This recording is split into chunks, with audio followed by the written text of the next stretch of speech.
New York, 8:45 a.m., Morgan Building.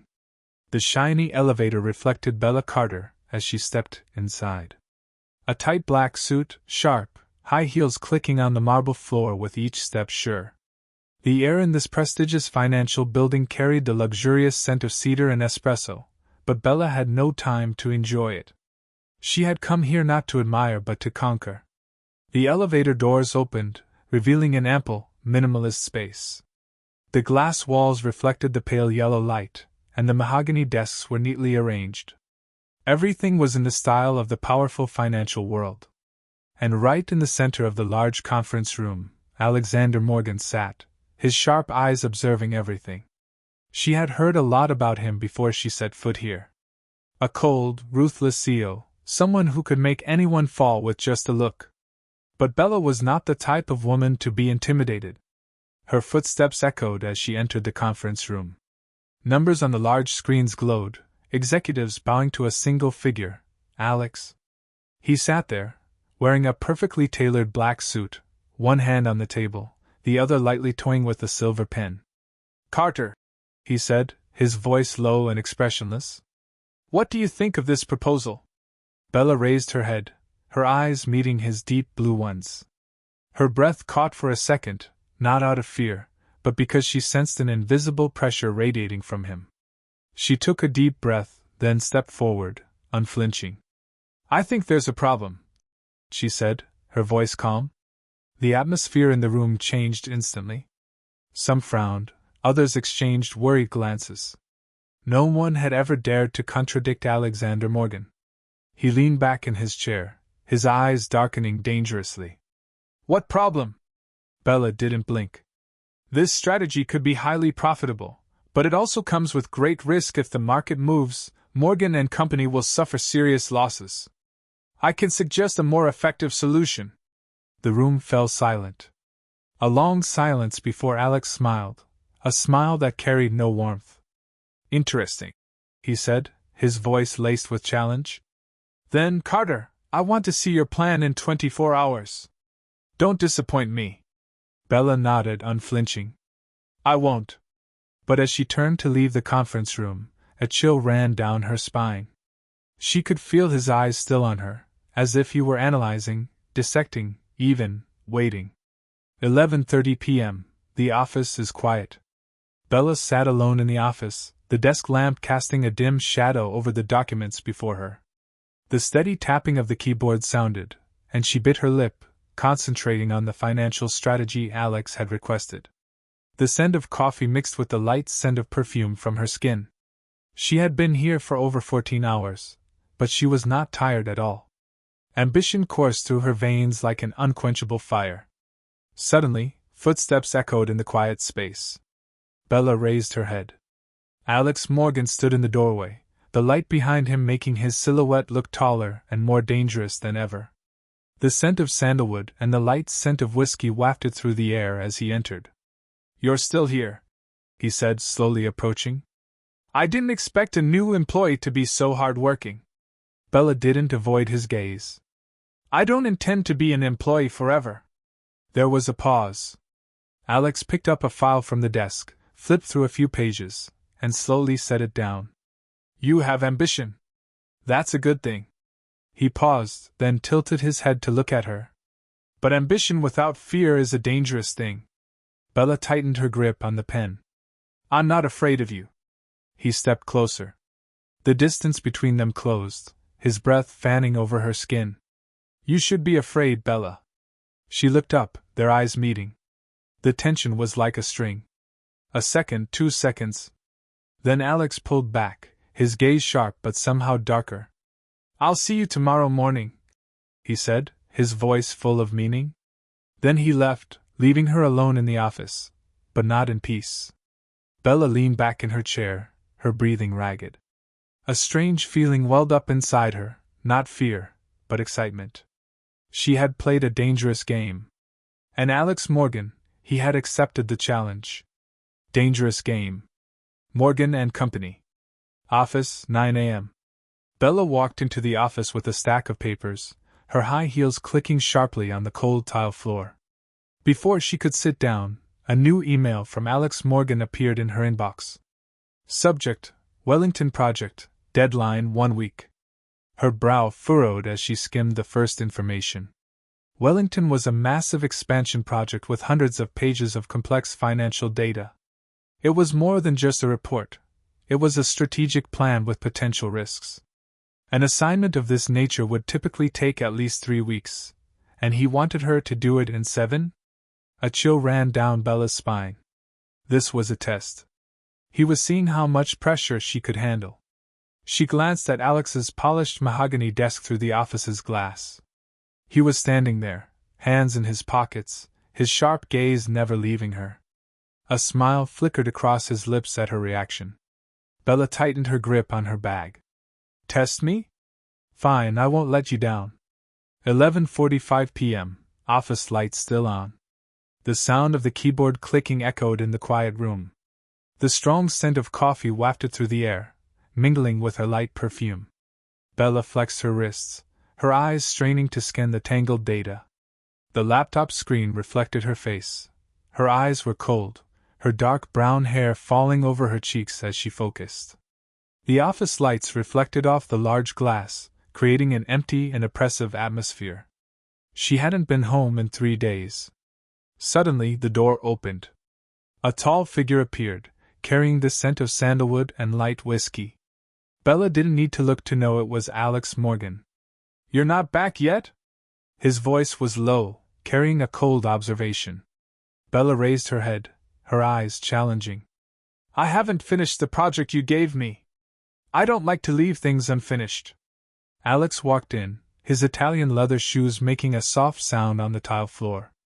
He stopped in front of her desk, his eyes glancing over the laptop screen, then stopped on her face. Good, he said softly. But you need to know your limits. Bella curled her lips, not taking her eyes off him. Are you worried I won't be able to handle it? Or are you testing me? Alex chuckled, a low sound like a slow pour of brandy. I never try things I'm not sure will work. She felt her heart skip a beat but didn't back down. So, do you have an answer? Can I work well? He leaned down a little, his breath fanning against her cheek. I'm still testing. The room felt more tense than ever. Alex's eyes lingered on her lips as if he were considering something. A second, 2 seconds. Bella felt the hot tension spread through her. Her fingers tightened on the table's edge, feeling his restraint like a string so tight it would snap at the slightest touch. But then Alex pulled back. He chuckled, his eyes dark but dangerous. You're not ready for me, Bella. He turned and left the room, leaving her breathing ragged and a storm of emotions churning in her chest. The secret warning. As Bella left the office for home, she scrolled through her phone and saw an anonymous text. From unknown. There's something you don't know about him. Don't get caught up in it. Bella felt her heart pounding. She stopped in the middle of the street, the darkness of New York's skyscrapers surrounding her like a cage with no way out. She wasn't afraid of Alex. But now, she wondered if she should be frightened of him. Temptation and warning. Company party, 9:30 p.m.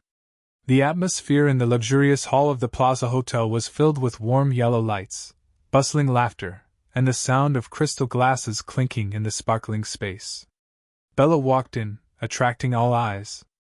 The black dress hugged her body, and the soft satin fabric hugged every curve, reflecting the light in a mesmerizing way.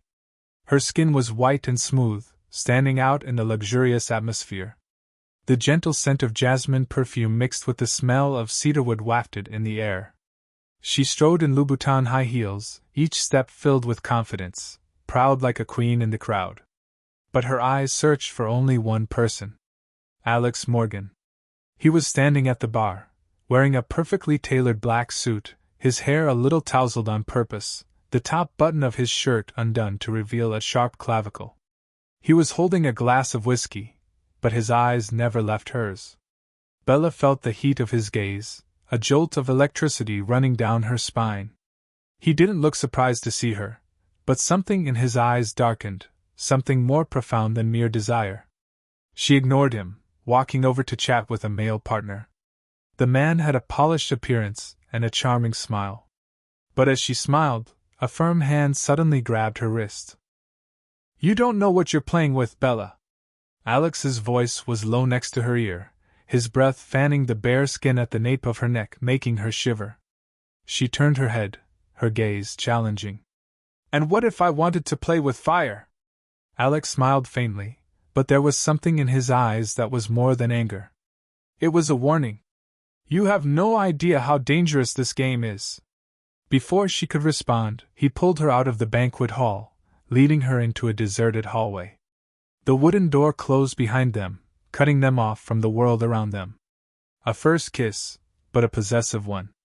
He pressed her against the wall, his large hands gripping her waist. The space was cramped, his breath so close she could feel the heat of it brushing against her lips. "You thought you had everything under control but were wrong." His voice was low, almost a curse. Bella took a deep breath, her chest heaving with anger mixed with excitement. "You think I'm afraid of you?" Alex tilted his head, his fingers sliding along the line of her jaw, then suddenly grabbed her chin, lifting her face to face him. "No," he chuckled. "I think you should be afraid." And he kissed her. The kiss was not gentle. It was intense, possessive, as if he were carving a mark on her lips. His tongue slid across hers, a rough provocation. Bella tasted the rich taste of whiskey on his lips, the spice mixed with the intoxicating heat. She didn't back down. She returned the kiss with an explosion, her nails digging into his vest. But when she thought he wouldn't stop, he abruptly pulled away from her lips. His eyes darkened, and his breathing quickened. "Don't make me do something I'll regret." He spoke softly, but his voice held a dangerous restraint. Bella bit her lower lip, her eyes still burning. "What are you afraid of, Alex?" He didn't answer. He just looked at her for a long moment, then backed away as if he were struggling with himself. Then he turned and left, leaving her alone in the darkness. But Bella knew this was only the beginning.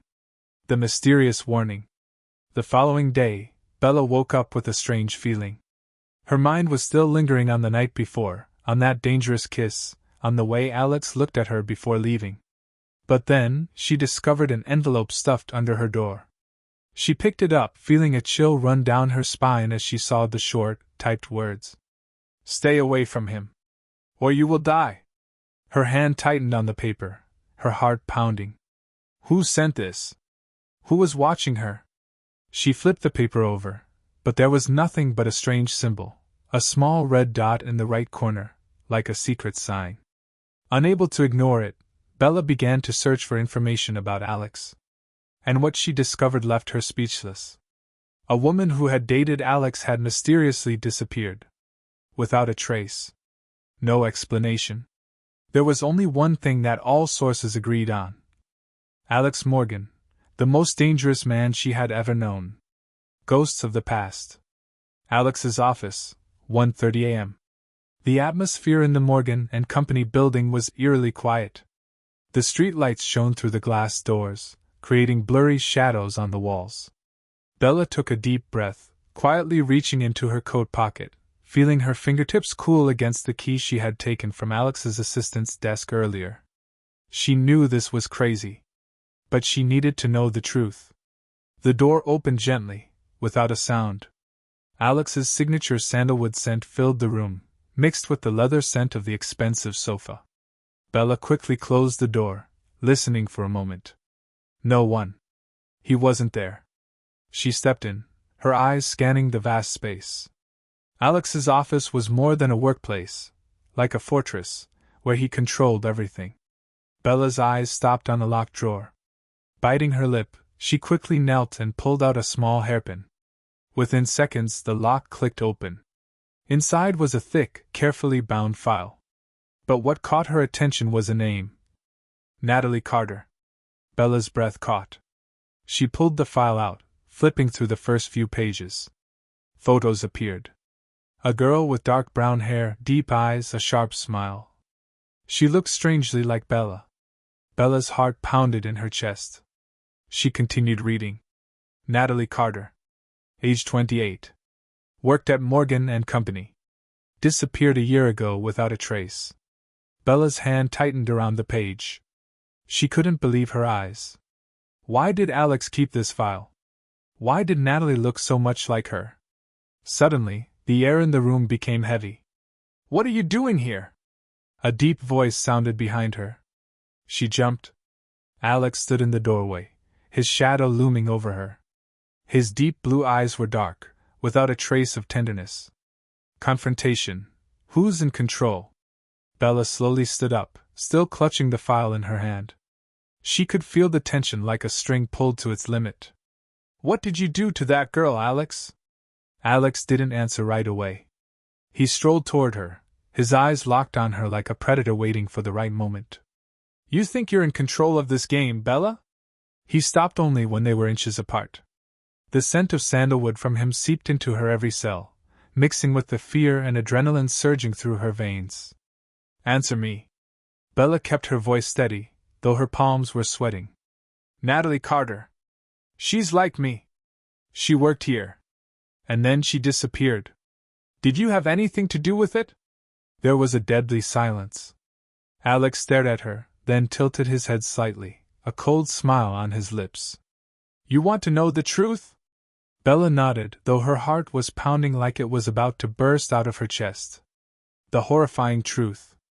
Alex took the file from her hands, opened it to a page, and ran his fingers over a photo. He looked at it for a long moment, then said in a low voice, "Natalie is not missing, Bella." He raised his head, his eyes darkening. "She was murdered." Bella took a sharp breath. A chill ran down her spine. She opened her mouth, but no words came out. Alex continued, his voice low, more dangerous than ever. "And the interesting thing is, someone is trying to trap you into the same fate." She froze, all senses alert. He stepped closer, his face dark and mysterious. "You think you're the only one investigating me?" Bella shook her head, taking a step back. "What are you talking about?" He chuckled, but there was no humor in it. "You know you've been followed this whole time?" She froze. Alex pulled another piece of paper from the file and tossed it onto the table. It was a letter, an identical letter to the anonymous one she'd received. Bella gasped. "Who?" Alex tilted his head. "That's what I'm trying to figure out too. And you, Bella?" He stepped closer, lowering his voice to whisper right in her ear. "You've put yourself in their crosshairs."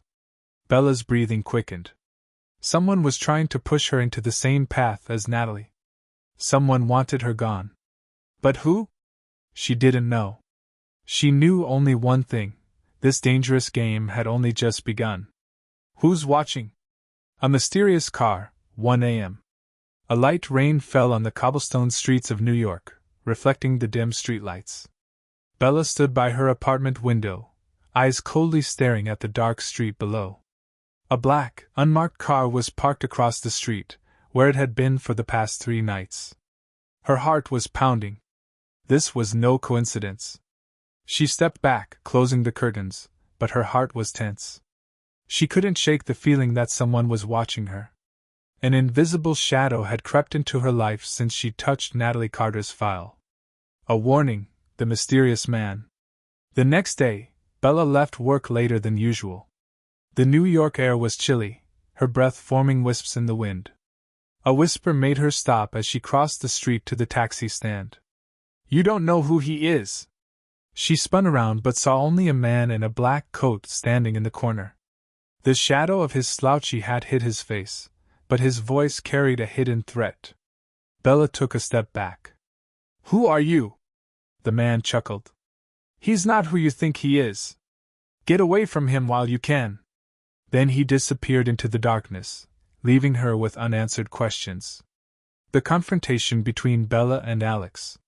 Bella couldn't ignore what had just happened. That night, she went straight to Alex's penthouse, determined to confront him about the truth. The door opened as soon as she knocked. Alex stood there, still cold, but something in his eyes was darker than usual. "What are you doing here?" he asked, his voice low and husky. She pushed him aside, walking straight into the living room. "I want the truth." He closed the door, raising an eyebrow. "What truth?" She turned to face him, her heart pounding. Natalie Carter isn't missing, is she? Is she dead? Is she alive? There was a long silence. Alex looked at her, his eyes unwavering, but something dangerous lurked within. You're going too far, Bella. He spoke slowly, each word a warning. I don't deny it. Bella smiled faintly, but inside her was a storm of chaos. Someone's been watching me, Alex. A strange man warned me about you. So now I ask again, what have you done with Natalie Carter? Alex moved closer, too close. His breath brushed her lips, his voice low and dangerous. You will never leave me, Bella. A beat passed. Then he pulled her back, kissing her hard. This kiss had no tenderness, only possession, possessiveness. A warning etched into every movement. His hands gripped her waist, keeping her from pulling back. She could feel his heartbeat, strong, hot. But like the storm raging inside her, it was not entirely out of love, but out of danger. She pushed him away, her breathing ragged, her eyes wide. You can't control me, she said, her voice hoarse. Alex just stared at her for a long moment before smiling slowly. We'll see. Who's running the game? Bella left Alex's apartment, her mind in turmoil. As she stepped into the lobby, her phone vibrated in her pocket. An anonymous text. I made the mistake of seeking the truth. Her hand tightened around the phone. Just then, a black car pulled up in front of the building. She could feel someone's eyes on her from inside the vehicle. She turned, her heart pounding. This nightmare wasn't over, it was just beginning. And the scariest thing? Maybe Natalie wasn't dead. A person returns? Hidden shadows, 2 a.m.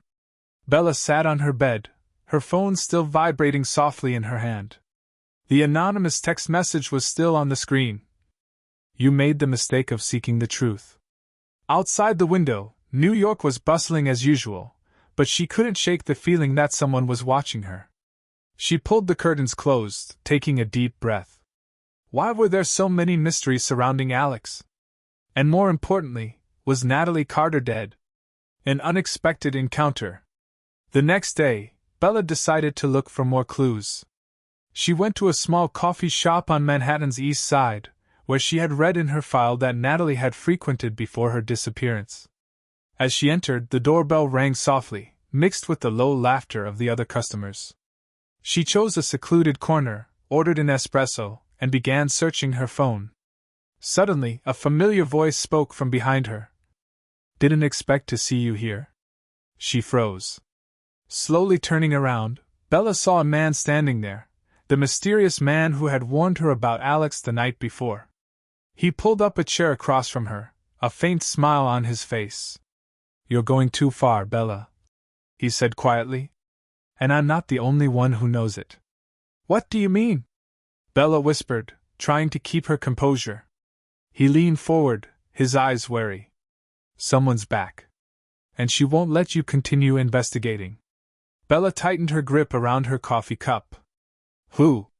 The man lowered his voice, almost a whisper. Natalie. Is she alive? Bella left the cafe with a storm in her head. If Natalie was alive, why didn't anyone know? Why did her records say she was dead? She immediately called someone in the police system and asked him to check Natalie's records. The results were chilling. There was no death report for Natalie Carter.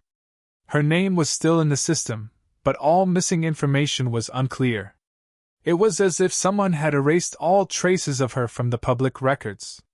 Bella's heart pounded as a thought occurred to her. If Natalie wasn't dead, then who had scared her? And why had Alex kept this a secret? A tense encounter with Alex. She couldn't wait any longer. That night, Bella returned to Alex's apartment. He opened the door as soon as she knocked, his eyes sharp as if he knew she was coming. Come in, he said.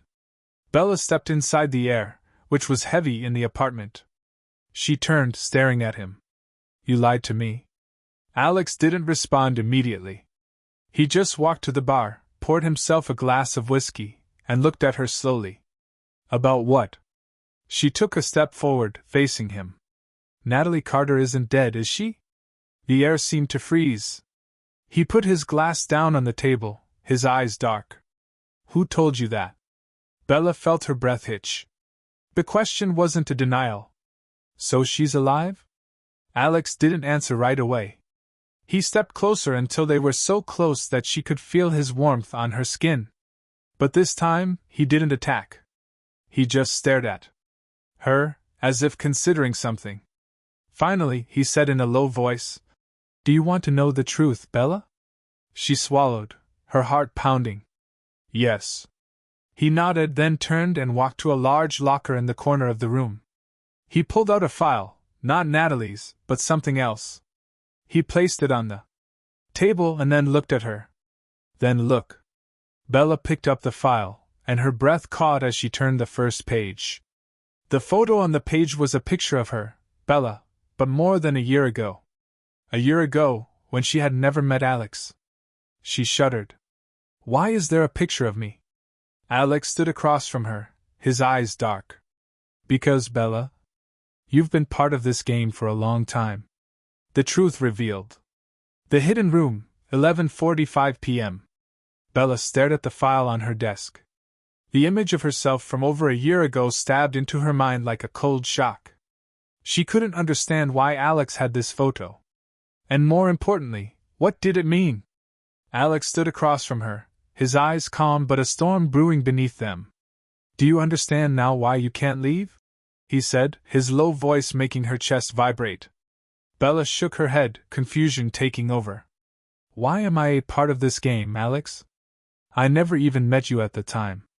Alex let out a long breath, his fingers brushing the edge of the desk. There are things you don't know, Bella.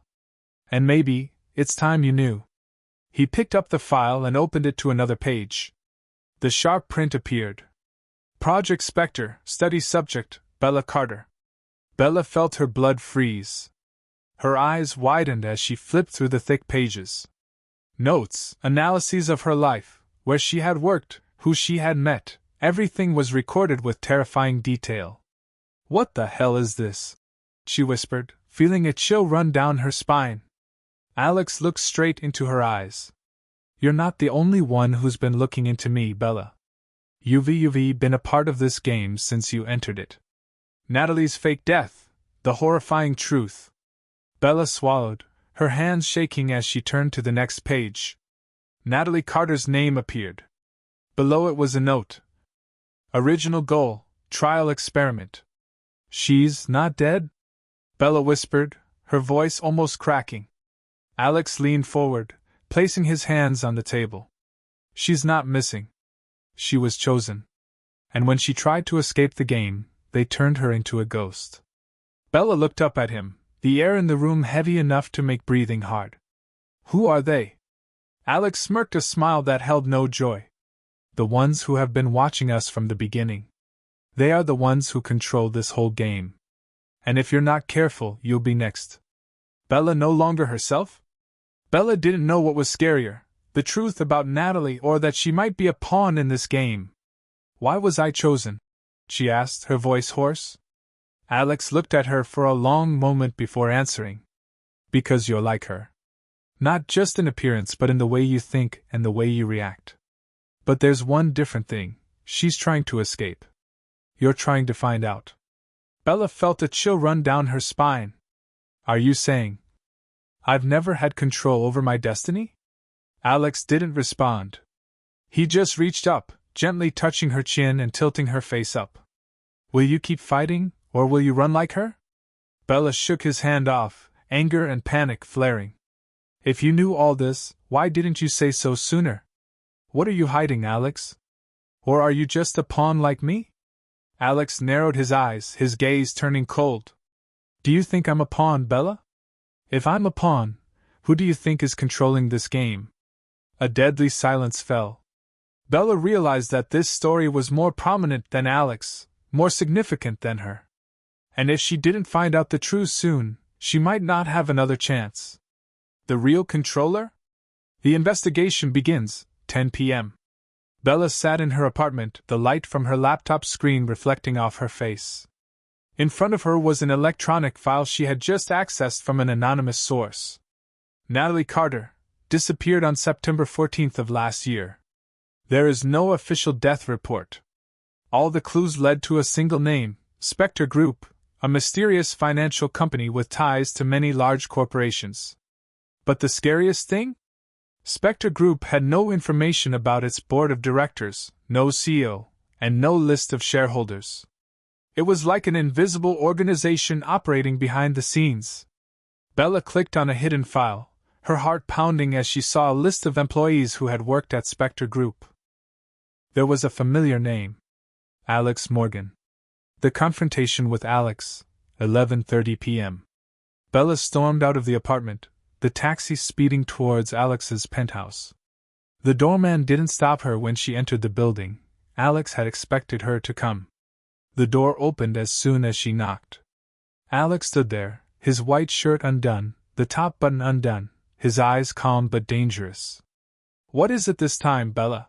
he asked, his voice low. Bella walked straight in, tossing her laptop onto the glass table. "You work for Spectre Group?" Alex was silent momentarily, his eyes lingering on the screen before returning to her. "You're faster than I thought." Bella felt the floor fall away from her. "So you're involved?" Alex sighed, picked up his whiskey, and turned it around in his hand before answering. "I used to work for them. But I left." Bella clenched her fists. "Why?" He raised his gaze, looking at her sharply. "Because I realized we were just pawns on their game." The man behind the curtain, the creepy secret. Bella took a deep breath, trying to calm herself. "So what does Spectre Group do?" Alex put down his glass, speaking slowly. "They're more than just a financial conglomerate. They control information, money, people, and lives." He paused, his blue eyes darkening. "Natalie wasn't just an employee. She was a target. And when she found out something she shouldn't know, they made her disappear." Bella swallowed. "So why do they care about me?" Alex moved closer, placing a hand on her shoulder, but his eyes showed no tenderness. "Because you're like her. Not just how you look but how you think and seek the truth. They think you'll be a problem, and now, they're watching you." Bella stepped back, her heart racing. "So how do I get out of this?" Alex chuckled. "There's no getting out, Bella. The one who's actually in control." Bella turned away, her mind in chaos. But just as she was about to leave the apartment, her phone buzzed with a new message. Sender unknown. "Don't trust him. He didn't give up Spectre. He's part of it." Bella's breath hitched. She turned to look at Alex, still standing there, his face expressionless.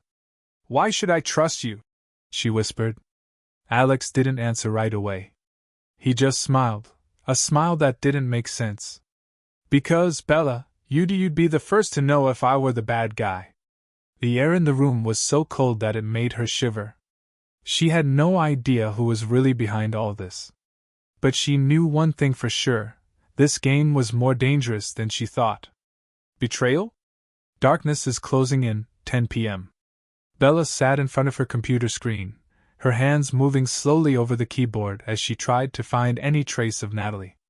If Natalie was alive and had escaped from the Spectre Group, there had to be traces of her somewhere in the world. A source code string appeared on the screen. Bella entered a firewall-busting code, hoping to break into Spectre's internal database. The screen flickered for a second, then a simple message appeared. "You shouldn't be here." Bella's heart pounded.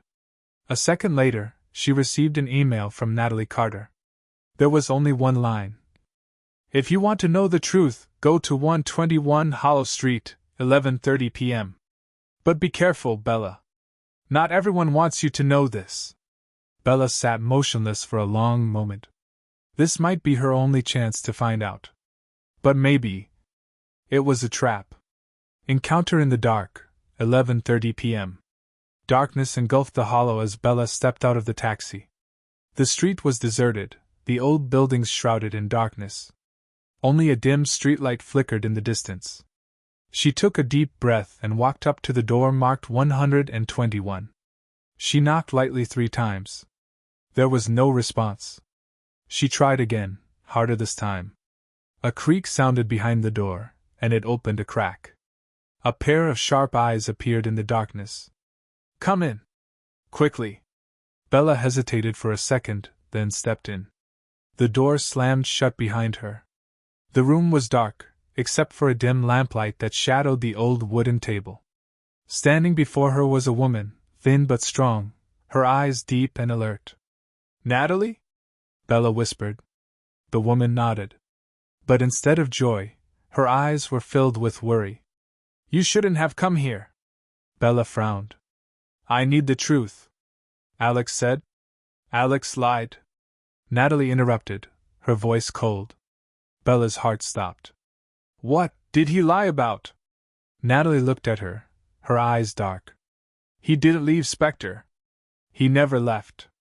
The trap has been set, no escape." The room grew colder than ever. Bella felt the air drain from her. "No way." She shook her head. "He said he was being followed too, protecting me." Natalie's lips curled into a cold smile. "Do you think someone like Alex Morgan could fall victim? Do you know who he really is?" Bella didn't answer. Natalie bent down and took a file from a drawer. She opened it and placed it in front of Bella. The first image sent a chill down Bella's spine. It was Alex. But not Alex in his elegant suit at Morgan and Company, but in a dark room with a group of men in black suits.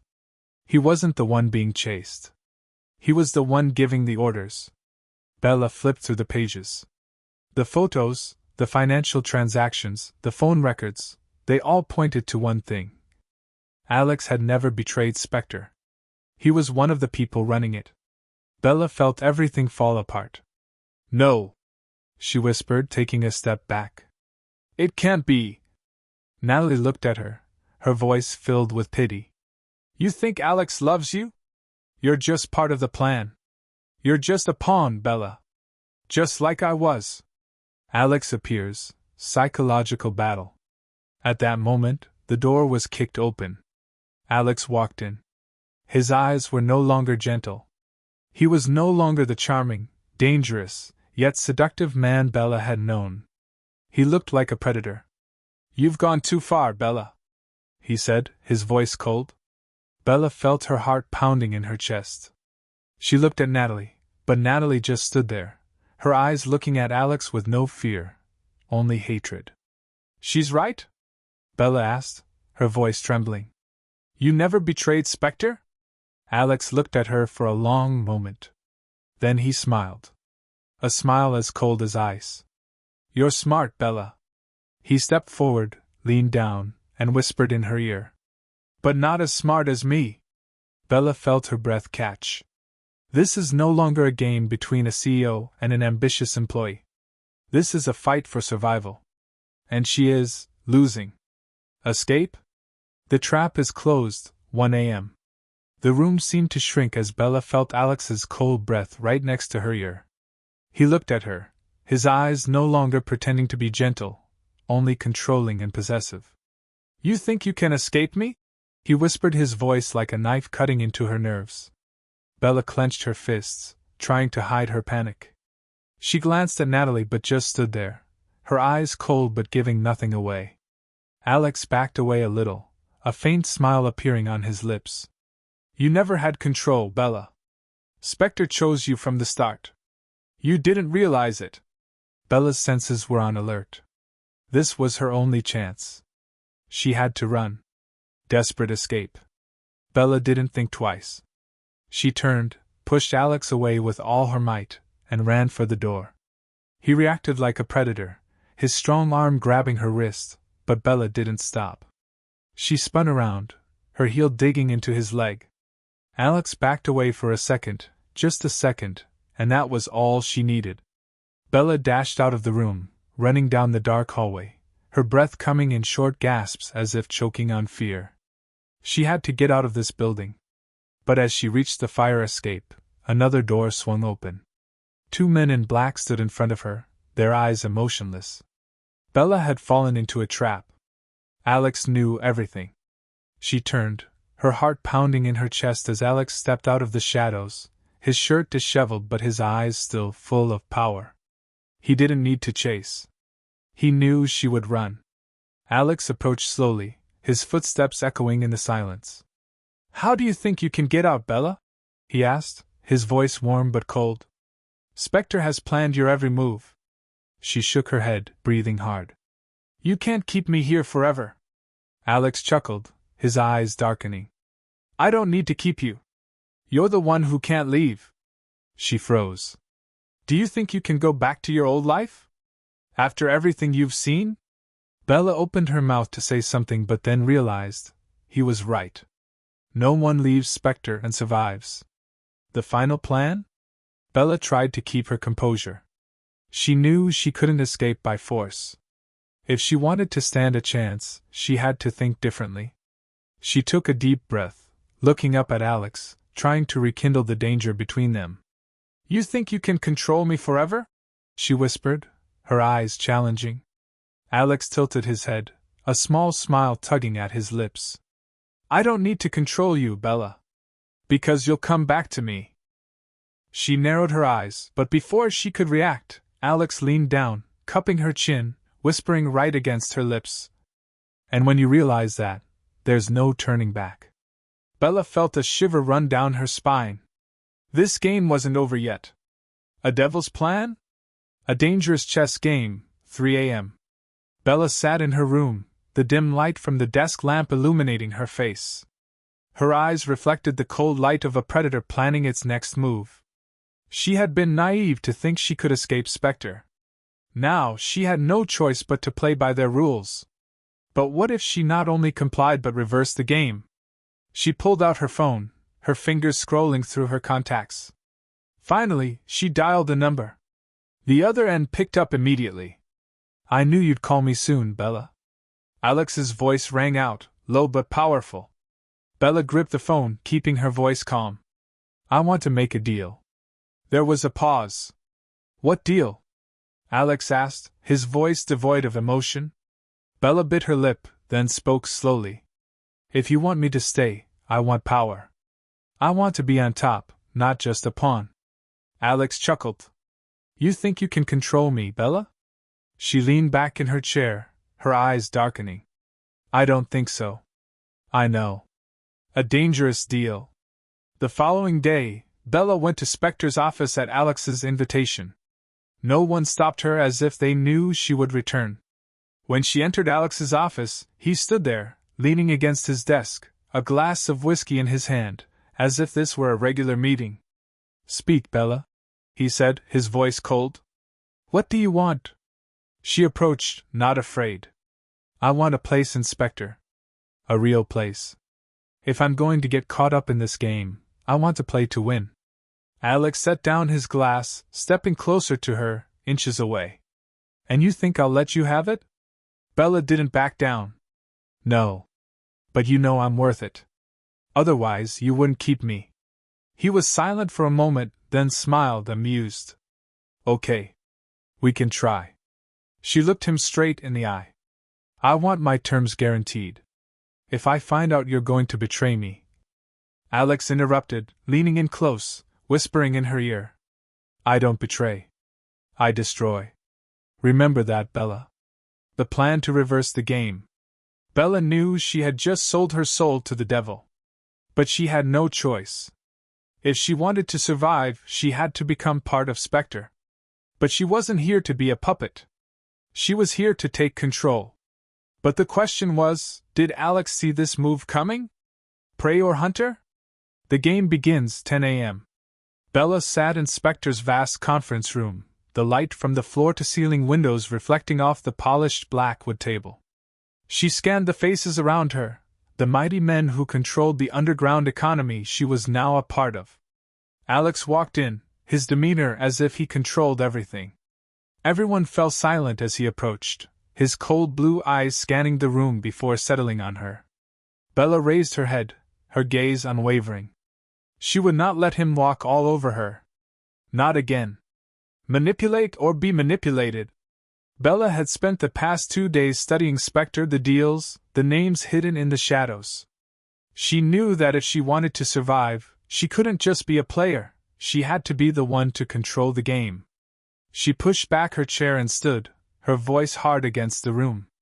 "We have a problem." All eyes turned to her. Bella flipped open a file on the desk, full of illegal financial transactions and money being moved without a trace. She looked at Alex. "Someone's manipulating Spectre from the inside."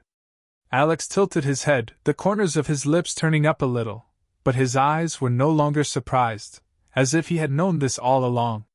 "So, who do you think is the traitor?" he asked, his voice calm but somehow sharp. Bella narrowed her eyes. "That's what I'm going to find out." Alex leaned against the desk, his eyes never leaving hers. "Be careful, Bella. Not everyone likes having someone new in there who wants to take over." She chuckled. "Then they should prepare for war." The net stripper. After the meeting, Bella returned to the new office Spectre had given her. It was luxurious, but she knew this wasn't a reward but a trap. They wanted her to be complacent and comfortable before they took action. She wouldn't let that happen. Bella began to sift through files, contact old sources, and build a network. But just as she thought she was getting a handle on the information, an unmarked envelope was placed on her desk. She opened it. Inside was a photograph of herself, from 3 days ago, when she thought she was all alone. Beneath it was a simple note. "Welcome to Spectre, Bella. Remember, you are the prey." Her breath caught. Someone was watching her.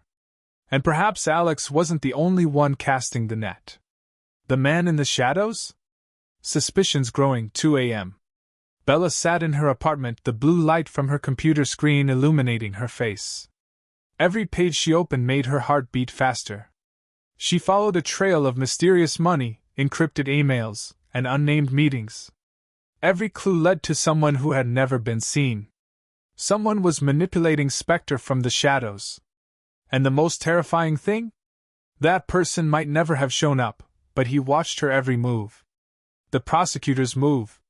The next day, Bella walked into Spectre's office, an eerie silence filling the air. Everyone seemed to know she was investigating, but no one said anything. She felt furtive glances and whispers as she passed. Alex was standing by the office window when she entered. He didn't turn, but his voice was full of meaning. "Do you think you can find out who's manipulating Spectre, Bella?" She clenched her fists. "I know someone's behind this. And I'm going to find him." Alex turned, his gaze sharp but tinged with something like pity. He stepped closer, his deep blue eyes locked on hers. "Be careful what you ask for." Bella looked at him defiantly. "Do you think I'm scared?" He smirked. "No, Bella. I don't think you know you should be scared." A late warning. Bella left Alex's office with a troubled mind. She knew she was on the right track. But just as she stepped into the elevator, her phone rang. Anonymous message. "Stop while you still can. Otherwise, you'll never get out." She shuddered but didn't stop. She drove to an abandoned warehouse on the outskirts of town, where, according to her data, Spectre had been conducting underground business for the past 3 years. She entered the space dim, with the smell of dust and engine oil. But then, she saw a sign hidden by old wooden crates on the wall. Bella brushed the dust off the sign, and when the words appeared, her breath caught. Project Bellatrix. Underneath was a series of documents with a single name appearing over and over again. Bella Carter. The hidden truth, Bella is not the only one. She flipped through the files, her eyes running over the words. Experiments, psychological reports, intelligence tests. They had been watching her since before she'd even entered Spectre. A photo fell to the floor. Bella bent down to pick it up. The photo was of a woman who looked exactly like her. No. It couldn't be. She stared at the image before her, her hands shaking. The woman in the photo had longer hair and a softer smile, but the face. It was hers. A small note beneath the photo made her feel her blood freeze. Test subject number 002 has failed. Subject number 003, Bella Carter, has been activated. She backed away, her breathing becoming ragged. She wasn't the first. They'd tried it before. And the one before her disappeared. Who was Bella Carter? The shadow of truth, 3 a.m. Bella sank to the warehouse floor, her hands shaking as she clutched the photograph. The woman in the photo looked exactly like her. No, not just like, she was her, or at least a version of her. The air around her felt suffocating. She felt as if the world she knew was falling apart. She took a deep breath, forcing herself to calm down. She needed to understand what was happening. The deadly file. She opened the file called Project Bellatrix. Inside was a series of documents about the test subjects. Names, numbers, psychological analyses. Her name is Bella Carter, and her subject is number 003. She flipped through the previous files. Subject number 002, terminated, missing. Subject number 001, terminated, erase. The words sent a chill down her spine. What did erase mean? Missing in what way? She didn't want to imagine it. Her eyes fell on a final note. Subject number 003 activated. Memory redirection successful. Closely monitored. Memory redirection. Her heart stopped. Is she? Bella rushed out of the warehouse, her breath coming in short gasps. She needed answers, now. She grabbed her phone, her hands shaking as she dialed Alex's number. He picked up almost immediately. Bella? His voice was as calm as ever, but she sensed something was off this time. I need to see you. Now. Alex was silent for a second before answering. My penthouse. 30 minutes. She hung up without another word. She needed answers and would get them, even if she had to force them out of Alex. Confronting the truth. Bella barged into Alex's apartment without invitation. He stood there, his shirt askew, a glass of whiskey in his hand. But his eyes were no longer relaxed, they were sharp, alert. You seem nervous. He took a sip of his drink, his gaze locked on hers. Bella threw the file down on the table. Who am I, Alex? He looked down at the file, then back up at her. You're Bella Carter. You've always been Bella Carter. Don't play that game with me. She snapped. I found Spectre's files. They've been watching me since before I got here. I'm the third subject. What does that mean? Alex remained silent. He set his whiskey down on the table, strolling toward her. Do you want to know the truth? Bella nodded, though part of her feared the answer. He leaned down, his voice whispering in her ear. You're not the first version, Bella. And if you're not careful, you won't be the last. She froze. Her world had come crashing down. How to escape from Spectre? Time is running, 4 a.m. Bella left Alex's apartment, her heart pounding so hard she could almost hear it in the silence of the night. She couldn't stay here any longer. If Spectre had experimented on her, if she was just part of an endless series of experiments, then that meant they could eliminate her at any moment. No. She wouldn't let that happen. She had to escape. But how can we escape an organization that controls everything? Planning an escape. Bella knew Spectre was watching her. If she disappeared too suddenly, they would notice. She needed a distraction. She opened her phone and quickly typed a text message to an anonymous number. I found out the truth. I know about the experiments. If you want a chance to survive, meet me. Recipient, Natalie Carter. Meet Natalie, the sole survivor. Natalie sent back an address. An abandoned warehouse outside the city. She didn't know if she could trust her, but if anyone knew Spectre from the inside, it was Natalie. Bella arrived at dawn. The warehouse was eerily quiet. She stepped inside, the darkness closing in on her. A voice came from behind her. Do you really think you can escape? Bella spun around. Natalie stood there, her eyes cold but not threatening. Only the weariness of someone who had tried to escape, and failed. The hard truth. Bella jumped straight to the question. How do I escape Spectre? Natalie sighed. You can't. You can run, but they'll find you. You can hide, but they'll replace you. Don't you understand, Bella? You're not the first. And if you're not careful, you won't be the last. Bella clenched her fists. Then what do I do? Natalie stepped closer, her eyes reflecting the dim light from the distance. The only way to escape Spectre is to destroy Spectre. The final mission, destroy the controller. Bella felt every nerve in her body tense. She had no choice. If she couldn't run, she would have to fight. But how do you destroy an organization that controls everything? Natalie threw a USB stick at her. Everything you need is in there. The database, the leader list, Spectre's weaknesses. But you only get one chance. If you fail, you won't get a second chance. Bella gripped the USB stick, her eyes sharpening. Then I won't fail. Attack on Spectre. Launching the operation, 11:45 p.m.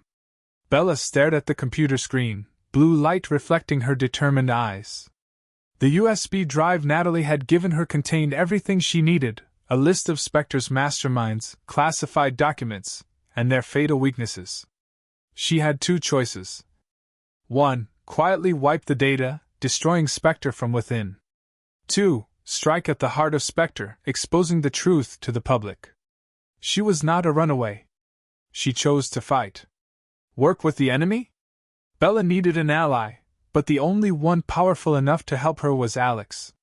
She met him at a posh bar on the top floor of a discreet hotel. Alex sat there, a glass of whiskey in his hand as if he knew she was coming. You need me?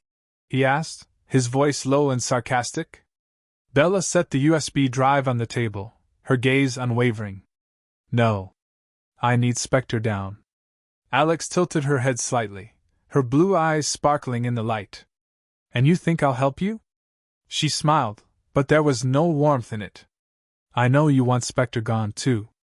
I'm just giving you a reason to act. He paused, then took a sip of his drink, his eyes still locked on hers. There's no way back from a fight like this, Bella. Are you prepared to kill? She didn't blink. If necessary. Alex chuckled. Good. Then we have a deal. The attack begins. Their plan began that night. While Alex handles the data center guards, Bella uses Natalie's data to turn off Spectre's security system. They have 90 minutes before Spectre discovers the intrusion. Bella slips into the control room, her fingers flying over the keyboard. She uploads the data to a public server, broadcasting every dark secret of Spectre to the internet. Just then, an alarm sounds. Someone has discovered them. Betrayal or another plan? When Bella returns to the hallway, Alex is gone. She runs through the dark hallways, searching for him. Her heart pounds as a chilling thought occurs to her. Has he betrayed her? Then she sees him, standing in front of a strange man. He sees her, but instead of warning her, he smiles. A mysterious smile. Bella tightens her grip on the gun. Alex, she whispered, her voice dangerous. What are you doing? He turned, his eyes unwavering. Give me your choice. Then he raised his hand and fired. Who will survive? The fatal shot, 3:15 a.m. A gunshot rang out through the darkness of Spectre. Bella held her breath, her body freezing as she saw Alex raise his gun. He had made a choice, but what choice? The man standing opposite Alex collapsed, blood staining the floor. A Spectre assassin had been secretly watching them all this time. Alex lowered his gun, his eyes meeting Bella's. Do you still think I betrayed you? He asked, his voice hoarse. Bella didn't answer right away. She still couldn't believe what had just happened. But now was not the time to doubt. She returned to the surveillance screen. Spectre's data had been completely leaked. Spectre was collapsing. No way out. The alarms were still blaring.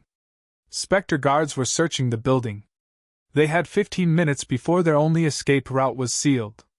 Bella and Alex dashed down the hallway, dodging hurried figures. As they reached the exit, a voice came over the PA system. Bella Carter. Alex Morgan. You two think you can get away that easily? Bella stopped, her heart pounding. This voice. It was someone she hadn't expected. The man behind the curtain. A large screen lit up, showing Natalie Carter. She was sitting in a dark room, her eyes cold. I expected more from you too. Bella narrowed her eyes. You're dead. Natalie smiled slightly, but there was no joy in it. No, Bella. I just did what was necessary to survive.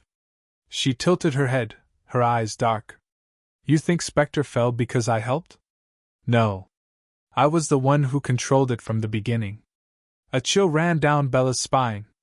Natalie had never been a runaway. She was the controller. The final battle. Alex tightened her grip on the gun. So this was your game from the start? Natalie nodded.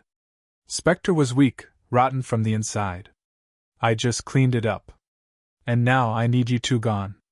The screen went black. The door slammed shut. A group of assassins rushed into the room. Bella and Alex backed away, guns ready. This was the final battle. There was no going back. The final battle. The game is over, 4 a.m. The steel doors slammed shut behind Bella and Alex. They were cornered by a team of assassins trained by Spectre. Natalie was watching behind them on the big screen. Her eyes were sharp as if everything was according to her plan. Do you think you can take me down? Her voice boomed, slow but authoritative. I built Spectre, and I decide who lives and dies. Bella gripped the gun in her hand, her heart pounding. You're just another monster, Natalie. And I'm tired of being controlled. Alex said nothing, but his gun was raised, his eyes as sharp as knives. Then let's fight. The final attack. The first assassins charged in. Gunfire rang out in the darkness, the smell of gunpowder filling the air. Bella dodged, shooting one right in front of her. Alex made quick work of another, using his body as a shield. But there were too many of them. Bella and Alex backed away, crossing the narrow hallway to another locked room. She used the hack code from Natalie's USB to lock the door behind them. We can't hold on forever, she gasped. Alex looked around, his eyes sharp. We don't need to hold on. We need to end this game. He pulled a small device from his pocket, a remote detonator. Bella's eyes widened. Since when did you have one? He chuckled.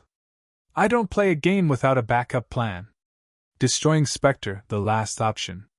The Spectre data center was right below them. A single explosion would wipe out everything, not just the files, but Spectre and what was left.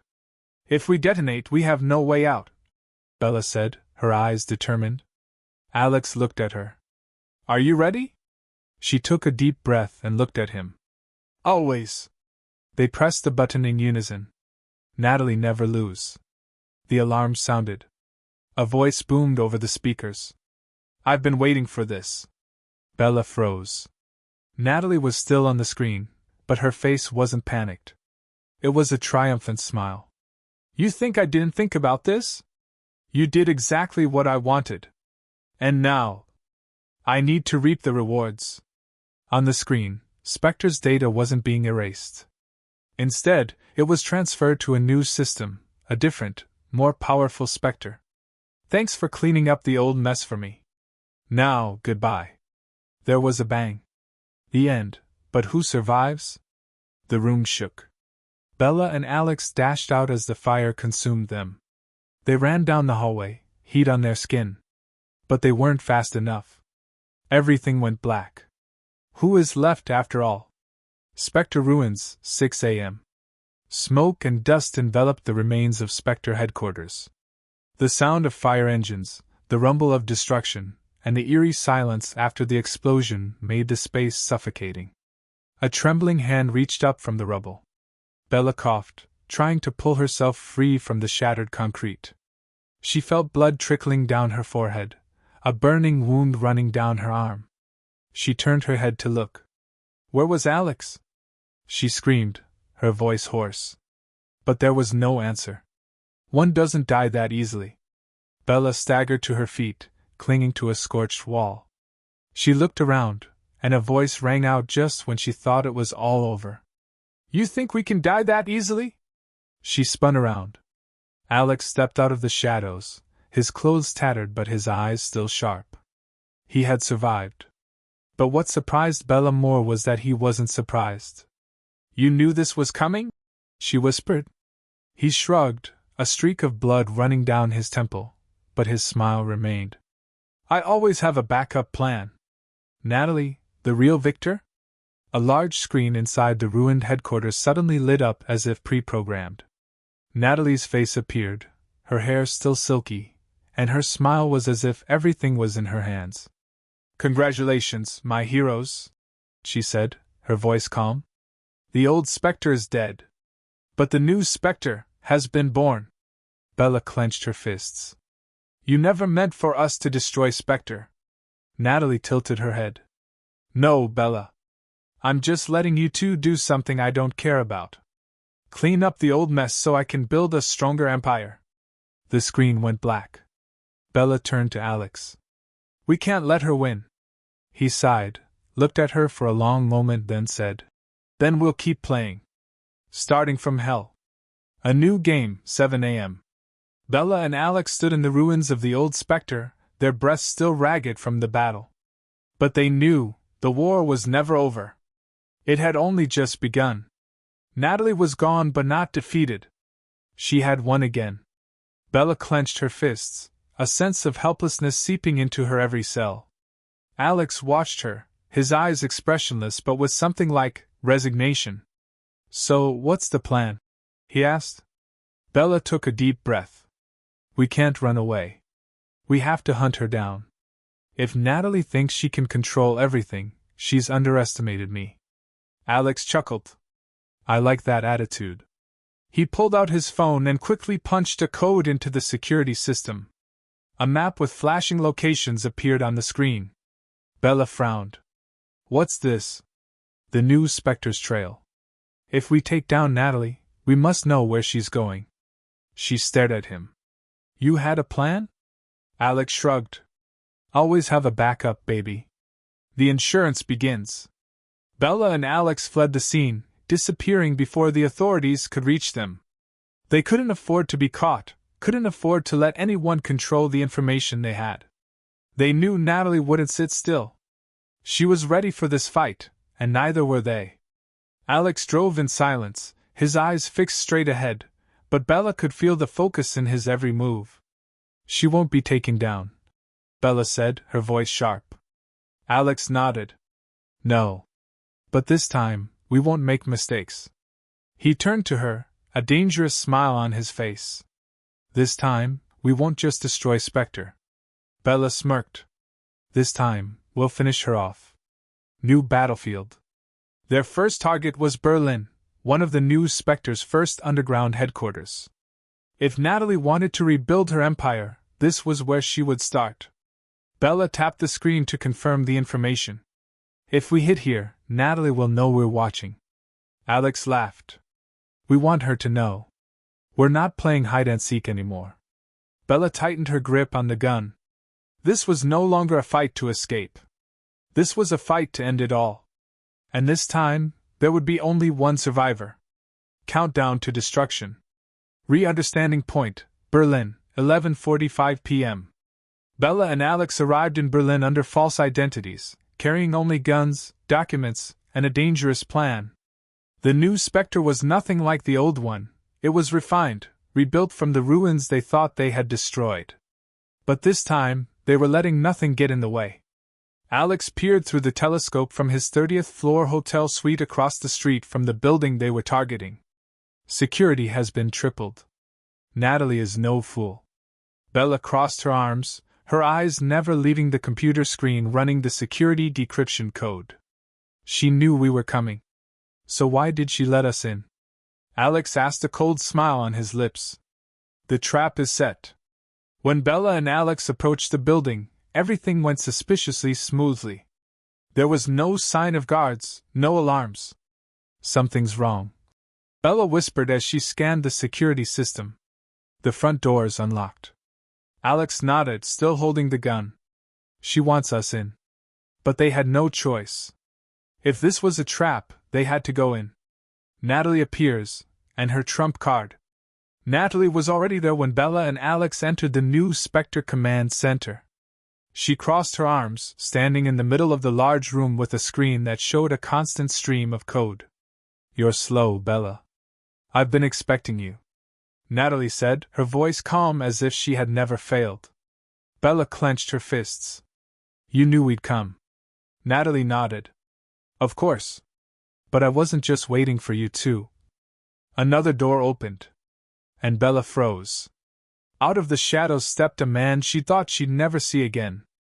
A man Spectre had erased long ago. Alex froze too. Fuck. Bella swallowed, her heart racing as she looked into those familiar eyes. Hello, Bella, the man said. Remember me? Man from the past. The mystery revealed, 12:15 a.m. Bella couldn't breathe. Ethan Carter was the man standing before her, with dark hair, piercing eyes, and a deep but cold voice. Her brother. No way. Bella took a step back, her heart pounding. Ethan smiled, a knowing smile. Why not? Did you really believe I was dead? Alex still held the gun, but his eyes were dark. He looked at Bella, but she couldn't speak, her mind was blank. Natalie stood between them, arms crossed. I told you, Bella. You never know the whole truth. Ethan, enemy orally? Bella felt like her world had been turned upside down. Ethan had disappeared from her life 10 years ago when Spectre claimed he had been killed on a secret mission. But now, here he was, working for Natalie. Alex narrowed his eyes. So this is your secret pawn? Natalie shrugged, a relieved smile on her lips. I don't need a pawn. I need someone who knows how to end this game. Ethan strolled toward Bella. Do you know why you're still alive, Bella? She shook her head, his words cutting into her mind like knives. Because I kept you alive. The hard truth. Ethan looked straight into her eyes. How many people do you think Spectre tested before you? They tested dozens. But you were the first one to succeed. Bella felt her skin go cold. Succeeded in what? Ethan smiled. Spectre doesn't just create assassins, Bella. They create weapons. And you're one of them. She shook her head, refusing to believe what she was hearing. But deep down, she knew, she had always felt different. The strange dreams, the vague memories. Alex tightened his grip on the gun, his eyes fixed on Ethan. So what are you? A controller or just another puppet? Ethan chuckled. You're the only one who can keep Bella alive. Bella's choice. Bella felt like everything was spinning around her. She couldn't trust Alex. She couldn't trust Natalie. And now Ethan, her only family, was on the enemy's side. So, she said slowly, what do you want me to do? Ethan shrugged. Come with me. Leave everything behind. Alex immediately interjected. No. I can't trust him. Bella looked at both men, one who had been with her through everything, the other who was the only family she had ever known. She took a deep breath, her heart pounding. And then she made her choice. The final choice. The proposal from the past, 12:30 a.m. Bella looked at Ethan, then back at Alex. Both men represented a path she could take. On one side was the past, a brother who was thought to be dead but who had protected her in the dark. A man who knew too much about Spectre and who had kept her alive until now. On the other side was the present, a dangerous man who was also the only one she could trust during these crazy months. Alex had been by her side through so many battles, and she knew that she might never see him again if she left him. Which one was real? Which one was a game? And most importantly, was she genuinely free to choose? Ethan, or the truth is hide. Ethan took a step forward, his voice calm but filled with pressure. Bella, I was there from the beginning. Who do you think made sure Spectre didn't kill you when the experiment failed? Who covered your tracks so you could escape? Bella clenched her fists. So why are you showing up now? Ethan chuckled. Because you're making a mistake. Spectre isn't your enemy. If you come with me, you'll know the whole truth. Alex, the one who protects her? Alex stepped forward, standing between her and Ethan. No. You don't need him. He turned to Ethan, his voice cold and low. You can manipulate Spectre, you can manipulate the past, but you won't manipulate her. Bella felt her breath catch. She looked into Alex's eyes. There was determination, there was anger, but most importantly, There was genuine concern. Natalie laughed, standing with her arms crossed and looking around. I like this game. But Bella, the choice is yours. The final choice. Bella took a deep breath. She knew she couldn't trust anyone completely. If she went with Ethan, she would learn the truth about Spectre. She might discover what was happening to her, but would she be able to control it? If she stayed with Alex, she would continue their fight. But would she be locking herself into a dangerous loop? She closed her eyes. Then she made her choice. Step into the fire. The irregular choice, 1 a.m. Bella opened her eyes. Silence filled the room, and for a moment, Bella felt the weight of her decision. She stepped toward Ethan. Alex said nothing, but Bella saw the disappointment flash in his eyes. But he didn't hold her back. He knew the choice was hers. Natalie clapped her hands slowly, her eyes shining with amusement. A wise choice, or perhaps the biggest mistake of your life. Bella didn't turn around. She had made her choice, and she had to face the consequences. Entering the wolf's cave.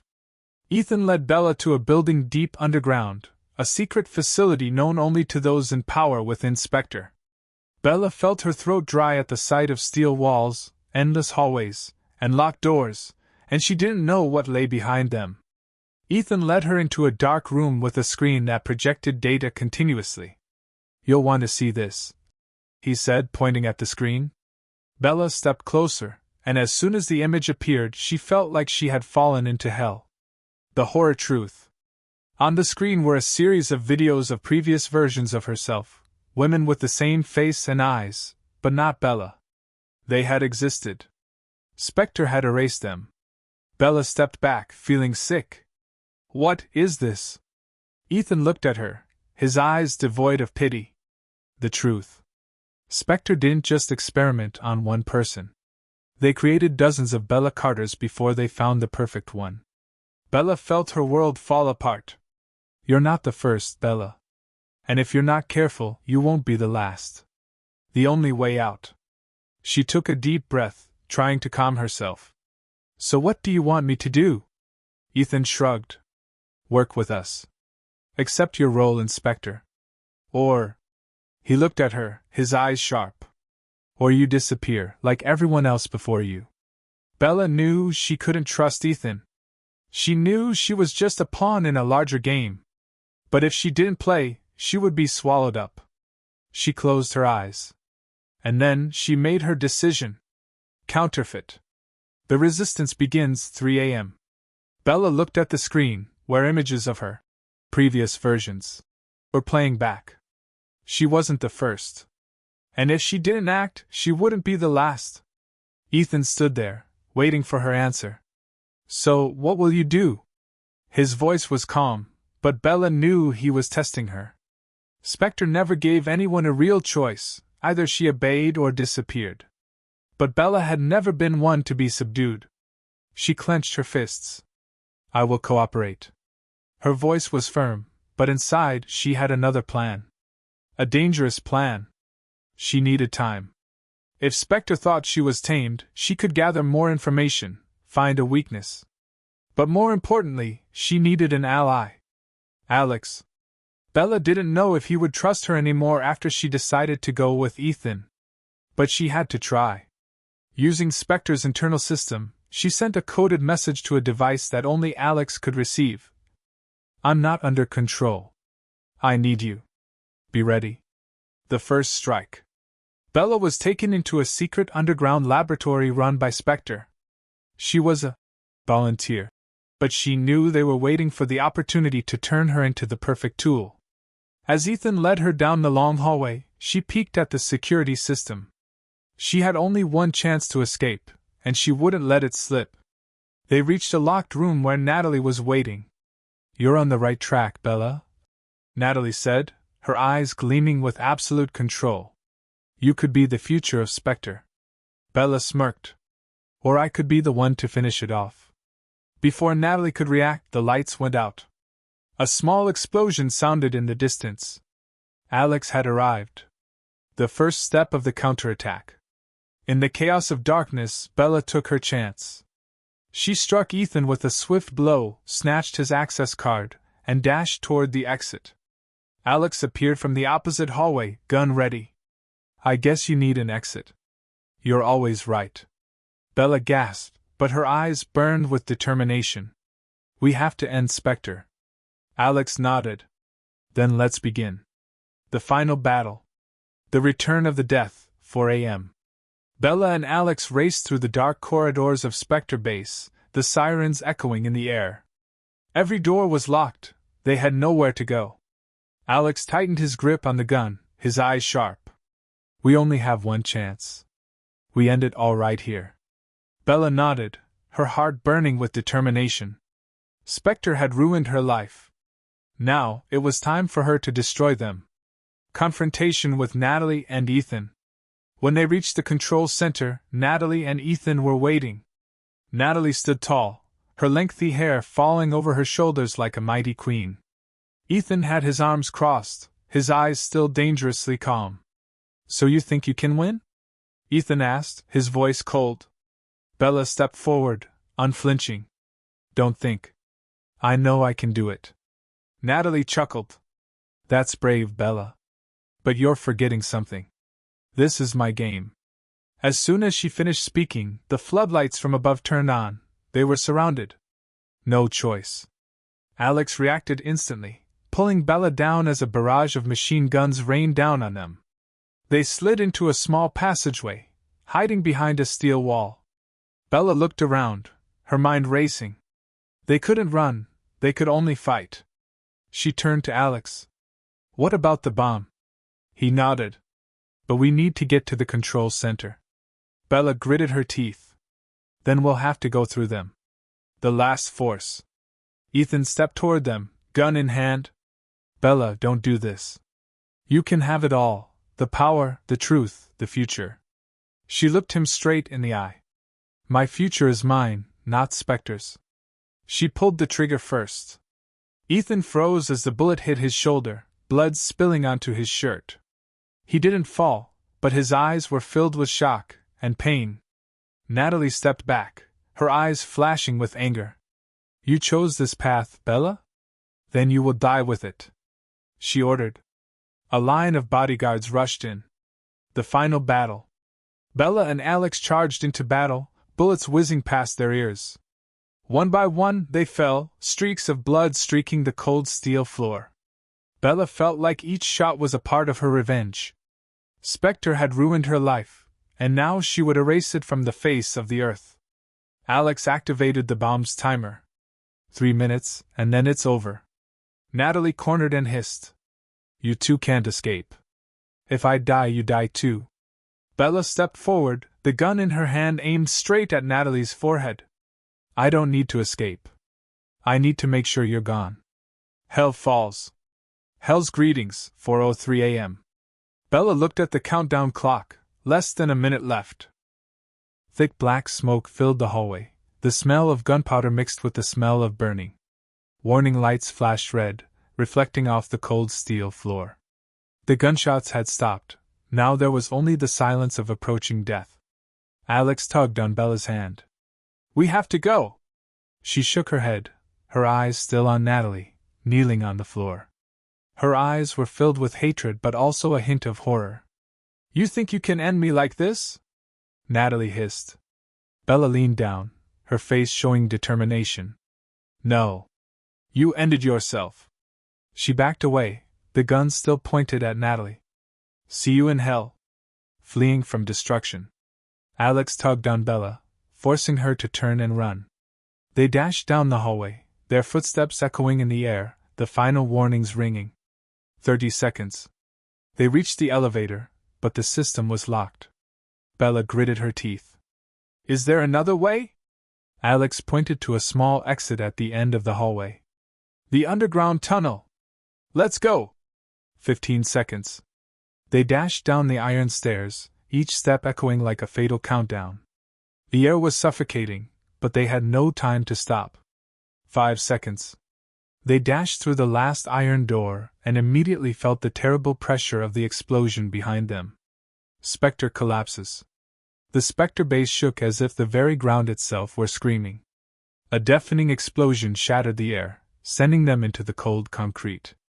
Bella felt herself lifted for a moment before everything went black. Fire. Smoke. Dead silence. She coughed as she came to, feeling the heat still lingering in the air. She turned, searching for Alex. He lay nearby, his clothes torn but still moving. He opened his eyes, looking at her with a weak smile. "Are you alive, princess?" Bella laughed, a strange sense of relief washing over her. They had made it. Spectre was gone. But the real question was this the end? From the ashes. The silence after the storm, 5:30 a.m. Smoke still hung as Bella and Alex struggled amid the rubble. The first rays of dawn began to penetrate the thick dust, dyeing the sky a fiery orange. Spectre had collapsed. Bella looked around, breathing heavily. The building that had once been the center of Spectre's power was now a pile of burning ruins. Was it all over, or not? Alex walked over to her, wiping blood from his forehead. "If there are any survivors, we must find them before they get to us." The last survivor. Bella turned to look at the ashes, still feeling uneasy. Natalie and Ethan, were they really dead? As she stepped through the debris, a sound rang out in the distance, footsteps. Alex raised her gun immediately. "There's someone." Out of the darkness, a figure staggered. Ethan. His shirt was torn, blood on his hands, but his eyes were as cold as the day they first met. "You can't die that easily, Bella," he said, his voice hoarse. Bella narrowed her eyes. "Then I'll make sure you don't stand a chance this time." She raised the gun, her finger tightening on the trigger. "The truth is not over." Ethan chuckled, shaking his head. "Do you think this is the end? Spectre is just a small part of the picture." Bella and Alex exchanged glances. Was there something more significant than Spectre? Ethan continued, his voice weak but still dangerous. "I have a proposition. If you kill me now, you'll never know what really happened. But if you let me live, I'll show you who's pulling the strings." A second passed, then two. Bella looked him straight in the eye, then slowly lowered the gun. "Speak. The game is not over." A confession from the dark, 6 a.m. Bella lowered her gun, but her eyes never left Ethan. Alex stood right behind her, gun still ready. Ethan was playing a different game, and she needed to know the rules before it was too late. Ethan smirked, looking at them both. "I know what you want. But I need something before I tell you everything." Alex laughed, his voice full of sarcasm. "Let me guess, you want us to let you go?" Ethan shook his head. "No. I want us to work together." Bella clenched her fists. "Why should I trust you? You're part of Spectre." Ethan took a step forward, his voice low. "Because Spectre is just a pawn. The real controller is still out there. And if we don't stop him, then everything we've done, all those people who died, will mean nothing." The power behind the scenes. Bella frowned. "So tell me, who's really behind Spectre?" Ethan sighed. "The organization we just destroyed was just part of a larger network. Spectre wasn't the leader. It was just a branch of Orion, a shadowy corporation that controlled everything from politics to military technology. Spectre was just their right hand, a tool for conducting experiments that couldn't be made public." Bella stiffened. "So Natalie was just a puppet?" Ethan nodded. "Natalie knows part of the truth, but she's not the one manipulating everything. If I'm right, Orion knows we're alive by now. And they won't leave us alone. No time." Alex was silent for a moment, then shook his head. "We just escaped hell, and now you want us to rush into an even bigger one?" Ethan chuckled. "I don't want to. But if we don't, you'll both be dead by sundown tomorrow. I guarantee it." Bella looked at Alex. She could see him struggling with himself. Part of him wanted to kill Ethan right there, but the other part knew that what he said might be true. Finally, Alex sighed. "Fuck. We don't have a choice, do we?" Bella turned back to Ethan, her eyes burning with determination. "Where do we start?" "Orion awakens. The dangerous deal, 7 a.m. Bella, Alex, and Ethan sat in an abandoned warehouse on the outskirts of Berlin, the dim light from the cracks in the roof casting over the old wooden crates. All three knew that this deal could be their biggest mistake, but it could also be their only chance. Ethan placed an old laptop on the table, opening an encrypted data file. Here's a list of Orion's facilities. They're spread all over the world, from Washington to Tokyo. We can't destroy them overnight but can hit their most important link. Bella crossed her arms. Are you sure this isn't another trap? Ethan shrugged. The only trap is if we do nothing. Orion won't leave us alone. They'll hunt us down, one by one. Alex sighed, his eyes sharp. So where do we start? First target, Zurich. Ethan pointed to a red dot on the map. This is an important Orion financial facility in Zurich. If we can get in here, we can cut off their money flow, and without money, they can't operate. Bella nodded. How do we do that? Ethan smiled. By robbing Orion's biggest bank. Alex laughed, but there was no humor in his voice. I like this plan. Entering the territory of the death. Zurich, 11:45 p.m. The three of them stood on a tall building overlooking the Orion Bank. Heavy security, state-of-the-art security systems. This was no ordinary heist. Ethan put on his gloves and checked his equipment. We have 3 minutes to get into the system before we're detected. I'll handle the data, Bella will break into the safe zone, and Alex will do the hard part. Alex glanced at Bella. Are you ready? Bella took a deep breath, looking at the bright lights below. There was no turning back. Always. The heist of the century. Zurich, 12:30 a.m. Three dark figures silently crossed the roof of the Orion Bank Tower, where the organization's billions were held. Bella lowered her night vision goggles, checking the security area. 7 guards outside, 3 checkpoints, cameras scanning automatically every 3 seconds. We have exactly 1 moment to move without being detected. Ethan smiled. I'm going to disable the cameras. Alex, you have 30 seconds to take out the men below. Bella, you go inside and install the code-breaking device. Alex adjusted the silencer, his voice cold. Easy as pie. The perfect first step. Or not? Ethan quickly hacked into the security system, causing the camera screen to go black for precisely 45 seconds. Alex leaped from the roof, moving like a ghost, taking out each guard in a matter of breaths. Bella slid down the cable, sneaking in through a vent at the back of the building. She felt adrenaline rushing through her body. If they failed, it would be the end.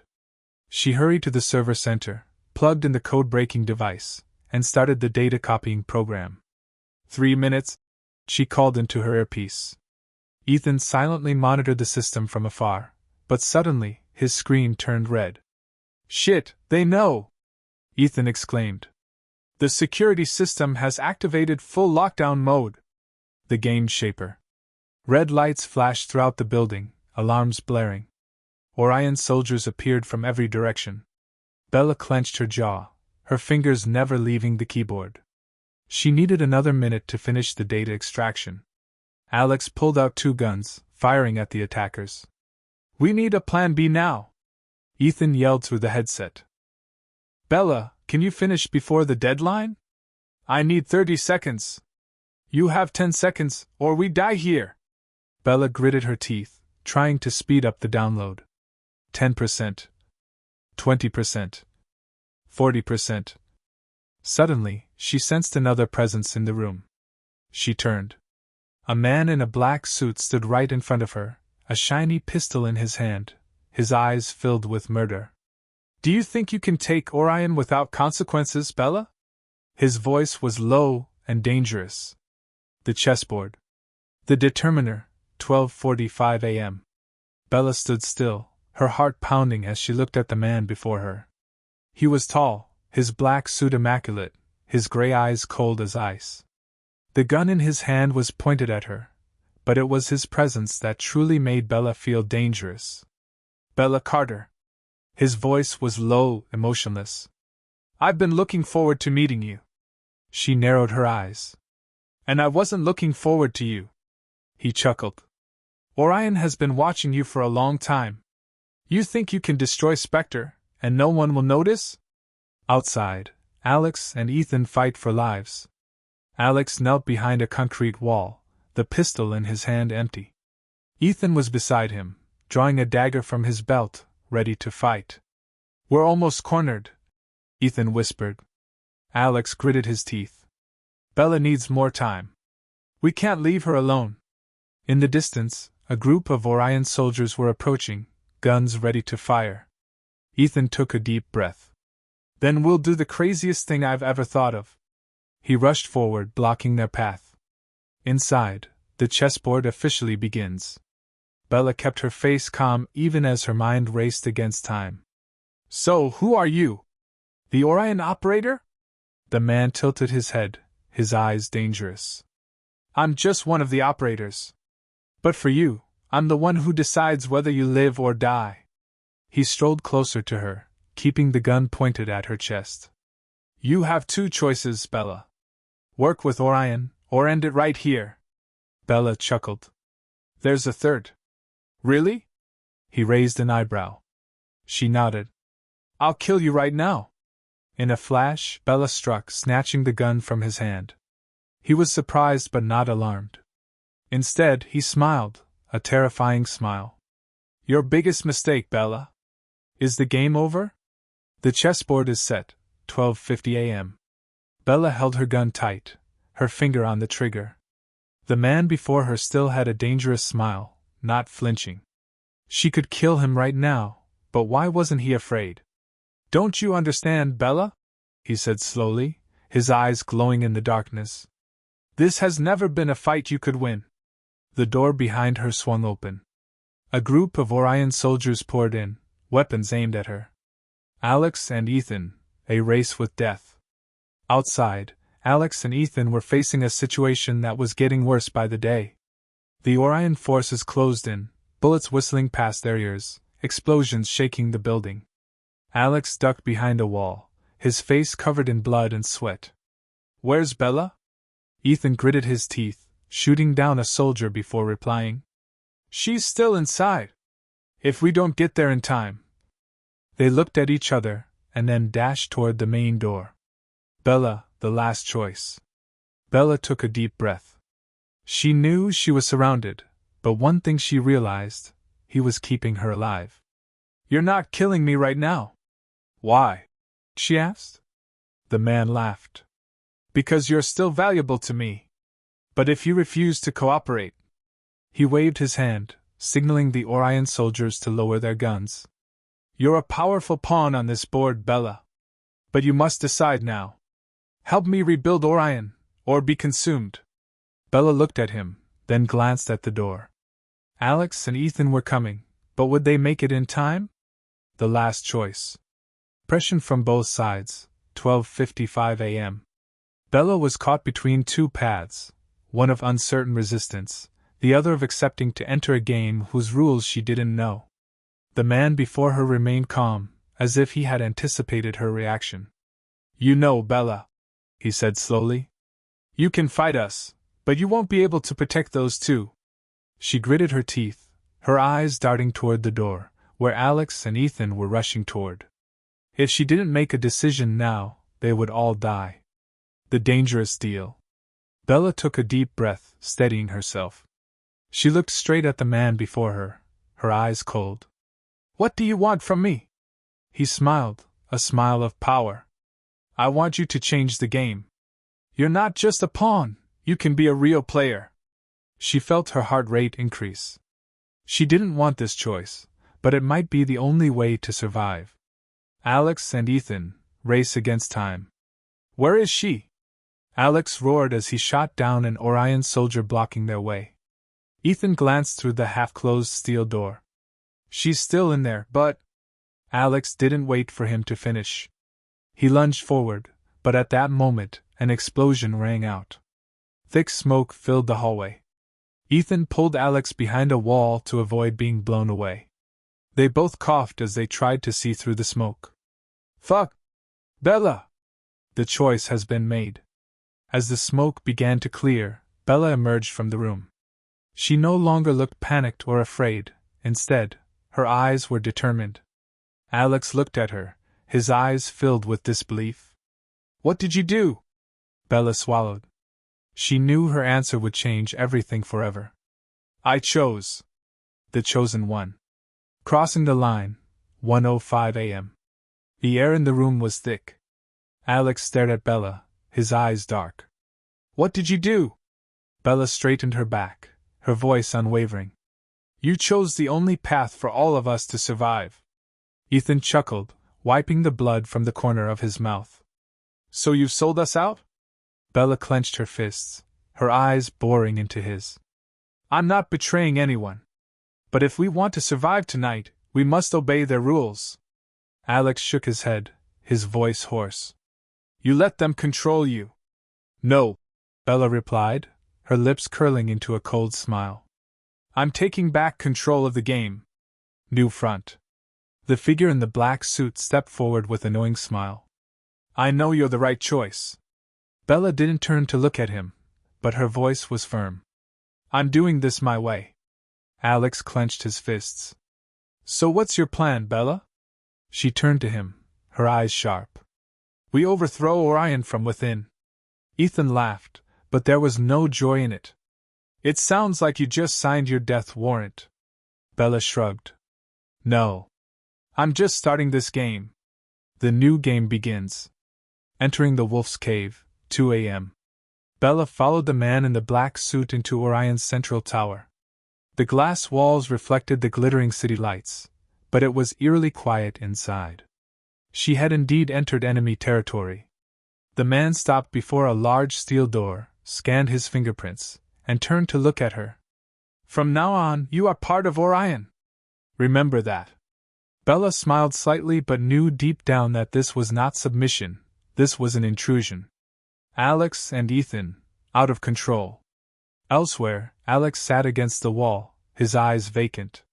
She did this? His voice was hoarse. Ethan threw a knife onto the table, sighing. I don't know what Bella's planning, but if she's wrong, we're all dead. Alex clenched his fists. No. I won't leave her in there alone. Ethan raised an eyebrow. So what are you going to do? Walk into Orion headquarters and say, Give me back, Bella? Alex smiled faintly, but there was something dangerous in his eyes. No. I'll blow Orion up from the outside. The game officially begins. Inside Orion headquarters, Bella was led into a large conference room. An older man sat in the center, his eyes filled with power. Bella Carter. Welcome to Orion. I'm Lucian Graves, the man who runs this organization. Bella kept her face calm. What do you want from me? Lucian smiled, a slow, calculating smile. The question isn't what I want from you, but what are you willing to do for Orion? Bella looked straight into his eyes. The game had truly begun. Bella's plan. The game begins, 2:30 a.m. Bella sat across from Lucian Graves, the powerful man who headed Orion. His eyes were cold and watchful. She couldn't let him doubt her. I want to see your loyalty, Bella, Lucian said slowly. Orion has no room for betrayal. Bella smiled softly, hiding her pounding heart. So how do you want to test me? Lucian pushed a file toward her. There is someone who needs to be eliminated. A traitor in our ranks. Bella flipped the file open, and her heart sank. It was Alex. Alex and Ethan, preparing for war. Alex stood on the roof of a tall building, looking down at Orion headquarters with dark eyes. Ethan stood beside him, examining the weapons they had collected. We can't just sit back and let them devour Bella, Alex said, his voice full of determination. Ethan nodded. I agree. But if we rush in there now, she could be more dangerous. Alex gritted his teeth. I'm not leaving her in there alone. He turned, his eyes sharp. We'll create a crisis. Orion will never see this coming. Belle, the hard choice. Bella clutched the file, trying not to show her emotions. Lucian was testing her. If she refused, she would be suspected. If she agreed, she would betray Alex. How long do I have to complete the mission? she asked, her voice calm. Lucian smiled. 48 hours. If you complete it, I'll know you're part of Orion. If you don't, well, you know what happens. Bella nodded, but she had another plan in mind. She wouldn't kill Alex. She would overthrow Orion from within. Game of death. 48 hours to kill, 3 a.m. Bella stared at Alex's file on her desk, a feeling of suffocation slowly closing in on her. Lucian was watching her, testing her. If she didn't act, she would be next. She needed a perfect plan to save Alex without Orion suspecting anything. But time was not on her side. Alex and Ethan, counterattack. Orion knows we're alive, Alex said, his voice sharp as he peered through binoculars from a building near Orion headquarters. Ethan smirked. Then let's show them what it means to survive. They were ready, weapons, an escape plan, and most importantly, they knew Bella was in there, and they were going to get her out. Bella's move. Bella walked into Lucian's conference room, the file still in her hand. He looked up, his eyes challenging. Have you decided? She set the file down on the table, her voice calm but firm. I'll do it my way. No one can get to Alex but me. If I do, he can't escape. Lucian chuckled. I like the way you think. But you only have 48 hours. If you fail, I'll kill you both myself. Bella nodded, but in her mind, another plan was already forming. She wouldn't kill Alex. She would use Orion to destroy them. The final warning. Bella turned quickly, her back pressed against the closed hotel door.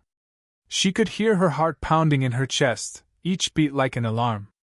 Alex stood there calmly, as if completely controlling the situation. He wore a dark suit, his tie loose, giving off a sense of danger and power. How did you know I was here? Bella's voice trembled, but she tried to appear calm. Alex shrugged. How long do you think you can hide from me? Ethan has people everywhere. We've been informed since you entered the hotel lobby. Bella gritted her teeth, realizing she had been too exposed.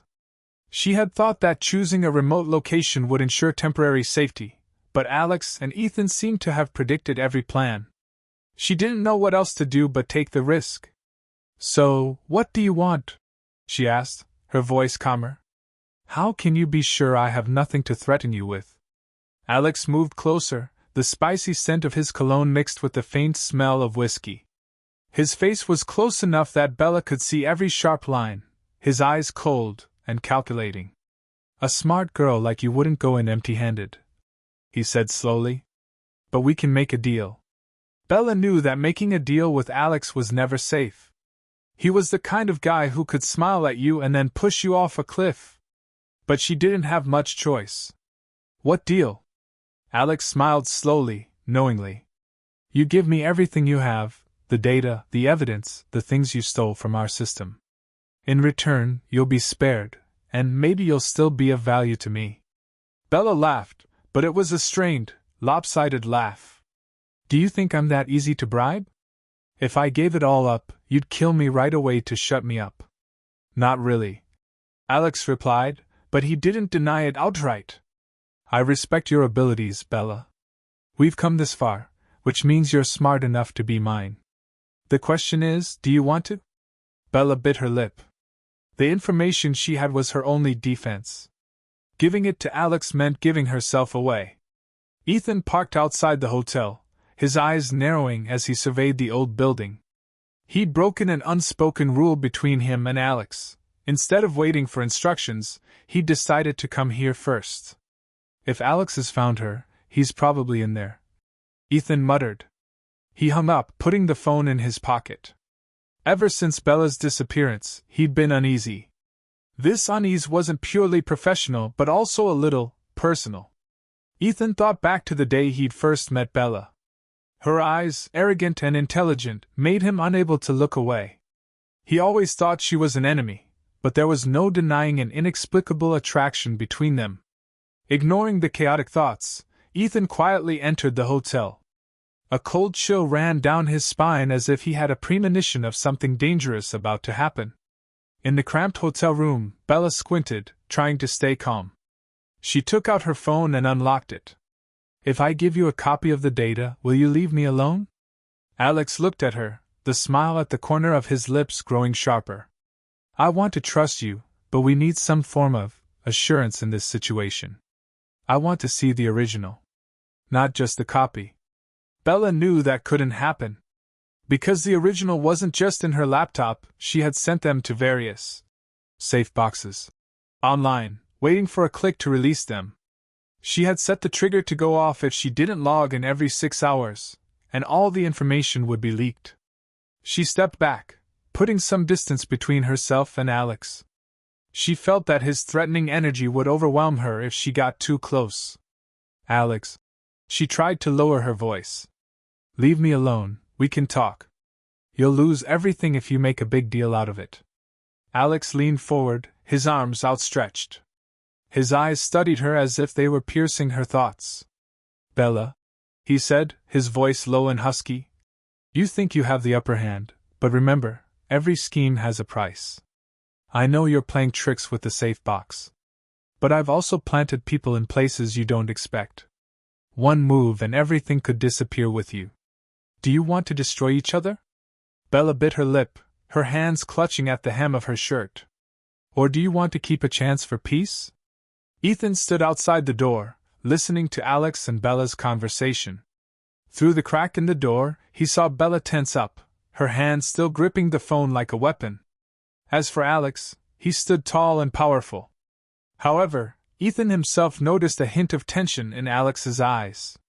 Alex was known to be cold-blooded and rarely showed emotions, but this time, Bella's determination made him wary.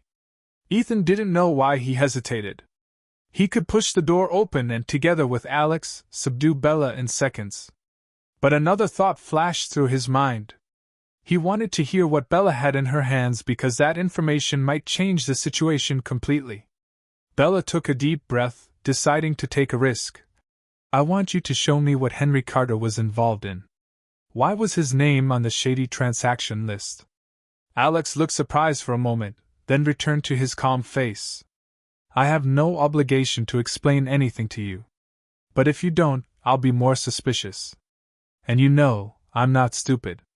I sent that data. If I get into trouble, it will immediately go to the police and the media. Alex stared at her, his gaze calculating. Henry, yes, he was involved, but he was just a pawn in the money laundering scheme. The question is, who's behind the whole thing? Bella felt a chill run down her spine. If Henry was just a pawn, then there was a force bigger than Alex. I think we have a common enemy. Alex continued. So, maybe we still have a chance to work together. She looked at him, tilting her head slightly. How's the deal? Alex slowly approached, this time his hand extended as if to shake hers. You gave me control of all the data, not to erase it, but to lure out the real person behind it. If we succeed, you'll have no reason to fear being killed because the situation will change. Bella considered. She'd never thought Alex would think of leading out the enemy. Was he threatened too? The door swung open, and Ethan stepped in. Both Bella and Alex turned to look. Bella's expression changed as if her worst nightmare had happened. Alex didn't seem surprised, only frowning at Ethan's sudden appearance. You're here? Alex glanced at Ethan. Just in time. Ethan stood in the middle, taking in the scene. The tension was thick.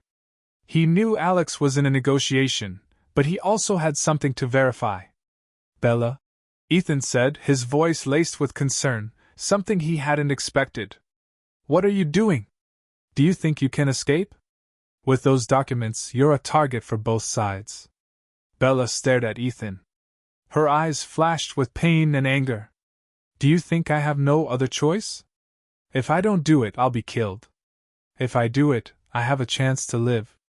After all, I have to save myself.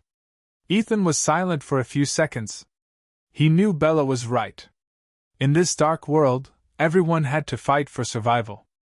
Alex broke the silence. Ethan, you're here to witness everything. Could you stand by me? You're my right-hand man, but this, you probably understand it can't be solved one-sidedly. Ethan nodded, his eyes still on Bella. I'll be here, but I want to hear the plan more clearly. Bella felt like she was backed into a corner. She was facing the two most dangerous men in her life. The physical and mental exhaustion made her want to collapse, but she knew that if she let her guard down for a second, she would lose everything. "Okay," Bella said, her voice trembling slightly but still determined. "I'm willing to compromise, but there are conditions. First, I retain the right to release the data if anything goes wrong. Second, we find out who's behind Henry Carter together. And finally," she hesitated, looking at Ethan, "I want guarantees from both of you, in writing, with what I can get my hands on. I won't let myself fall into a trap with no way out." Alex laughed coldly. "That's too much to ask. But I like you for that. Signing a document is not difficult. The question is, do you trust us to keep our word?" Bella bit her lip, silent. She didn't trust anyone, but she needed time to complete the plan. Outside, the rain began to fall. The sound of rain hitting the glass echoed through the old hotel. Ethan moved to the window, gently lifting the dusty curtain to look at the wet and deserted street, a rare moment of calm amid the storm. He turned back, slowly removing his jacket and placing it on a chair. "Maybe we should sit down and talk things out. Standing like this will only make things more tense." Bella looked at Ethan, remembering when she had been wary of his danger.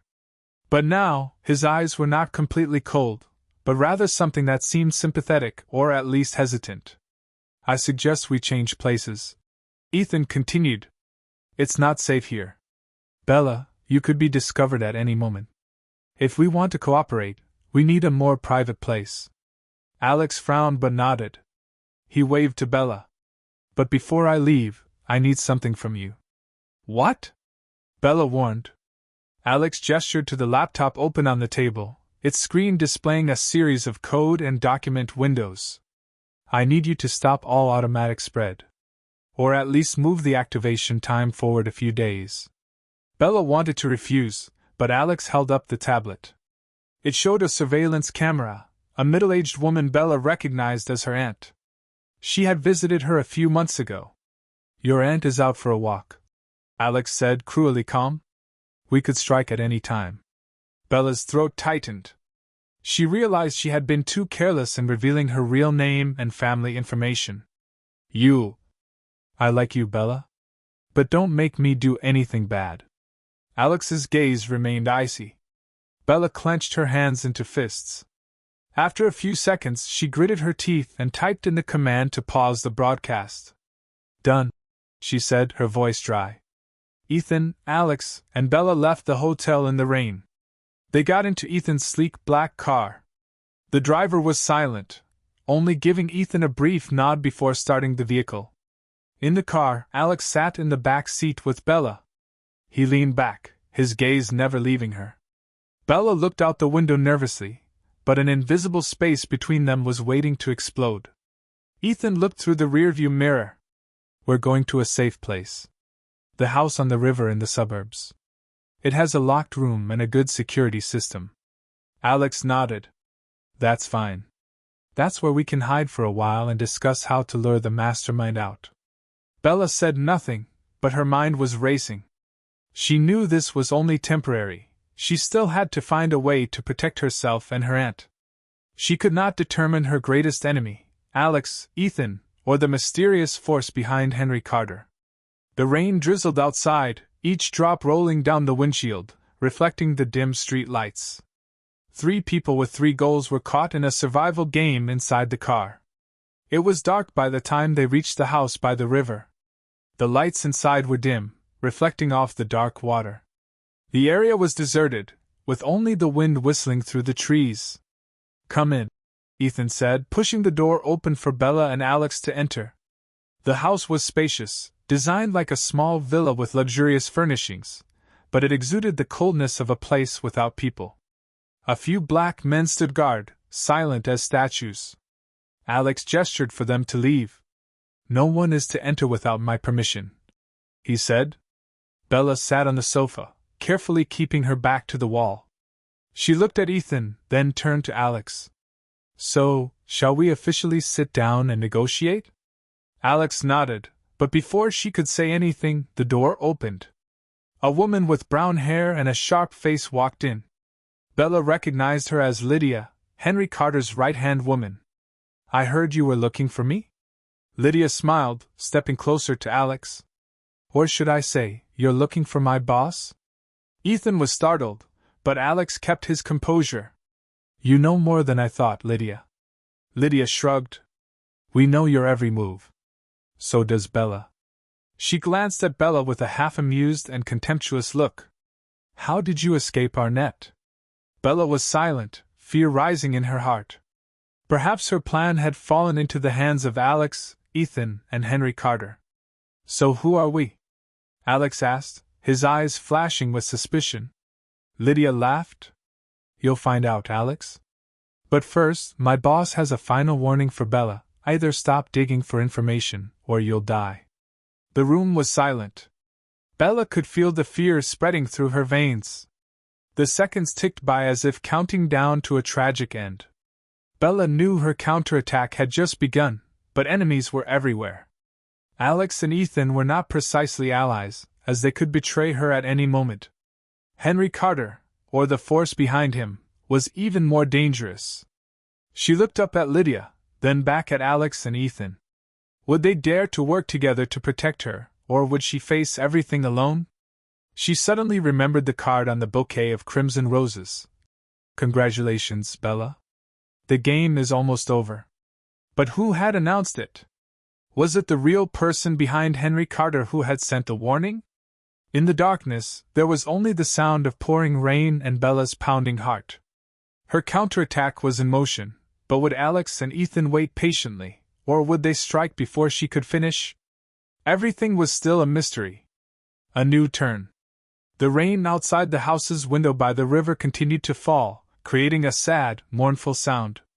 In the quiet living room, everyone turned their eyes to Lydia, who had just appeared with a cruel warning.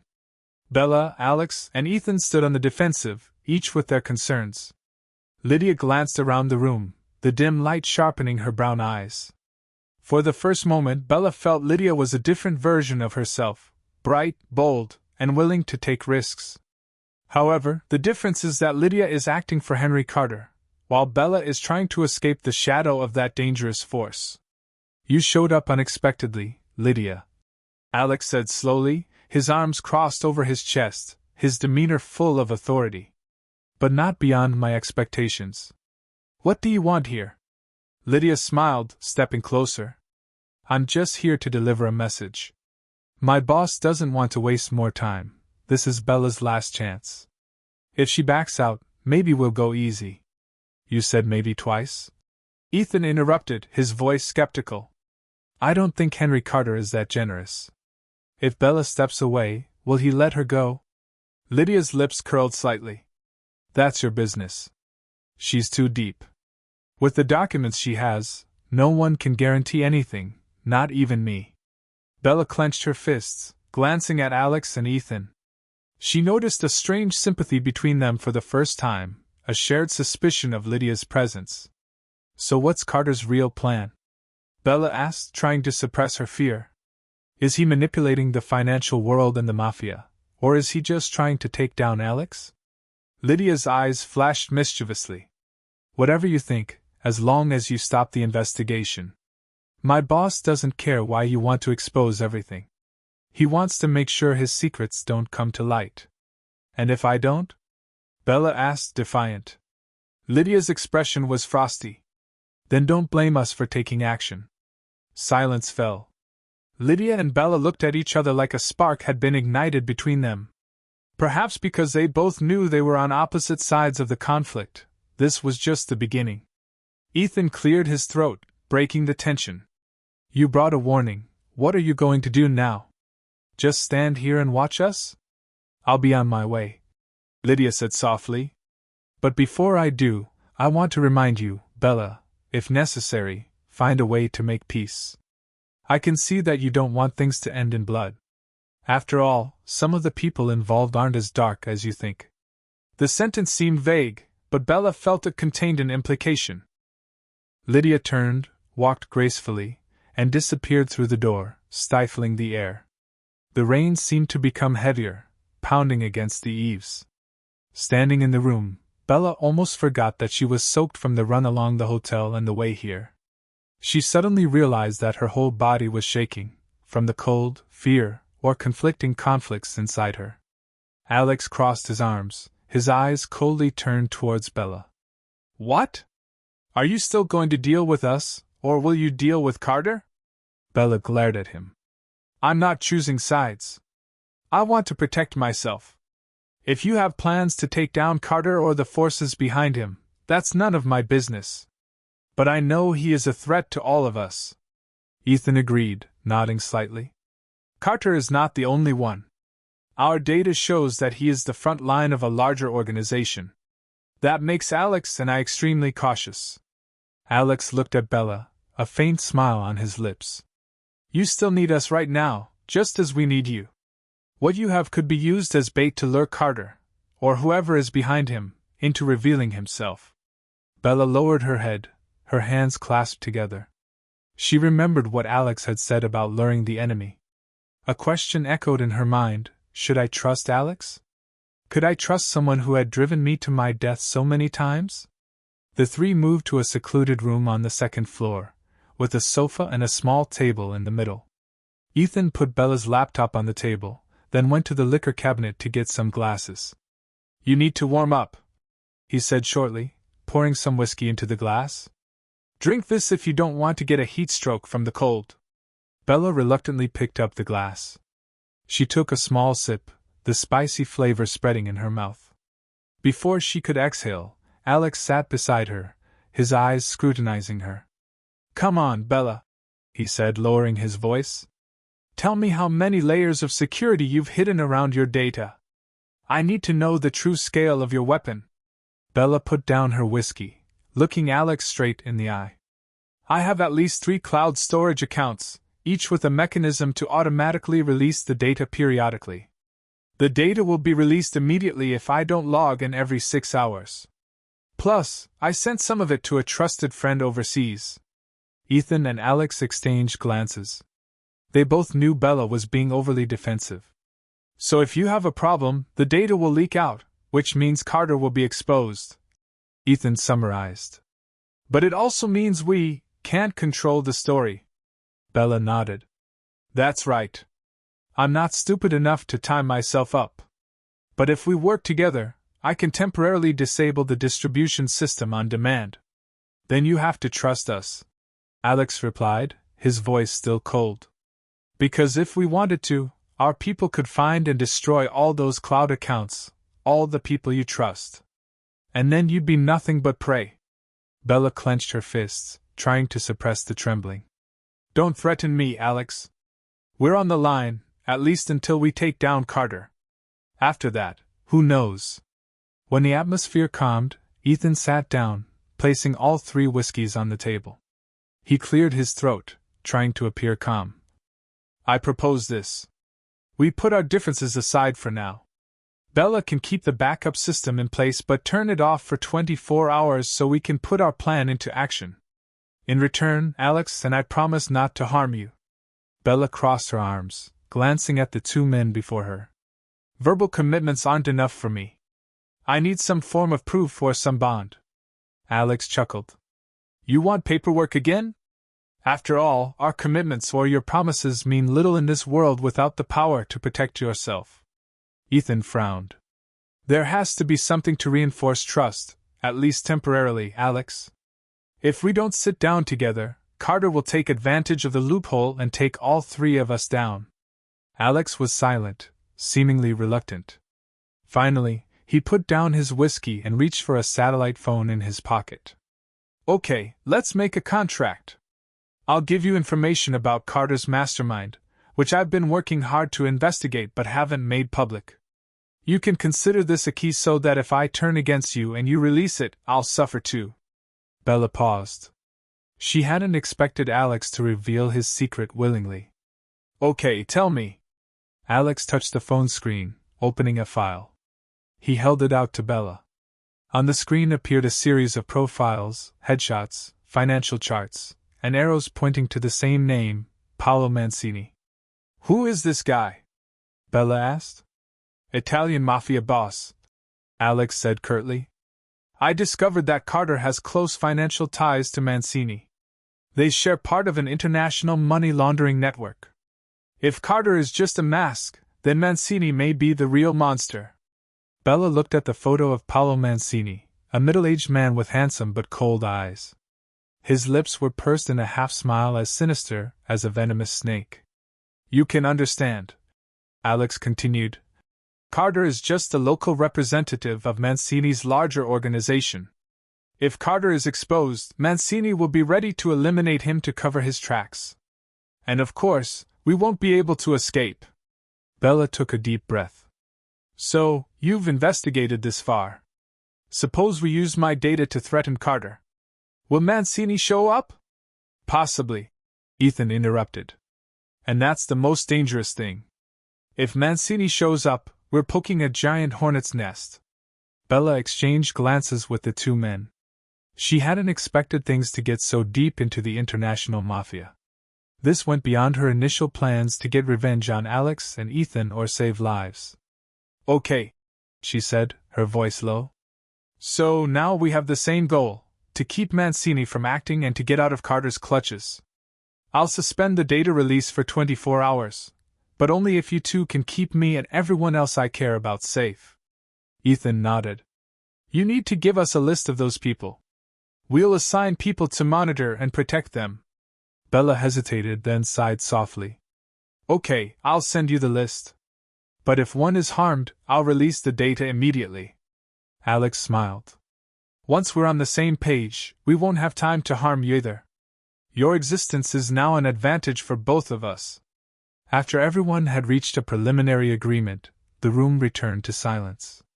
Bella sat on the chair, her mind wandering over everything that had happened. She had shaken hands with two people she had once considered enemies. But at the same time, she also knew clearly that if the situation changed, Alex and Ethan would not hesitate to abandon her. Ethan turned to the other side, adjusted his gun in the holster, then handed Bella a thick coat. You should change if you don't want to get sick. She was about to refuse but realized she was still shivering from the cold. Bella took the coat, mumbling, "Thank you," in her throat. Alex stood up, stretching.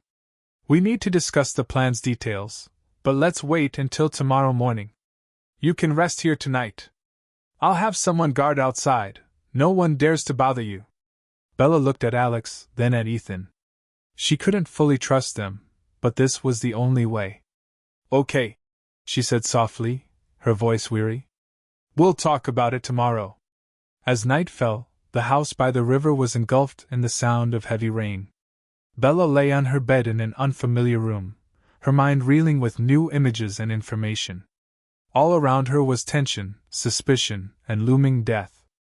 She thought of her aunt and the few friends she still had contact with. Was she right to drag them into this vortex? If something happened tomorrow, would she be able to save them all? Then she remembered Alex's determined expression and Ethan's complicated eyes. Two dangerous men, but offering her a way out, or at least a chance to live. And was there room for the vague, mixed feelings she had for Ethan? She couldn't let her heart be weak, she told herself. In this place, emotions were a luxury, something that could kill you before you knew it. She closed her eyes, forcing herself to fall asleep to save her strength for the upcoming battle. The rain continued to pound outside the window, signaling an even more significant storm ahead. The beginning of the plan.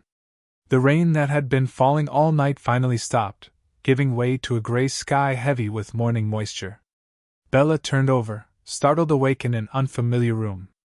It took her a few seconds to remember all the events that had just happened, the encounter with Lydia, Henry Carter's warning, and the appearance of a new and more dangerous enemy, Paolo Mancini. Strolling out of the room, Bella noticed that the house by the river had suddenly become quiet. No one seemed to move in the hallway, only the sound of a light wind blowing through the windows. She carefully made her way down the stairs, stopping at the top of the steps and seeing Alex sitting on the sofa. He was flipping through a stack of papers, his expression focused, while Ethan was leaning against a nearby wall, his arms crossed over his chest. "You're up?" Ethan asked, his voice echoing, breaking the silence. Bella nodded, moving closer. She realized that she had never seen Alex without a full suit. This morning, he was wearing a white shirt and dark slacks, his face showing signs of fatigue from a sleepless night. Ready to discuss? Alex pushed the files toward Bella. Ethan moved away from the wall and took a few steps forward. First, we must agree on measures to protect your loved ones. Bella, we must know where they are to ensure their safety. Bella hesitated momentarily, then held out a small piece of paper, listing the names and locations of the people most important to her, including the aunt Alex had threatened. I'll email you their contacts, she said, her voice firm. But remember, if anyone is harmed, I will immediately activate the spread mode. Ethan nodded, handing the paper to Alex. I'll have someone follow closely. No matter what, we can't let anyone get hurt. Bella looked at the stack of files Alex had placed on the table. What is it? A detailed report on shady dealings involving Carter and some other middlemen. Alex explained. I have a few sources, here's what they've sent me. Carter has been quietly moving assets to offshore accounts, possibly in case Mancini turns on him. Ethan took the files and flipped through the pages. So Carter's suspicious too? He wants to divest himself of his assets to make a run for it? Alex shrugged. Maybe. If Carter falls, Mancini will probably find another local puppet. Carter is just a temporary tool for him. He doesn't want to lose power before things get out. Bella bit her lip, sensing the tension in the air. So what's our specific plan? Bait, Ethan answered immediately. Bella has enough information to expose Carter. If we let it slip that Bella is willing to reveal it, Carter will panic. He must come out to deal with it or at least make a clear move. Alex nodded in agreement. Then we can track or force him to reveal his deeper connection to Mancini. We need a face-to-face meeting. Or, best of all, let Carter go to Mancini himself for help. That way, Mancini won't be able to sit in the dark. Bella frowned. That means I'll be the bait to lure Carter out. But he probably won't hesitate to kill me. Both men fell silent because they knew Bella was right. Carter was cold-blooded, and Mancini was even more dangerous. We'll set up a neutral and public location, Ethan said in a low voice. Carter can't be too obvious. You need to show up, show him you're serious. We'll have backup around us. Bella exhaled, trying to calm herself. Okay. But you must commit to keeping me safe and be ready if Mancini makes a surprise move. That's why we need both my network and Ethan's, Alex said. You're not alone, Bella. After all, we have the same goal, to prevent Mancini from becoming the one to rule. Bella's gaze slid to Ethan, catching a serious glint in his cold gray eyes. Despite the potential for betrayal, she knew that they held the key to her survival in this game. Preparing for the meeting, the three spent the morning discussing setting up a trap for Carter. Bella pulled out her phone, sighing as she watched the threatening messages from the unknown number continue to arrive. Your time is running out. Carter isn't kidding, the last message read. She told Alex and Ethan about this. Ethan nodded curtly. He's trying to corner you. Bella deleted the message, instead writing an email, implying that she had evidence against Carter and was ready to release it if pressed. After pressing send, she looked at the two men. Consider this your first knock on the door. I trust Carter will respond quickly. Alex picked up the tablet and placed a map in front of her. We have a bustling coffee shop in the center of town. He's unlikely to do it publicly. At least he'll have to show up discreetly. We can meet there. Okay, Bella agreed. But I repeat, if anything goes wrong, I'll release the data immediately. Ethan smiled slightly. You should keep that determination. Only the strongest survive here. Afternoon. The phone rang, breaking the tense atmosphere. Bella picked it up, but the screen showed an unfamiliar number. She glanced at Alex and Ethan, then pressed the answer button. Bella, a deep voice rang out. She recognized Carter immediately. What do you want? She asked, feigning calm. I want to see you. Directly, Carter said, without beating around the bush. You know why. Don't make me go looking for you. Bella glanced at Alex, who nodded as if to signal. Okay. Tomorrow, 10 a.m., at the Riverside Cafe. Is there a problem? Carter hesitated for a moment. Riverside? Okay, I'll be there. But don't forget, Bella, if you try anything, I won't hold back. She hung up, exhaling. Her heart was pounding despite her mental preparation. Ethan stepped forward and put his hand on her shoulder, surprisedly. You did well, he said, his voice low. We'll watch you. No one dares touch you. Bella didn't answer, just nodded and avoided his gaze. A warm feeling passed through her, but she quickly brushed it off. This was no place for soft feelings. That evening, Bella sat alone on the porch, watching the dim lights reflect on the river. She needed a quiet moment to clear her thoughts. Footsteps echoed behind her. Ethan approached quietly, holding 2 cups of hot coffee and handing her one. Why coffee at night? She asked. We're about to enter a match, he replied. Need to be alert. And maybe you can't sleep either. Bella smiled softly, taking the coffee. Her hands warmed, dispelling the chill in the air. I used to think you and Alex were mortal enemies, she blurted out. But it turns out, the greater enemy is Carter, and maybe Mancini. Ethan nodded slightly. In this world, enemies and friends can change quickly, depending on their interests. If necessary, Alex and I can still get rid of Carter. But that Mancini, we don't want to piss him off without being prepared. Bella mused. I don't want to get too involved with the international mafia. But it seems like things have gotten out of hand. The two of them sipped their coffee in silence, the sound of insects chirping by the river. Tonight there was no rain, but uncertainty still lurked outside. In a rare moment of peace, Bella wondered if she could leave Alex and Ethan's life entirely after this. Deep inside her, a faint sense of connection arose, both strange and terrifying. She couldn't allow herself to form feelings for anyone here because that might make her let her guard down. Tomorrow, at the Riverside Cafe, their fates might change once more. Face to face. At dawn the next day, Bella got up from the sofa where she had tried to rest all night. She looked up and saw that Alex and Ethan were ready, although both looked exhausted from lack of sleep. The atmosphere in the house by the river was tense and suffocating before entering a critical confrontation. Are you okay?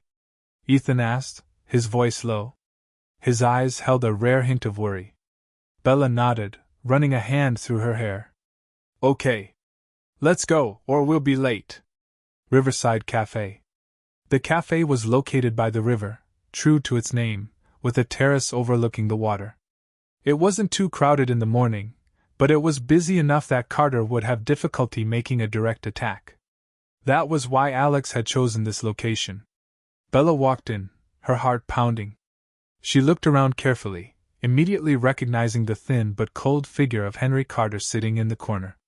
Beside him was a tall bodyguard wearing sunglasses.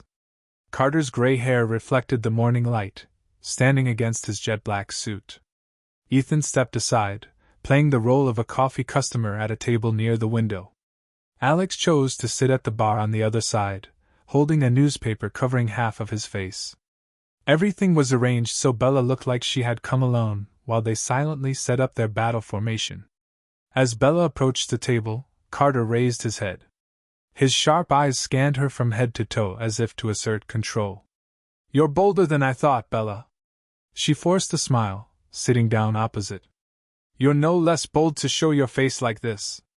What do you think you can do to me in public? Humph. Carter lowered his voice. Don't forget, my network is extensive. If I make one phone call, you can't leave here. Bella clenched her fists under the table, pushing her fear aside. But I also have a way to release all the documents. You know that. Carter crossed his arms, his eyes flashing with menace. Get to the point. Why do you want to overthrow me? Because of Alex and Ethan? Or are you naively thinking you're a hero? Bella smiled faintly. I'm not on anyone's side. I want to protect lives. If you leave me alone, I might leave you alone. But if you or Mancini's people keep threatening me, I'll be forced to expose everything. Unexpected appearance. The conversation was tense when the door to the cafe swung open. A tall man in a brown suit with cold blue eyes walked in. Upon seeing this person, Alex immediately narrowed his eyes behind the newspaper. Paolo Mancini. He muttered loud enough for Ethan to hear. Ethan shivered. He hadn't expected Mancini to show up himself. He didn't want Carter to handle things on his own. Or perhaps he was suspicious of Carter and tried to follow him. Mancini walked straight up to Carter, motioning for the guard to step back. The air was frozen.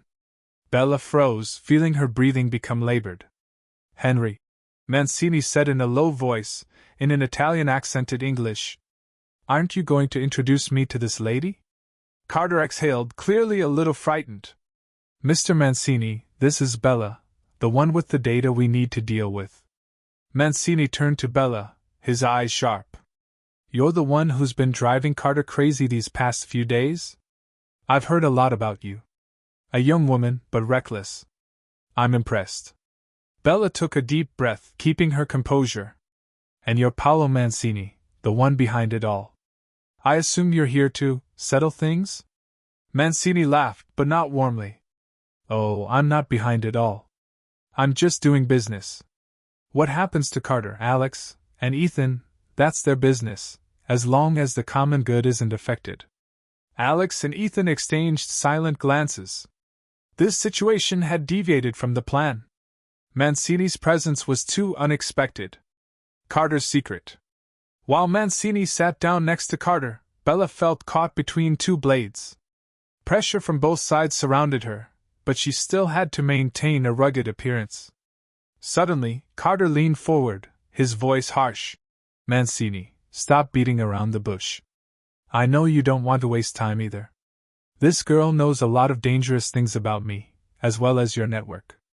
I can't let her escape. So what's the choice? Mancini narrowed his eyes, looking thoughtful. He glanced at Bella lazily, then looked back at Carter. I don't need data. I need to make sure my business doesn't go down. If you did your job well, why would I come here? I thought you could handle it. Carter clenched his fists, helpless. She's too smart. She's got enough defenses. If I make a mistake, everything will fall apart. On the other hand, if she lives, she can throw herself at you at any time. Then bribe her? Mancini shrugged as if suggesting a simple solution. Bella laughed sarcastically. You think I'm that greedy? Mancini turned to her, his gaze cold. Everyone has their price, little girl. The question is whether you can find the right price. If you make a big deal out of this, my underground network will shrink once this goes to court, but you'll also be cut off. You'll be hunted down, possibly by both me and the government. Carter was starting to lose patience. Mancini, I have a proposal. I think she's not just a problem for me but a potential threat to your organization. Mancini gestured for Carter to continue. Carter took a deep breath as if he had something pent up for a long time. There is someone else who wants to take me down, and also has the ambition to eliminate Mancini. That is Alex. He and Ethan are colluding with Bella to set a trap.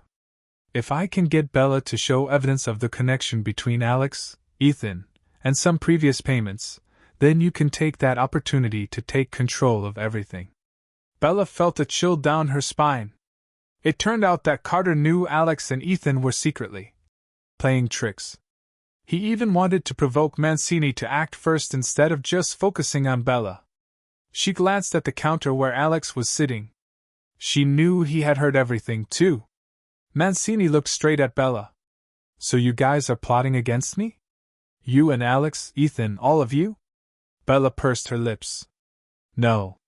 I want to escape Carter's threat and stay away from his criminal network. What Alex and Ethan plan to do is their business. Carter laughed dryly. Are you kidding yourself or are you kidding me, Bella? You're clearly with Alex and Ethan. Do you think I don't see them here? With that, Carter waved his hand. The bodyguard immediately pulled out his gun and pointed it at Alex and Ethan. The atmosphere of the cafe exploded with the screams of customers. The servers hid behind the counter in panic. The situation was beyond plan. Alex immediately jumped up and also pointed his gun at Carter. Ethan was quick as lightning, pushing the bodyguard's hand away, causing the weapon to deflect, the bullet hitting the ceiling with a deafening sound. Mancini kept his composure to the point of being terrifying. He raised his eyebrows, gently took out his cell phone, and seemed to be calling someone. Yes, Riverside. Prepare the car. Bella realized that Mancini was planning an escape route. He didn't want to get too involved in a public shootout. Carter stood up abruptly, his eyes bloodshot with anger. Everyone sit down. Alex shouted, his voice filled with authority. Carter, what do you want? Will you let the police come in and end it all? A cold silence passed as they realized that most of the guests in the restaurant had fled, and they could call the police. Everyone could no longer drag on here. Mancini left his chair. Enough, I'll go first. Carter, if you can't calm them down, don't blame me for cutting off communication. You're worthless if you can't control your territory. He turned and left, leaving Carter to face Alex, Ethan, and Bella in the chaotic space. Suddenly, Carter roared. Bella, if you want to live, give me all the data now. I'll make sure Mancini won't hunt you down. Otherwise, do you think Alex and Ethan will protect you forever? A turning point for Bella. Bella was caught in the middle of two invisible lines of fire. On one side was Carter, and on the other were Alex and Ethan, the ones who had threatened her but were now teammates. In name only. She looked at Carter, her eyes still filled with hatred.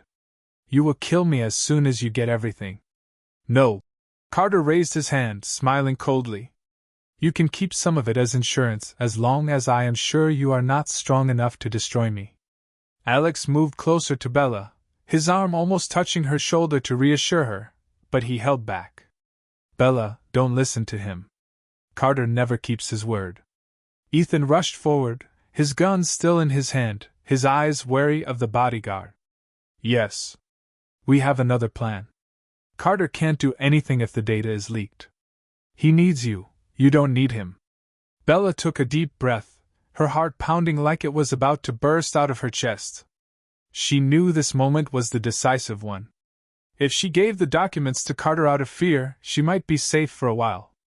But who knows, she might be purged soon after. If she believed Alex and Ethan, continued with the plan to take down Carter and target Mancini, the road ahead was also uncertain. Mancini was the biggest threat, and it was not Carter. A shot rang out somewhere outside, probably the police starting to show up. Bella heard sirens in the distance. She made up her mind. I will never give you the data, Carter. The data will be released if I die, and neither will you. Carter's face crumpled, showing extreme hatred. Don't regret it, Bella. You don't know who you've messed with. With that, he turned to the bodyguard. Get out. They quickly ran out the bar's back door, disappearing before the police arrived. For a moment, the room fell silent. Only Alex, Ethan, and Bella remained. Out on the street, police sirens echoed closer and closer. Alex grabbed Bella's wrist and led her to the other side of the street, where Ethan's car awaited. Go! He shouted softly, his eyes determined. They got into the car and disappeared into the traffic. Bella sat in the back seat, breathing heavily, not believing she had just escaped such a tense confrontation. Are you okay? Ethan turned around and asked. Bella nodded, trying to calm down. Fine. But it's obvious that Mancini himself showed up, which means the situation is more serious than we thought. Alex sat in the front seat, his voice booming. Carter just confirmed one thing. He lost control of Mancini too. This old man is going to drag us down with him. Bella was still shocked. If Mancini wanted to, he could have taken us down cleanly. Maybe he was waiting for the right opportunity. And now, Carter sees me as his sworn enemy. The car moved forward, merging into the busy lane. Ethan gripped the steering wheel in the driver's seat, his voice low. We have to stay one step ahead, Bella. At this moment, the flames of war have officially flared up. There is no turning back. Bella closed her eyes, trying to suppress the rising fear. She knew the path she had chosen would be extremely dangerous. But she also understood that if she faltered, it would mean accepting certain death. Escape and alliance. Inside the car, speeding down the highway, Bella still hadn't completely shaken off the tension from her encounter with Carter and Mancini. Outside the window, the street lights tore through the night, reflecting on her pensive face. Alex sat in the passenger seat, checking his phone while whispering to Ethan in the driver's seat. The tapping of Alex's fingers on the phone screen showed he was also impatient. "Still no news from our group?" Ethan asked. "I want to know the security situation around the house by the river." Alex shook his head. "They reported that some strangers were lurking around that area. We can't risk going back." Bella's heart pounded as she listened. She took a breath, calming herself. "So where are we going?" Ethan looked at her in the rearview mirror. "I have another house in the suburbs, with good security. At least enough for us to continue discussing and prepare for the worst." Bella nodded, feeling her body gradually weaken after a stressful day. "When will we get out of this mess?" she wondered, not daring to answer herself. The suburban house. It was an old-fashioned house, separate from the residential area, surrounded by wooden fences and tall pine trees. When the car stopped, the automatic gates slowly opened, revealing a gravel path leading to the yard. Bella got out of the car and looked around. The scene was strangely peaceful compared to the chaos in the city center. However, she couldn't rest assured. She knew the enemy could come any time. Stepping inside, she saw a spacious living room, the wooden furniture in warm colors. Large glass doors looked out onto the backyard, where there was a wooden table and a few wooden chairs. Ethan said the phone signal here wasn't too strong, so it would be harder to spy on them. "We're here for now," Ethan said. "I've sent someone to check the perimeter. If anyone comes close, we'll know soon enough." Alex took off his jacket and placed it on a chair. "So what do we do now? Carter has turned against us, and Mancini himself has shown up. If he wants to find us, he'll find a way." Bella sat down on the armchair, her hands clasped together. "I have an idea. We need an ally, or at least someone who can put enough pressure on Mancini to keep him from acting arbitrarily. Someone with international influence." Ethan frowned. "You mean the government or some federal agency? This is money laundering, the Mafia. If we get them involved, we'll be wiped out." Bella was silent, then shook her head. "No, I mean an intermediary. Like a big investigative reporter. I know someone, but I'm not sure she will take the risk." "It sounds dangerous," Alex remarked. "But you're right. If the media gets involved, Mancini will have to be more careful. And we might have to give up some of the information in return." Bella bit her lip. "It's a two-way street. I'm not sure I trust that reporter, but she's probably less dangerous than Carter or Mancini. Think about it, if we don't get a third party involved, we'll be caught in Carter and Mancini's web sooner or later." At this, Ethan seemed to hesitate. He walked to the window and looked out at the quiet garden. "That also means we have to expose some of the crimes we've been involved in. Are you willing to let the authorities dig deeper?" Bella clenched her fists. "I don't have a choice. We're all in a bind. If Carter gets caught and Mancini survives, he'll hunt us down too. And vice versa, if Mancini falls, Carter won't let us go. The only way to make things public is to make them both wary." Alex nodded, finally agreeing. "Okay. But be careful. I don't want the media to blow it up out of control. Be prepared before approaching reporters." Hidden memories. While the group had temporarily agreed, Bella stood up and excused herself for a few minutes to change and regain her composure. She walked into a bedroom upstairs, gently closing the door. Standing in front of the mirror, she looked at her haggard face, her eyes dark from sleepless nights. The image of her aunt flashed through her mind, making Bella's heart ache. She wondered if her aunt was okay now. She hoped Alex and Ethan would keep their promise to protect her loved ones. Pulling open the drawer, she accidentally saw an old photo, probably of Ethan's family. She glanced at it, realizing that the young man in the photo was Ethan when he was very young, his arm around an older man with a dignified look. His father? Suddenly, Ethan stood in the doorway, his voice hoarse. "That was my not-so-nice past." Bella was a little startled. She put the photo back and turned to look at him. I'm sorry.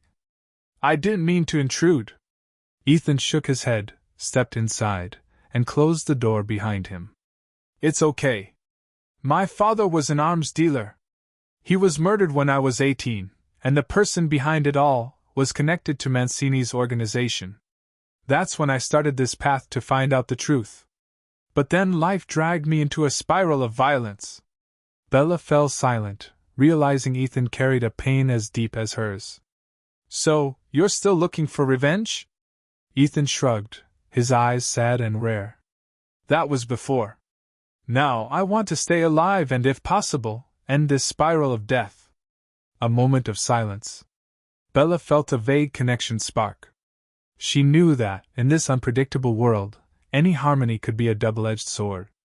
A double-way plan. Late at night, the three of them sat around the wooden table in the living room, the soft light of the ceiling lamp covering their calculating faces.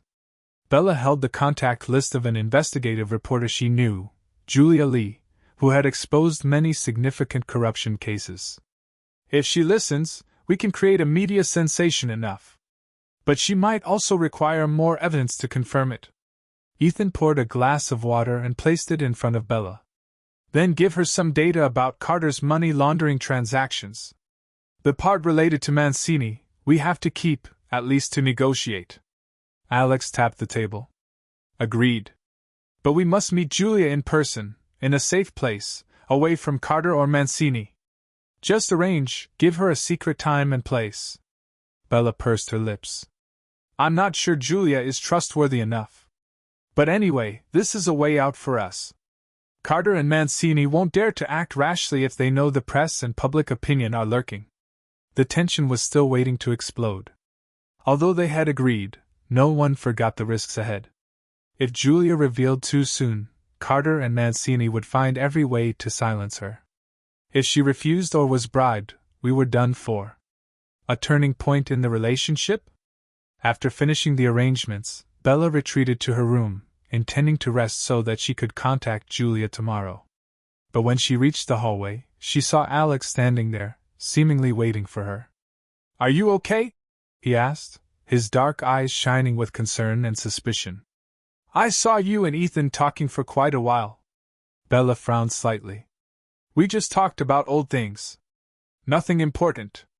Alex moved closer, causing Bella to take a step back unconsciously. He still had an intimidating demeanor, both seductive and dangerous. Don't forget, no matter what, we still have to trust each other to deal with the enemy. But too much trust will make us vulnerable. Bella forced a smile. I understand. Then don't expect me to hand over all the data obediently. The two of them met eyes in silence. An invisible electric current ran down Bella's spine. She quickly turned away and walked back to her room. She reminded herself that feelings were fragile and dangerous. In this world, a moment of carelessness could cost her life. That night, everything was quiet. Only the sound of the wind blowing through the pine trees remained. Everyone had their plans. Bella sat by the window, opened her laptop, and hesitated before the email icon. What should she write to Julia? She had only sketched out the idea, but she feared the email would drag her into another mess. After a while, she put her hands on the keyboard and typed the first lines. The game has begun, and there is no way out. The ambiguous appointment. The following day, the sky in the suburbs was covered in a layer of mist, tiny drops of water falling on the pine trees in front of the yard. Bella woke up after a restless night, feeling a heavy pressure pressing down on her chest.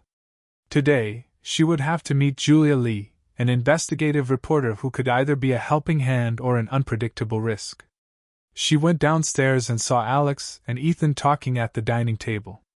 A few sandwiches and a cup of coffee gave off a light aroma, but neither seemed leisurely enough to enjoy it. Good morning, Bella said, tiredly pulling out a chair to sit down.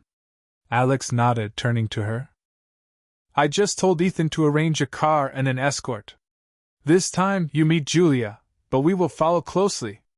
I know, Bella replied softly. I'm not stupid enough to stand out in public without your support. Ethan pushed the coffee cup towards her. Remember, Be careful with Julia, too. We can't be completely sure that she's trustworthy. We're in trouble if she's bribed or leaks to the media. Bella understood.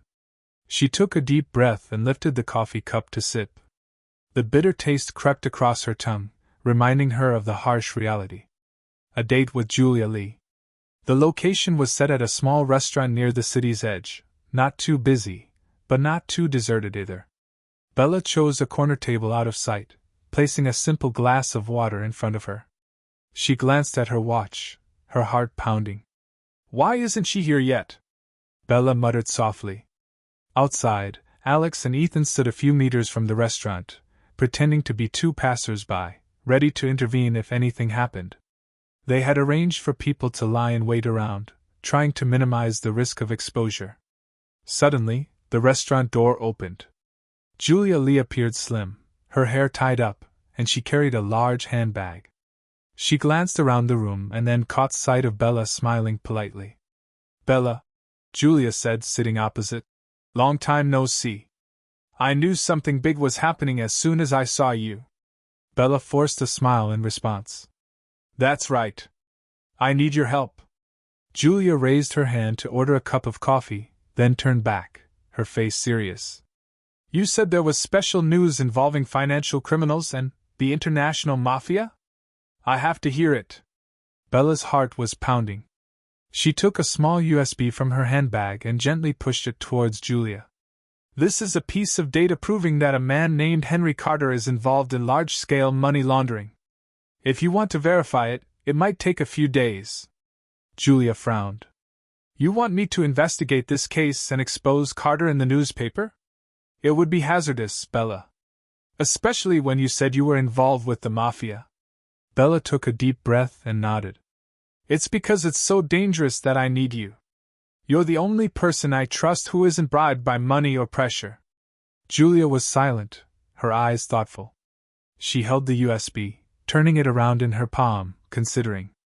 I'll take a look. But I need more information. This is just the surface.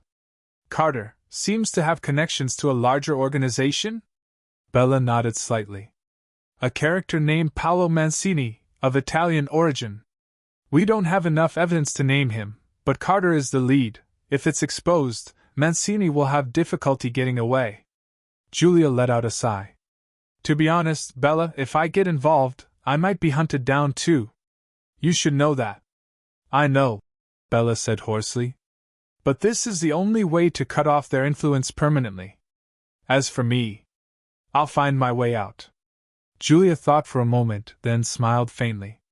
Well, it's not the first time I've faced a big force. But okay, I'll accept on the condition that you provide me with enough reliable information. And if things go badly, I'll have to protect myself. Bella looked at Julia, a sense of relief creeping in. At least, she had found a glimmer of hope. Okay. You will analyze this data for now, and then we'll meet again. Don't tell anyone. Julia nodded slightly, standing up. I'll leave first. Be careful, Bella. Test of faith. Bella lingered for a few minutes, then stood up and went out. As she reached the shop door, she saw Alex, his face serious. Are you okay? What did she say? He asked shortly. She agreed, Bella said. But we need more time to verify. Alex looked toward the taxi that was moving away, probably Julia's. It's too risky. I don't trust her completely. What if she gives the information to Carter or Mancini? Bella's voice was stern. I've made my choice. You can't stop me. Either way is risky, but we have no safer way out. Ethan stepped forward from behind, interjecting. Let her do it, Alex. Even if Julia betrays her, she'll have to think about the consequences, because Carter and Mancini don't take kindly to people who know too much. Alex glared at Ethan, then looked away, avoiding a pointless argument. The two men disagreed about handling the situation, and Bella was stuck in the middle, always having to choose who to believe. Carter and Mancini's reactions. After returning to the suburban house, Bella checked her phone, only to see countless missed calls and text messages from unknown numbers. Don't even think about pranking, Bella. I'm keeping an eye on you. Remember who killed Ethan's father? The last sentence startled Bella, her heart pounding. It was clear that someone was bringing up Ethan's painful past. This was a psychological trick to make them waver. She found Alex and Ethan talking to a few subordinates in the backyard. When they saw Bella, they both stopped. "What's going on?" Ethan asked, his expression slightly tense when he saw her pale complexion. Bella handed him the phone. "This message. Someone mentioned your father."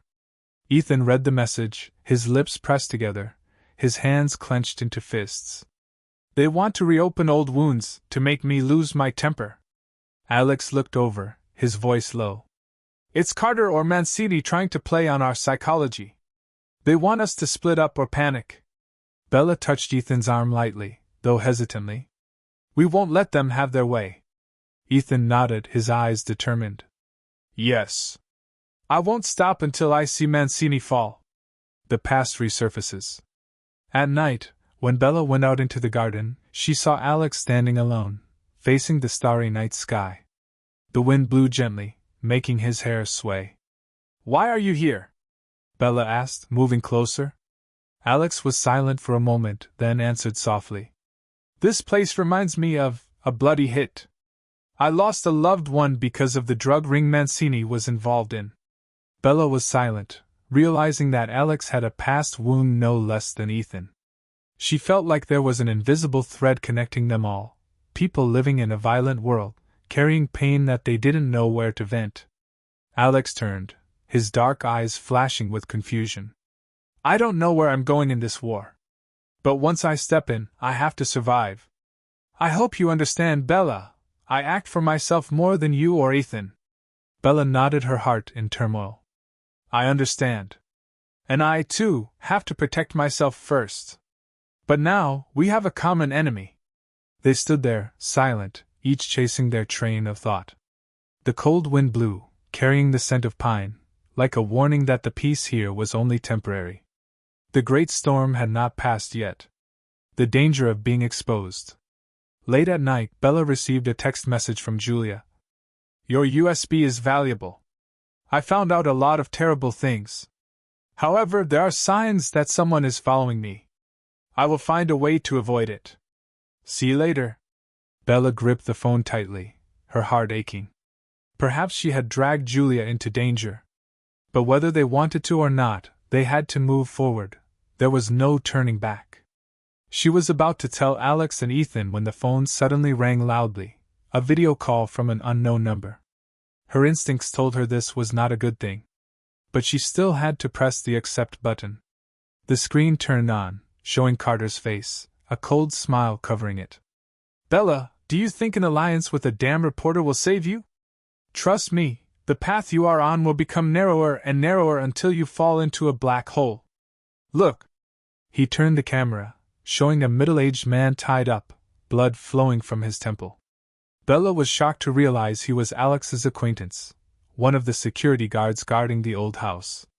"He won't say anything, but I guess there will be more people testing their loyalty sooner or later." Carter sneered. "Tell Alex, Ethan, we'll see each other again. And next time, maybe we'll bring Mancini with us." The call ended, leaving Bella staring at the black screen in shock. She could hear her heart pounding, and a cold sweat broke out. Carter had taken action, and Mancini might be about to join in more brutally. Now they had little choice. The only way was to overthrow the enemy before they were swallowed up. The surrounding titans. Night fell outside the suburban house, the air heavy with tension. Bella sat silently in the living room, wiping the sweat from her forehead. Carter's warning call kept replaying in her mind, the image of the guard bleeding profusely. She had never expected him to be so ruthless. Alex and Ethan stood in the corner of the room, talking on the phone with a few trusted subordinates.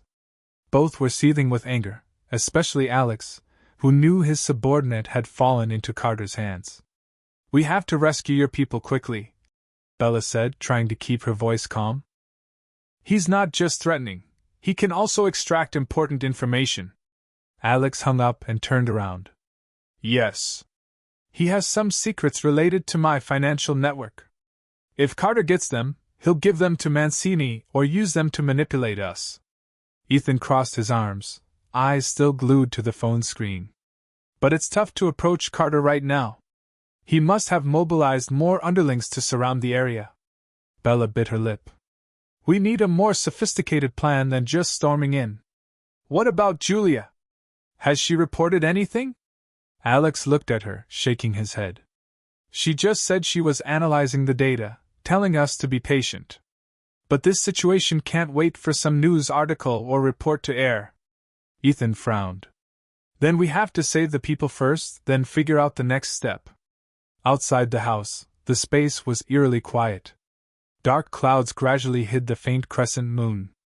Bella, Alex, and Ethan, along with a few trusted gunmen, stepped out onto the porch. They discussed, pointing to the map to identify suspicious spots, where Carter might be holding hostages. A source says Carter is hiding in a warehouse near the old docks, Alex explained, pointing to the corner of the map. It's deserted and not very popular. He often uses it for secret purges. Ethan nodded. Okay. We'll split up. My team will attack from the front door as bait, while your team will go around to the back. Bella will stay in a safe position, not taking any risks. Ethan's words immediately made Bella react. No. I have to go. I don't want to be separated from you two right now. Carter could use that gap to get to me. Alex looked at her, his eyes hesitant.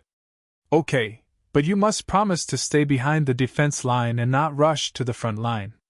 Bella took a deep breath and nodded. We don't have much time.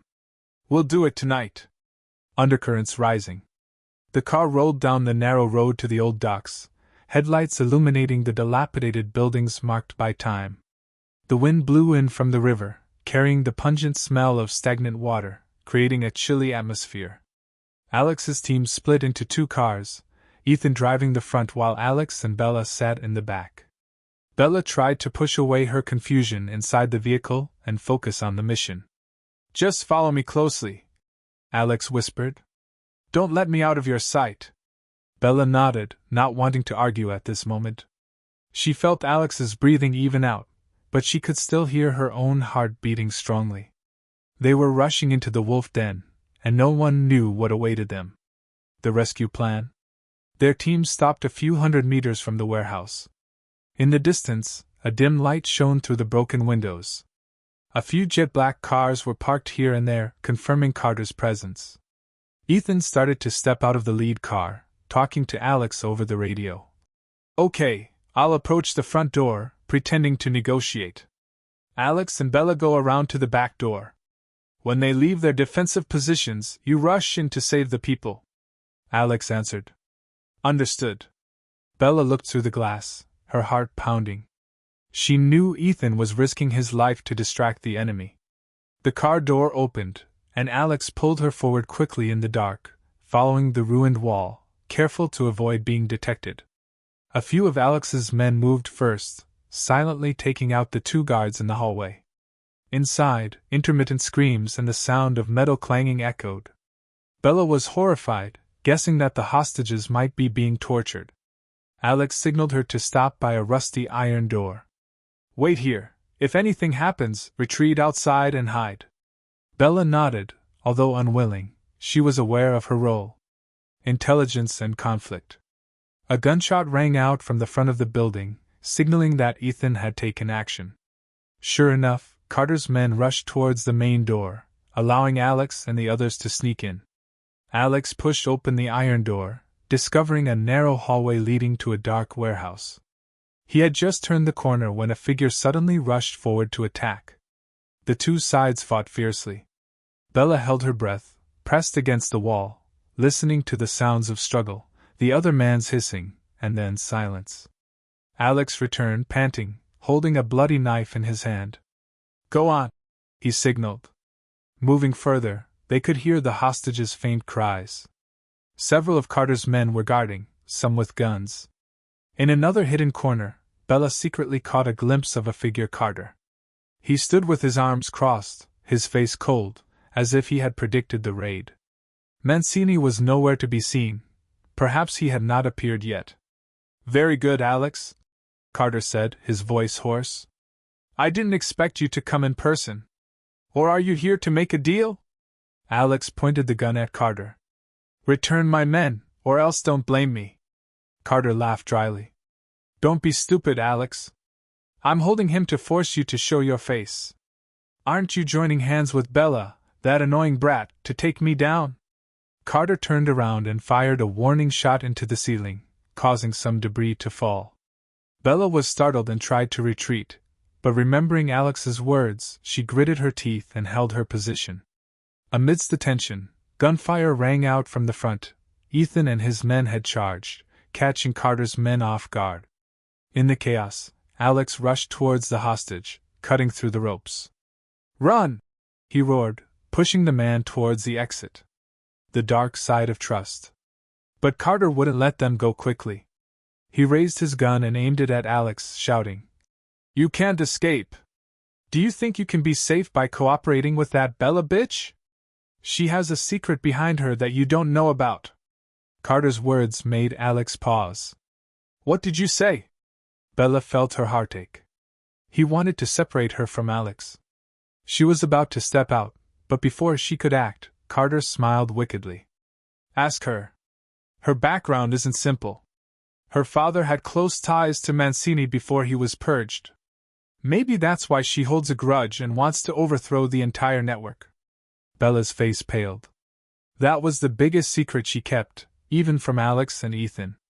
She was afraid they wouldn't trust her if they knew her family had Mafia ties. Alex was stunned, her pupils constricted. Bella, this? Carter laughed loudly. See? Don't trust her too much. She can stab you in the back at any time out of personal hatred. She's no different from me or Mancini, also immersed in the darkness of violence. Bella couldn't keep quiet in this situation. She snapped. Shut up! My past has nothing to do with you. I don't act cruelly like you or Mancini. I want to end the nightmare that has haunted my family. Alex stared into Bella's eyes, a flicker of hesitation. Was Carter's words making him waver? You can doubt me, Bella said, her voice shaking. But don't forget, we're on the same side to take down this bastard. Don't let him divide us. Ethan appeared behind Carter, his gun held close. Put the gun down, old man. Carter turned his head slightly, realizing he was surrounded. But he didn't show any fear. Instead, he glanced at Alex and then Bella, his lips curling slightly. If I die, Mancini won't leave you alone, he said at the end, then suddenly turned around and fired a shot at Ethan. Ethan dodged, but the bullet grazed his shoulder, blood gushing out. Immediately, Alex fired, the bullet hitting Carter's arm, causing him to fly off the gun and fall to the ground with a clang. The guard next to Carter panicked, about to shoot back, but Bella hid behind a pillar and fired a shot that knocked him down on the spot. Her heart pounded. She had never fired a gun so directly before. Carter fell to his knees holding his wound, his eyes filled with hatred. You traitor! I won't let you go! Alex stepped forward, his gun pointed at Carter's head, his expression cold. But you won't have many more chances. In the dark scene, a police siren echoed in the distance. Perhaps the people around the area had raised the alarm. Alex, Ethan, and Bella knew they couldn't linger. We're taking him with us? Ethan grimaced, blood still seeping from his wound. Alex gritted his teeth, watching Carter writhe in pain. This bastard still has value. He's a link to Mancini's trap. Their men rushed in, quickly tying Carter up and dragging him out to the car. There was no time left. Everyone hurriedly retreated, leaving behind a scene of devastation and the sound of approaching police sirens. After the storm, the car sped toward another suburb, a temporary safe place. Bella sat in the back seat, her heart still in turmoil. She watched in a daze as Alex bandaged Ethan. Carter was tied up, gagged, and collapsed in the back seat. Alex occasionally glanced at Bella through the rearview mirror in the tense atmosphere. Her doubts about her past were still there. Bella realized that the situation had changed significantly. They had captured Carter alive but had to face Mancini's reaction. And now, between them, There was danger from the outside and cracks in trust. How could she continue on this path when her secret had been exposed? Would Alex and Ethan still stand by her, or would they turn their backs when they learned she was more deeply involved in the Mafia than they thought? In the darkness, there was only the sound of heavy breathing and the car's speed. Outside, the night was dark, like an uncertain future with no apparent turn. The blade of truth. The car carrying Alex, Ethan, Bella, and Carter continued to roll on the dark suburban road, the headlights shining on the dry grass on the side. In the back, Carter was tied up, his hands and feet, his mouth covered with tape, only his eyes still flashed with hatred. The wound on his hand had been roughly bandaged to save his life, but the pain made him move constantly. Ethan, although blood was still seeping from his shoulder, tried to hold back the pain, his hand tightly gripping the gun to keep an eye on Carter. Bella sat in the back seat, eyes looking out the window, but her heart was uneasy. The moonlight cast streaks of light, clearly illuminating the fatigue on her face. She wondered, where is the destination this time? Does she want to continue running away or face it? Alex drove. His face was tense, occasionally glancing at the rearview mirror. There was now an invisible suspicion between him and Bella after Carter brought up her family's past. New hideout. After about an hour of driving, they turned onto a path that led to a wooden house hidden under a dense canopy of trees. Ethan got out first to check the surrounding security. Confirming that there were no traces of tracking, he signaled Alex to bring Carter inside. The wooden house was small, with only one floor and minimal furniture. Perhaps it was another secret location for Alex, Ethan, or both. Bella felt they couldn't wholly escape Mancini's siege even with careful preparation. But for now, they had the task of interrogating Carter. "Okay, put him in the chair," Alex ordered, his voice gruff. Two subordinates lifted Carter up, tying him tightly to a wooden chair. The smell of dampness was thick in the air, and the sound of insects chirping came from outside the window. Bella stood behind, not daring to get too close to Carter. The murderous aura in his gaze, even though he was tied up, was still terrifying. Ethan was still in pain, but he forced himself to stand opposite Carter, gun in hand. Alex drew his dagger, tilting his chin toward the prisoner. "Untape him. Don't let him bite his tongue and kill himself." A subordinate removed the tape. Carter groaned softly, his lips pursed in pain. He coughed, then sneered, full of sarcasm. "Hello, traitors," Carter growled. "What do you want from me now? Information on Mancini? Forget it. If I say anything, Mancini will kill me." Alex sneered. "You think I don't dare force you?" Carter spat blood onto the floor. "I have nothing left to lose. And you? Mancini will wipe you out sooner or later. If I die, I'll take the others with me." Bella took a few steps forward, gritting her teeth to keep her composure. "Carter, are you planning on dying alone? If you tell me where Mancini hid the documents or his next plan, you still have a chance to live." Carter snorted. "You're so naive, Bella.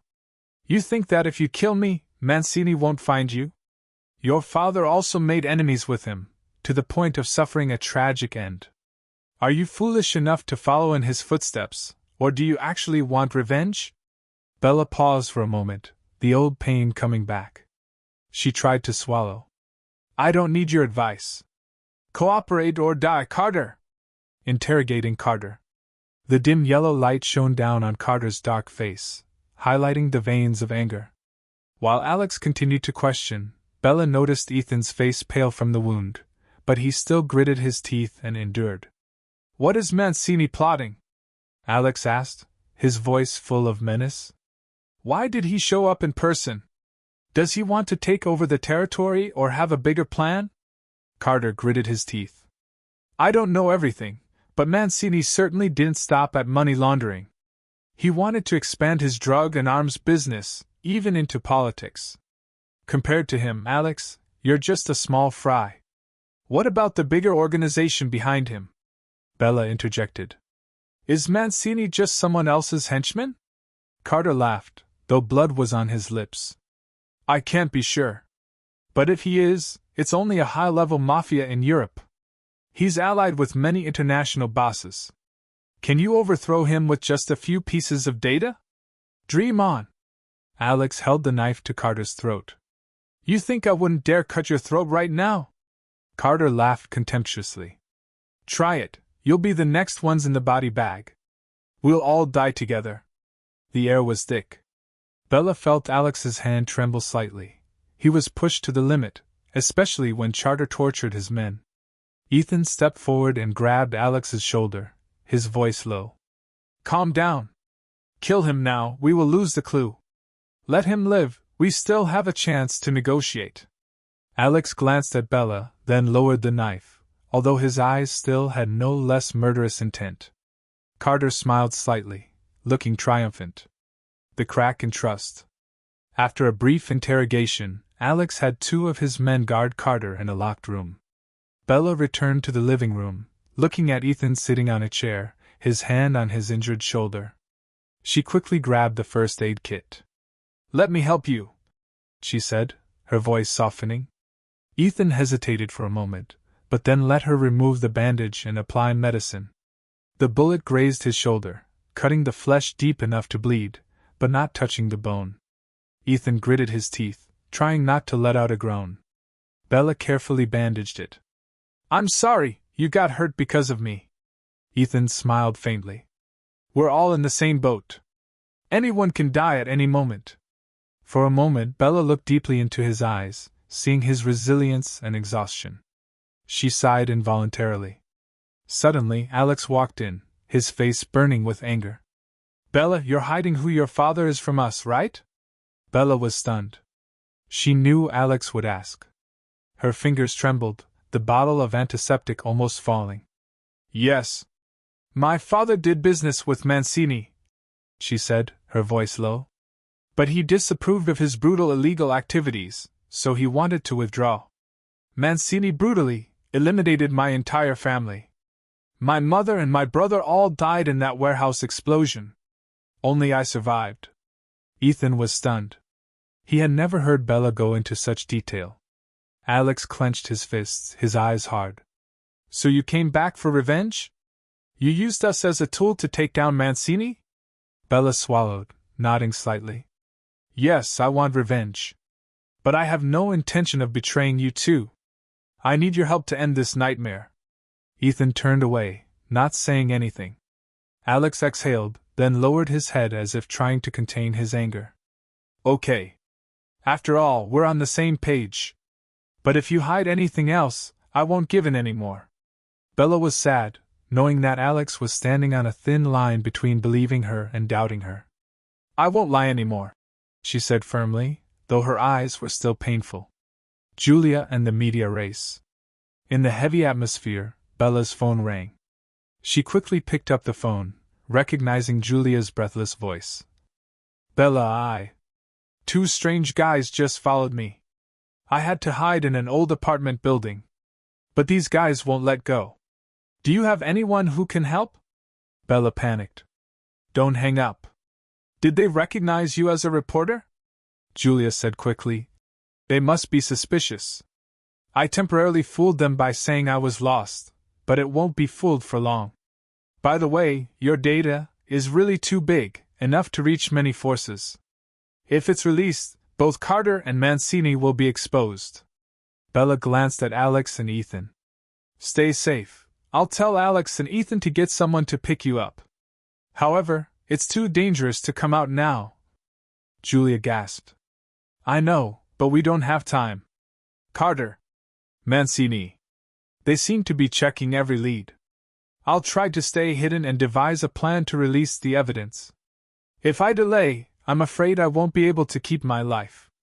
The call ended, and Bella put down the phone, her heart in turmoil. Ethan stood up, despite the pain in his shoulder. She said they're surrounding the old apartment building. Let me handle it. He frowned slightly. I'll send someone trusted to take Julia to safety, or at least out of the area. Alex agreed. The sooner the better. If she dies, we'll lose our media channels. Bella didn't hide her anxiety. Tell her to be careful. I still need her to release the entire money laundering scandal and the connection between Carter and Mancini. Mancini's counterattack. Outside, the wind whistled through the trees. Darkness shrouded the cabin like a thick curtain, separating them from the city. But the name Mancini was no longer just a ghost. He was out there, chasing Julia, capturing Carter, or killing Carter if necessary. Ethan adjusted his jacket, glancing at Bella. Carter won't stay quiet. He'll try to contact Mancini or his loyal followers. And Mancini will definitely be searching everywhere for Carter. We have to be faster than him. Bella understood. She turned to Alex. We have to use Carter as bait. He's the key to getting Mancini to show himself. Alex nodded, his eyes still wary of Bella. Yes. But this bait is dangerous. If he finds a chance to escape, we lose everything. The final choice. That night, everyone was in a corner of the cabin. Carter was locked in a locked room, guarded by his subordinates. Ethan sat against the wall, quietly cleaning his wounds. Alex stood by the window, trying to call for more help. Bella sat absent-mindedly on the chair, clutching the phone. Dad had done business with Mancini but was betrayed. Her whole family died tragically. Now, she had to take another step to overthrow the old enemy, but she was no longer innocent. Alex and Ethan might suspect her and even consider her a double agent. Alex suddenly approached, his voice low. Bella, is there anything else you're hiding from us? If you intend to single-handedly take down Mancini, remember you're not alone anymore. Bella looked up, meeting the determined gaze in those black eyes. Although cold, there was still a bit of concern. She took a deep breath, tightening her resolve. No, she said, her voice hoarse but firm. I'm going with you and Ethan to the end. Alex was silent, then nodded. Good. Then we can't back down. As soon as Julia is ready, we'll expose this scandal. And force Mancini to come forward if we want to save Carter. Ethan stepped forward too, though his eyes still held a hint of doubt. Let's do it. We'll use Carter as our trump card. Bella stood up, half trembling, half relieved. After all, Alex and Ethan were still moving forward with her. But she knew that one small mistake would bring ruin. The storm was right ahead, and they were about to charge into the center. Outside, the wind rustled the leaves, dark as a mocking laugh. The battle had just entered its fiercest phase when they held Carter in their hands, a double-edged sword that could either make or break them. A deal with the devil. The night gradually faded inside the damp wooden house, but the atmosphere did not lighten. Alex, Bella, and Ethan looked at each other, each filled with worry and doubt. Carter was still tied up in the room, now asleep from pain and fatigue, but no one dared to let their guard down. The first ray of sunlight filtered through the leaves, casting Bella's shadow into a long, distorted shape. She looked out the window, wondering if today would bring new opportunities or disasters. Would the plan of using Carter as bait go well? Would Mancini fall into the trap or counterattack? Setting a new game. Ethan stretched, frowning as the wound in his shoulder throbbed. He approached Alex, whispering, We can't keep Carter locked up here for too long. He's injured, and there's no guarantee he won't scream for help. Maybe we don't need to wait for Mancini. The police will already be on the scent. Alex nodded slowly. Yes. I'm thinking of moving Carter to a safer place. But we have to be prepared to contact Mancini. Ethan lowered his voice, glancing at Bella, standing across from him. As for her, I don't know how much to believe. She's revealed her past, but who knows what else she has planned. Alex sighed, patting Ethan on the shoulder.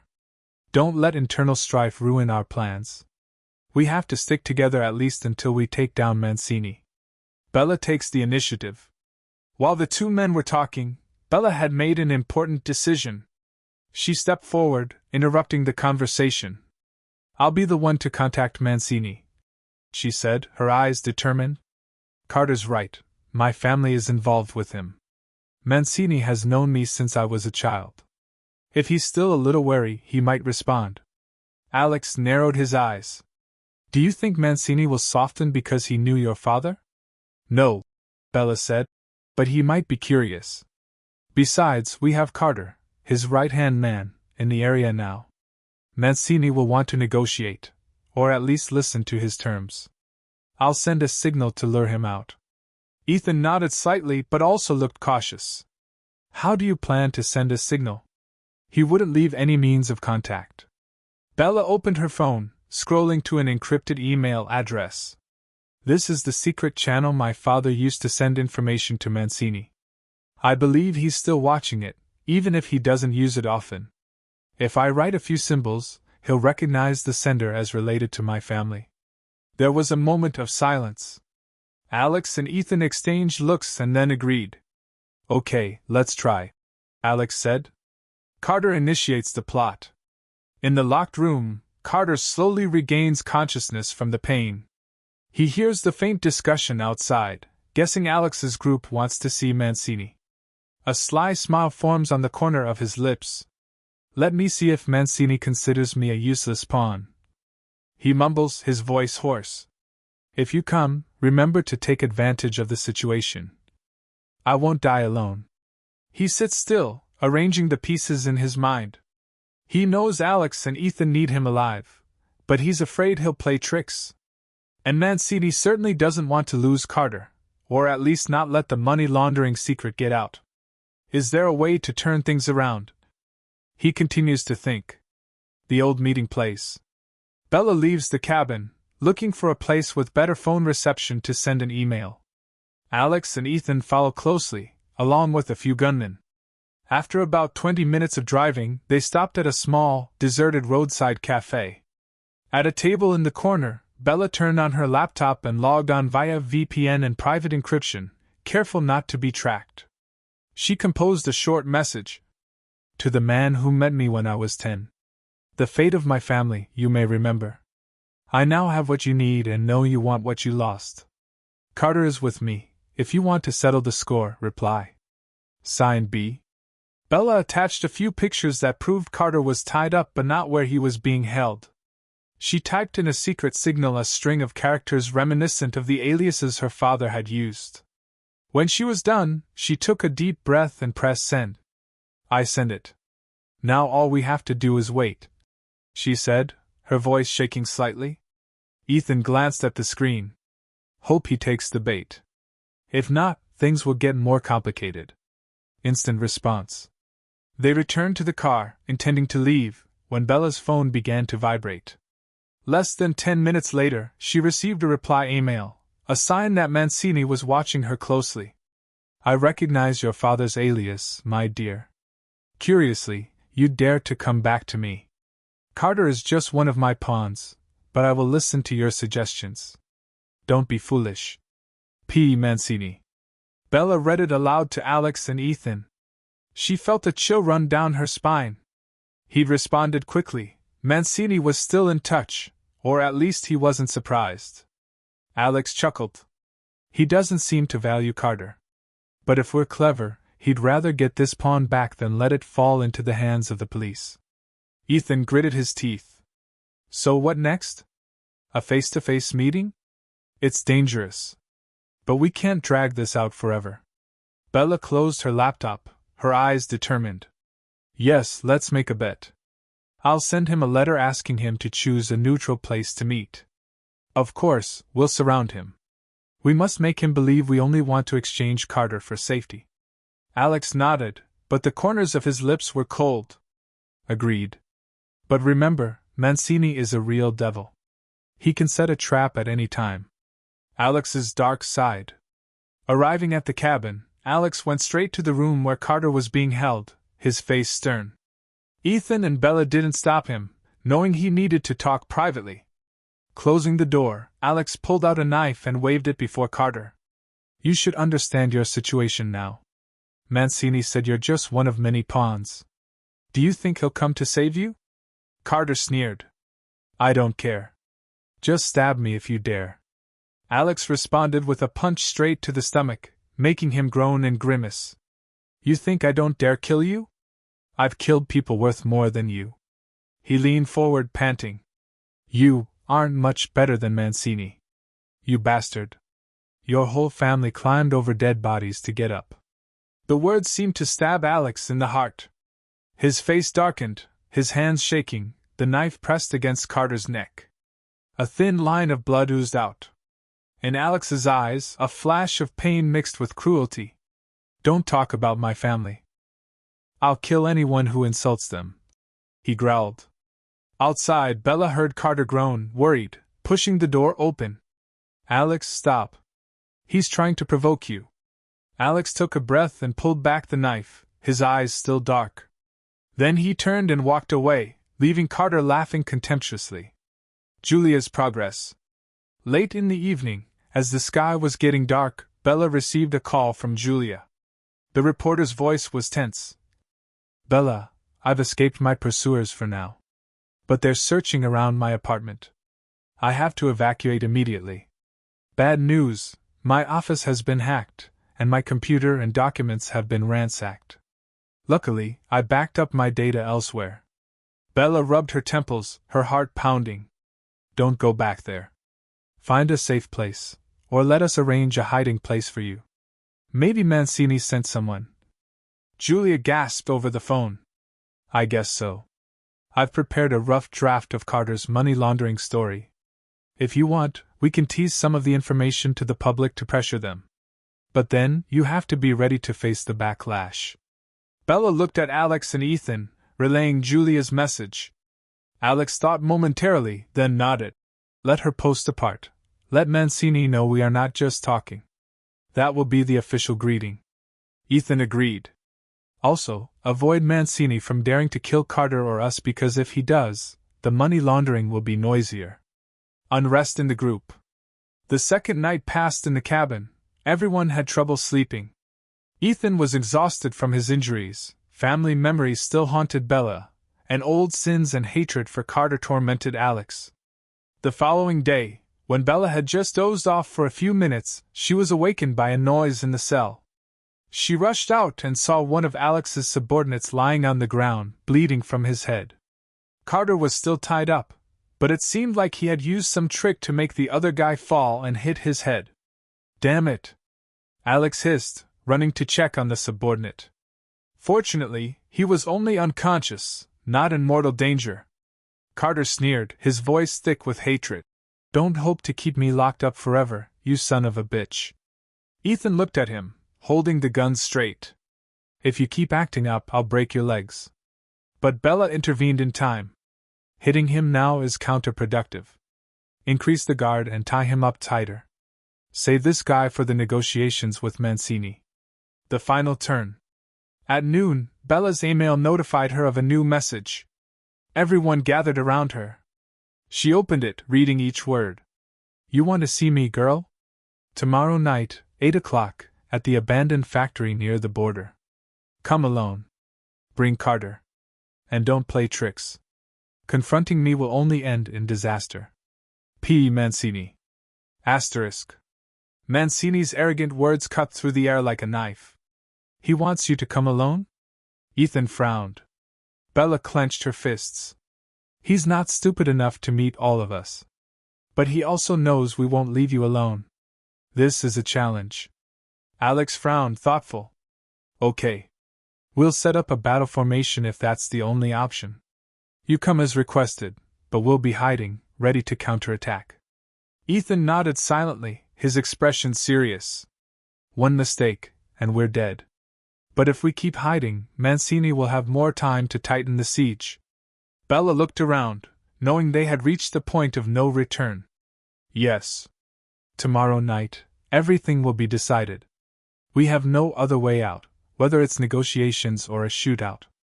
The air suddenly felt heavy as lead, each person carrying fear and uncertainty in their minds. No one knew the outcome of negotiating with the devil would be. The chess of life. The sunset gradually fell, dyeing the western sky red, signaling that the day's heat would melt into the night. Bella, Alex, and Ethan were busy preparing in the wooden house. They all understood. They would face Paolo Mancini directly in a few hours, the man behind all the tragedies. "Let's review it again," Alex said in a low voice, spreading the old map on the scratched wooden table. "This abandoned factory is about 10 kilometers from the border, deserted on all sides. He chose the open terrain to make it difficult for us to set traps. Ethan nodded, trying to hide the pain in his shoulder. I will have 4 good fighters hide at the 2 high points to the north and west.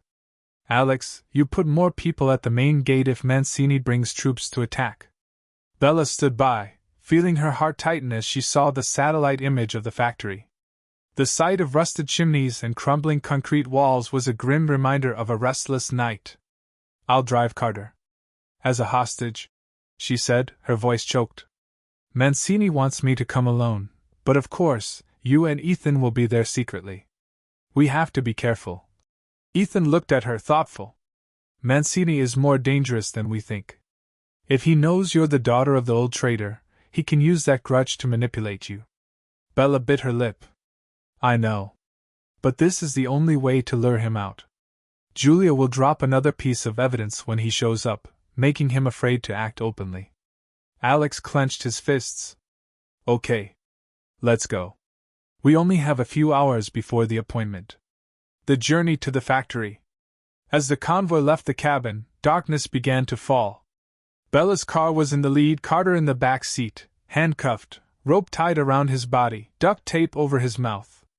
He looked tired, but his eyes were full of malice. I didn't expect you'd dare to go alone. Carter muttered behind the tape, his voice choked, but Bella could still hear the sarcasm. Be careful not to bring your dead body back.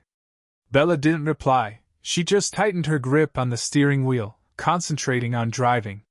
The car's headlights illuminated the dry grass on both sides of the road, making everything appear cold.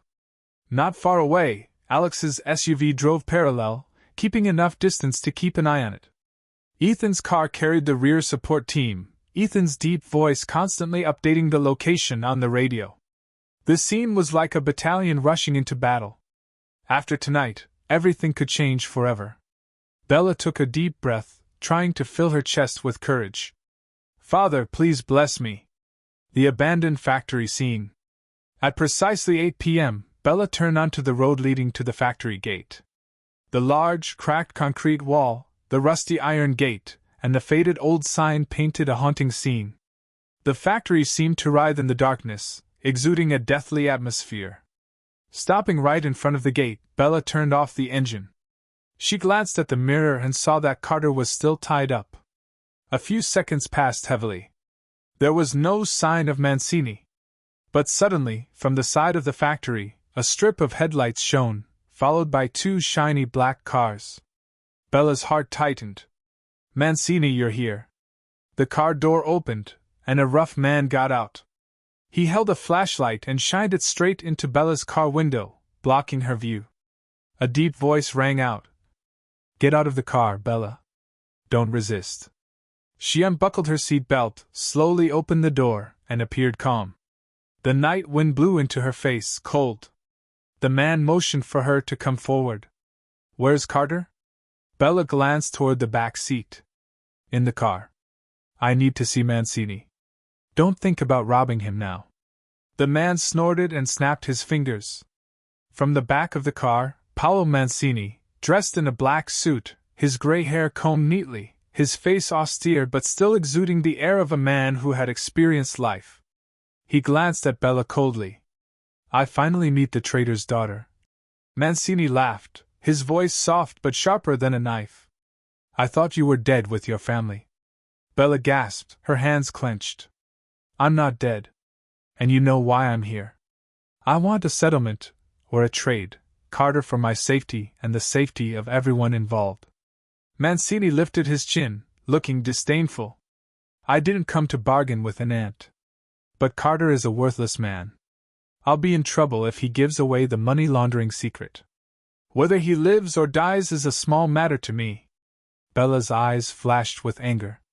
You dare to throw away your loyal subordinate for so many years like trash? Mancini sneered. Loyal? He's just a tool. Anyone who dares to stand in my way must be eliminated. You, Carter, Alex, Ethan, are no exception. Julia spreads the news. Just as the tension rose, Bella's phone vibrated continuously in her pocket. She knew this was a signal from Julia. The money laundering report had been published. Part of the information was now spreading rapidly, perhaps even live on social channels. Mancini also received a notification from his subordinate. He squinted, scanning the mobile screen. Carter's money laundering, huh? Are you in cahoots with the press? Bella swallowed. I warned you. If you want to make a big deal out of it, all the evidence will continue to be released. Then the whole world will know who Paolo Mancini is.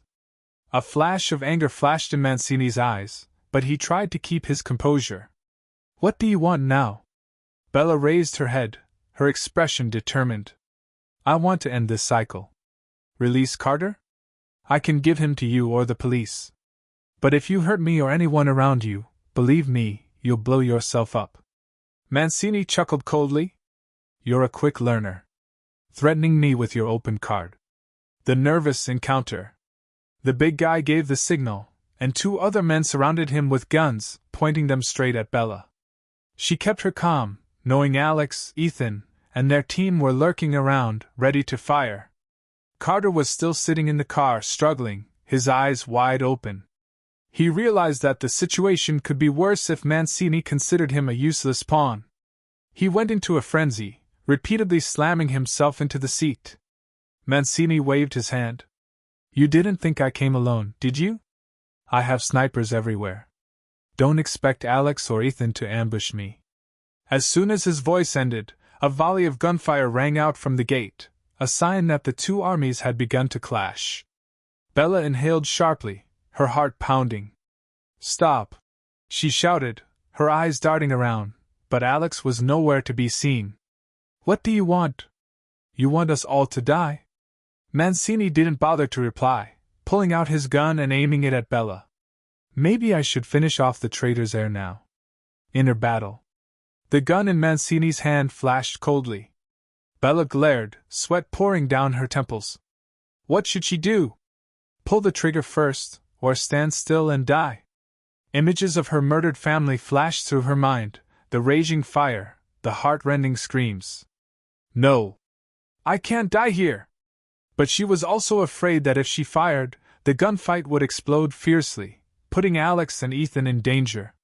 Slow down. A familiar voice rang out from behind Mancini.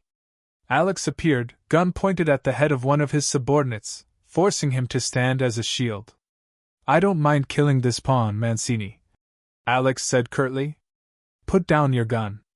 Ethan also suddenly rushed out from the other side. Despite his sore shoulder, he still shot down another of Mancini's gunmen.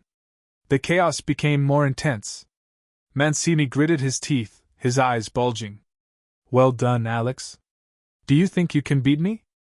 Unexpected incident. Amid the two sides' struggle, Carter managed to get out of the car, his mouth still bandaged, but his hands had been partially untied. He staggered towards Mancini, recklessly pulling the bandage off, shouting, Mancini! Save me! I'm still valuable. Secret account. Mancini looked at Carter, anger mixed with contempt. But he was still busy dealing with Alex and Ethan so that he couldn't do anything. Carter suddenly grabbed the gun from a subordinate who had fallen nearby, staggered it, and pointed it at Bella. You bitch, you made me a prisoner. I'll send you to hell. Carter hissed. Everything happened in a split second. Carter pulled the trigger. The sound of the gun was sharp. Bella only had time to scream. Her heart felt like it was bursting. But at that moment, a figure rushed past, using his body to push her away from the bullet. Bang! The bullet pierced the shoulder of the person who had just rushed forward. Bella looked up, horrified to realize that it was Ethan. He had saved her in time, but he was shot again. Why you? She was shocked. Ethan collapsed, blood staining his shirt. He tried to hold back the pain, stammering. Bella, be careful. Alex shouted, firing at Carter. He took a full bullet in the chest and fell, eyes wide open, blood pouring out. Bella panicked and hugged Ethan. The space exploded with screams and gunshots continuously. Retreat! Mancini roared, knowing that he no longer had the advantage. A series of car lights swept in, and a few more subordinates pulled him into the car. In a split second, they sped away, leaving Carter lying there dying. The brutal end. The sound of the wheels screeched in the night, leaving behind a devastated battlefield. Alex knelt beside Bella, and together, they tried to bandage Ethan. "Hang in there," Alex said through clenched teeth. "You can't die." Ethan was in pain, gasping for breath. "I'm fine." "What?" "Bella." She shed tears, never having seen Ethan so weak. "Stop talking. We'll call someone to take him to the emergency room." Meanwhile, Carter lay a few meters away, motionless. He opened his eyes for the last time, looked at Bella, and then died. Even though they were enemies, this moment made Bella shiver. A life just ended. Alex's men rushed over, trying to lift Ethan. In the distance, police sirens sounded again. Someone had reported gunshots. Bella turned to Alex, and they exchanged determined glances. "Mancini's gone, but he's been damaged," Alex whispered. "We need to get out before the police arrive. We must care for Ethan and arrange for Mancini's next attack." Bella nodded, her lips still trembling from shock. "We can't let Ethan die in vain. And we can't let Mancini live in peace. It has to end." In the night, they helped each other into the car, racing away as if racing against life and death. Behind them, Carter's body and a pool of crimson blood lay alone on the cold ground. Limit of faith. The police sirens blared behind Alex as he drove away from the abandoned factory. The group raced into the night, racing against time to save Ethan. He lay on his back in the back seat, breathing raggedly, the bullet wound in his shoulder bleeding more and more. Bella leaned close to him, her voice trembling. "Hold on, Ethan. Don't close your eyes." Ethan smiled weakly, trying to reply, "I can't die easily." But his pale face showed the dire situation. Alex drove while using his other hand to call a secret doctor he knew. The night road was dark, headlights illuminating the dark spaces on both sides. "Hold on. Almost there," Alex said hoarsely. He glanced at the mirror, not seeing any police cars following. But that didn't mean they were safe because Mancini was still lurking. He had just escaped the confrontation. He hadn't let go. Reaching a dead end far from the center, Alex stopped the car in front of a rusty iron gate. Inside was an old warehouse. It looked like a makeshift lair, but a secret bunker was underneath. The doctor was waiting, holding a bag of tools. "Bring him down here," he said, nodding his chin and leading the group into the bunker. "I'll do my best. But I don't have much surgical equipment." Bella pursed her lips, her heart aching as she watched Ethan slowly lose consciousness. In less than a night he had been shot twice, the second time while taking a bullet for her. After placing Ethan on a metal table covered with an old sheet, the doctor motioned for everyone to back away. "Wait outside," he said curtly and closed the door. Bella leaned back against the damp wall, exhaustion taking over. Her eyes fell to her blood-stained hands, Ethan's blood. Alex stood beside her, trying to suppress his worry, but his expression hardened, and his eyes darkened. "See? Ethan might not make it, and it all started because we rushed into that crazy negotiation with Mancini." Bella looked up, trembling slightly. "It wasn't just my decision. I couldn't have imagined Carter would shoot him either." Alex interrupted cruelly. "Carter targeted you. Ethan took the blame. If he dies, what will you do to compensate for it?" The words were like a knife stabbing straight into Bella's heart. She gritted her teeth, tears burning at the corners of her eyes. "You talk as if I'm the only reason," she whispered, hiccuping slightly. "And you and us, don't we all share the same will to overthrow Mancini? Ethan has risked his life many times for everyone's plans." Alex turned away, clenching his fists. "I know. But I can't bear it when he pays such a high price." They fell into a stifling silence. In the next room, the doctor was urgently stopping Ethan's bleeding. The sound of instruments clanging together was terrifying. Julia pushed the situation. Suddenly, Alex's phone rang. He picked it up, his voice hard. "Talk." Julia was on the other end of the line. Her voice was urgent and excited. "The report on the money laundering network is on the front page. Both the media and the police are now frantically searching for Mancini. We are applying maximum pressure. Other victims are also starting to speak up. Alex lowered his voice. Not enough. Mancini still has many henchmen in the authorities. If he wants to escape, there is still a chance. Julia replied, I know. But you and Bella should understand. Once the public notices, Mancini must be cautious in his actions. Maybe this is your chance to finish him off quickly before he can hide elsewhere. Alex nodded and hung up. He turned to Bella just as the doctor came out of the room, removing his cloth mask, looking exhausted. He's out of danger for now, but he's lost a lot of blood. I patched the wound and took out the shrapnel. Now, it's just a matter of luck. If he gets infected or goes into shock, I'm helpless. Bella breathed a sigh of relief, tears welling up in her eyes. Thank you. Please keep an eye on him. Attacking the ladder. Darkness gradually covered the winding road to the outskirts, where Mancini's luxurious villa used to be. Now, the arrogant walls and the elaborately carved iron gates became a fortress separating him from the outside world. But that wall could not stop the fury of Alex, Bella, and their loyal subordinates. In the SUV gliding on the gray road, Alex sat in the driver's seat, his face hard, his eyebrows furrowed. Bella was in the passenger seat, her hand clutching the gun, her heart pounding.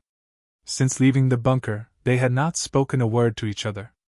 The tension between the two people, the two determinations, and the two fears were visible.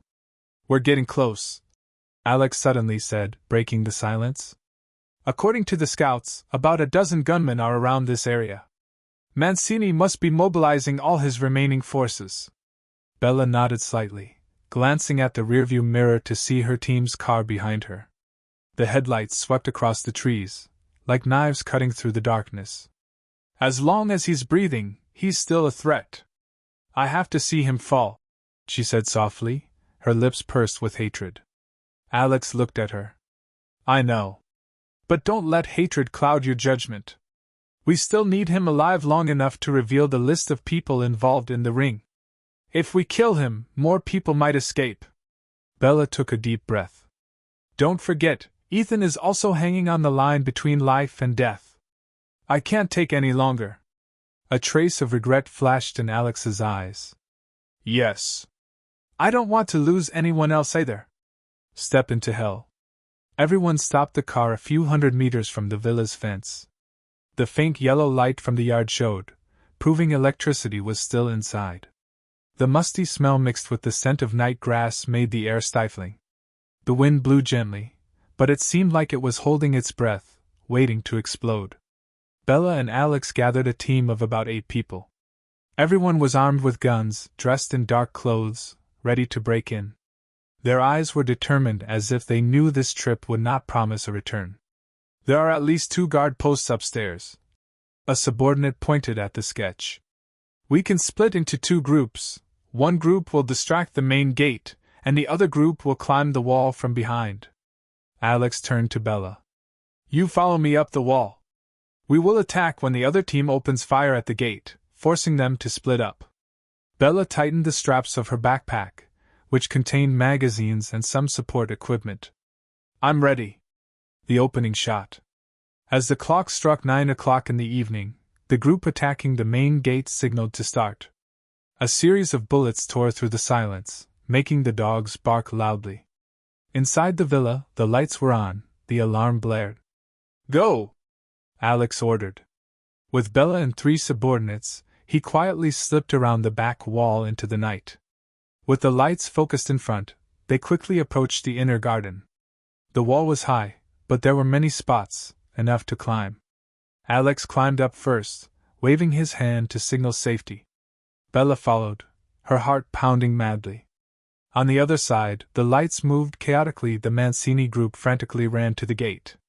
Landing lightly, Alex's group followed the bushes, moving like shadows. Each shot continued to ring out at the main gate. The guards behind the garden probably hadn't had time to react yet. Suddenly, a beam of light swept across, illuminating Bella. She jumped, immediately rolled to the side and fired. The bullet pierced the flashlight's glass, and the man holding the flashlight screamed and fell. "Keep going!" Alex pulled Bella up, and the two of them crawled close to the ground, hiding under the large flower pots. Screams and explosions echoed everywhere, scattered across the large garden. Encounter in the corridor. After crossing the back lawn, they approached the back door leading to the villa. Alex kicked the door open, and two of Mancini's henchmen from inside fired wildly. The bullet grazed, causing one of Alex's subordinates to be hit and fall. Bella and Alex quickly rolled into the corner of the wall, taking advantage of the darkness to return fire. The sound of impact and brick fragments flew everywhere. Bella's shot hit one of them in the shoulder, causing him to scream. The other guy panicked and tried to retreat, but Alex had already approached and knocked him down with a blow from the butt of his gun. At that moment, the corridor was quieter. Only the sound of gunfire from the gate could be heard. Bella glanced at her injured subordinate. He tried to hold himself together, made an "okay" sign, and backed away. "Continue," Alex hissed. "Mancini is in the main room or second floor. We have to seize the opportunity before they can coordinate." The group moved further in. The cold hallway was lit by flickering green lights. The walls were hung with old paintings and silks wrapped in wooden frames that were still beautiful. Mancini was a man who loved luxury, and his family background was not ordinary. Discovering the secret. After walking down the ground floor corridor, Bella saw a large wooden door carved with a dragon locked. Alex pressed his ear to the door, listened, and then used a tool to break the lock. "I suspect this place is an office or a document storage," he said. "If we get evidence here, it will be even harder for Mancini to deny his crime." Bella helped him hold the light, her heart pounding. Her mind suddenly remembered the old scene of throwing things around. Her father had also said that Mancini hid many disgusting secrets in the safe. The door swung open. Inside was a large office decorated like a library, wooden bookshelves, leather chairs, and a large desk cluttered with papers and laptops. No one was guarding it. Perhaps they still concentrated their efforts outside. Alex quickly turned on the computer and plugged a USB to copy the data. Bella swept the light around the room, suddenly seeing a large safe behind the painting. "Here," she called softly. "Help me remove the painting." The safe had an electronic lock. Alex squinted. "This is going to take a while. Let me try." She stood guard, listening to the sounds of fighting. The gunfire was intense upstairs. Perhaps their teammates were fighting. Time was running out, and Bella counted the seconds. After a round of code scanning, the safe opened. Inside were several stacks of dollars, files, and a hard drive. Alex pulled out the hard drive and handed it to Bella. "Keep it. We have to send it to Julia." Bella stuffed it into her pocket, her heart both tightening and fluttering. The last piece of the puzzle to expose Mancini to the light? Facing Mancini. Hurrying footsteps echoed in the hallway, accompanied by a deep voice. "They're in the office! You guys, surround them!" Alex raised his gun, whispering, "Run through the window." Bella nodded and ran to the window behind the desk, but the window was too high, so she had to use a chair to climb up. Alex kicked the table and fired to block the gang from rushing in. The leader shouted, "Kill them all!" Bullets flew, piercing the bookshelf and scattering papers. Bella finally managed to lean against the windowsill and turned her gun to shoot down one of the guys who came too close. Alex fired continuously, suppressing the other guys, then quickly climbed up. They landed on the first floor porch, where a staircase led to the second floor. Suddenly a cold laugh was heard. "Good job, Alex. But this is the end of the road." The light shone, and Mancini appeared on the second-floor balcony, surrounded by 4 guys with guns all over them. His face was gloomy. The wound on his arm was bandaged roughly from the previous encounter. "You destroyed my house and stole my files. Did you think I would let you go?" Mancini growled. Alex was breathing heavily, his eyes flashing with hatred. "You should have died long ago, Mancini. You hurt my family, Ethan, so many innocent people." He sneered. "You brat, your parents brought this on themselves." Now you're dragging Bella along. How ridiculous. Bella glared. Shut up. My parents died because they opposed your cold-blooded actions. Mancini raised his eyebrows, sneering. So this is revenge? Too bad you'll die before you can do anything. He waved his hand, his men tightening their grip on their guns. Bella and Alex looked at each other. Was this the end? Gunshots on the rooftop. Bella stood facing Mancini on the windy rooftop. The sounds of fighting downstairs gradually faded, replaced by an eerie silence. The night sky was pitch black, with a few tiny stars twinkling as if witnessing the final confrontation between two people suffocated by hatred. Holding the gun firmly, Bella crouched in a ready position. In front of her, Mancini had a pistol, the silencer already attached. He squinted, blood stains on his sleeve, his face hardened, exuding a cold look. I told you, after you kill me, will you wipe out all people like me in the world? Who will you find next? And in the end, what will you become? That question was like a knife piercing Bella's heart. The image of her family, her father unwillingly involved in a criminal network, appeared vaguely. After so many years of pursuing hatred, now standing before the enemy, she felt an indescribable bitterness rising in her heart. You don't need to teach me how to live. She pulled the trigger, the barrel of the gun pointed straight at Mancini's chest. Too many people have died at your hands. You have to pay the price. Mancini smirked, shifting the gun to his uninjured left hand. That's good. Then let's end it. With that, he fired first. The sound of the bullet swirled, and Bella rolled to the side, hiding against the wall for cover. The bullets hit the concrete floor, sparks flying brightly. She retaliated, firing 2 shots in a row, but Mancini had already hidden behind the metal water tank. On the narrow rooftop, the street lights were dimly lit. The strong wind whipped Bella's hair across her face, the sound of the gunshots still ringing in her eardrums. She knew she had to keep her spirits up. She couldn't lose her composure. Another round of bullets rang out. The bullets hit the edge of the wall where Bella was hiding, cement dust flying. She took a deep breath, jumped out, and fired at the foot of the tank, hoping the bullet would ricochet off Mancini. But he was also very cunning, immediately jumping out, rolling around, and firing. Ah! Bella cried out softly as a burning sensation ran through her calf. Luckily, the bullet only grazed, not going deep. She gritted her teeth, sweat pouring down her forehead. Echoes of the past. In the tension, old memories flickered in Bella's mind, the fire engulfing the warehouse, her father's helpless screams, and Mancini's face flickering through the smoke. It was at that moment that her father pushed her out the window, letting her escape. She survived to this day, holding a gun in her hand, facing the enemy. She bit her lip, mustered all her strength to lean forward, and fired a shot at Mancini's head. He crouched down, the bullet grazed his arm, blood splattered. Mancini's face grimaced in pain, but his eyes were bright. It hurt. But not enough to kill me, little girl.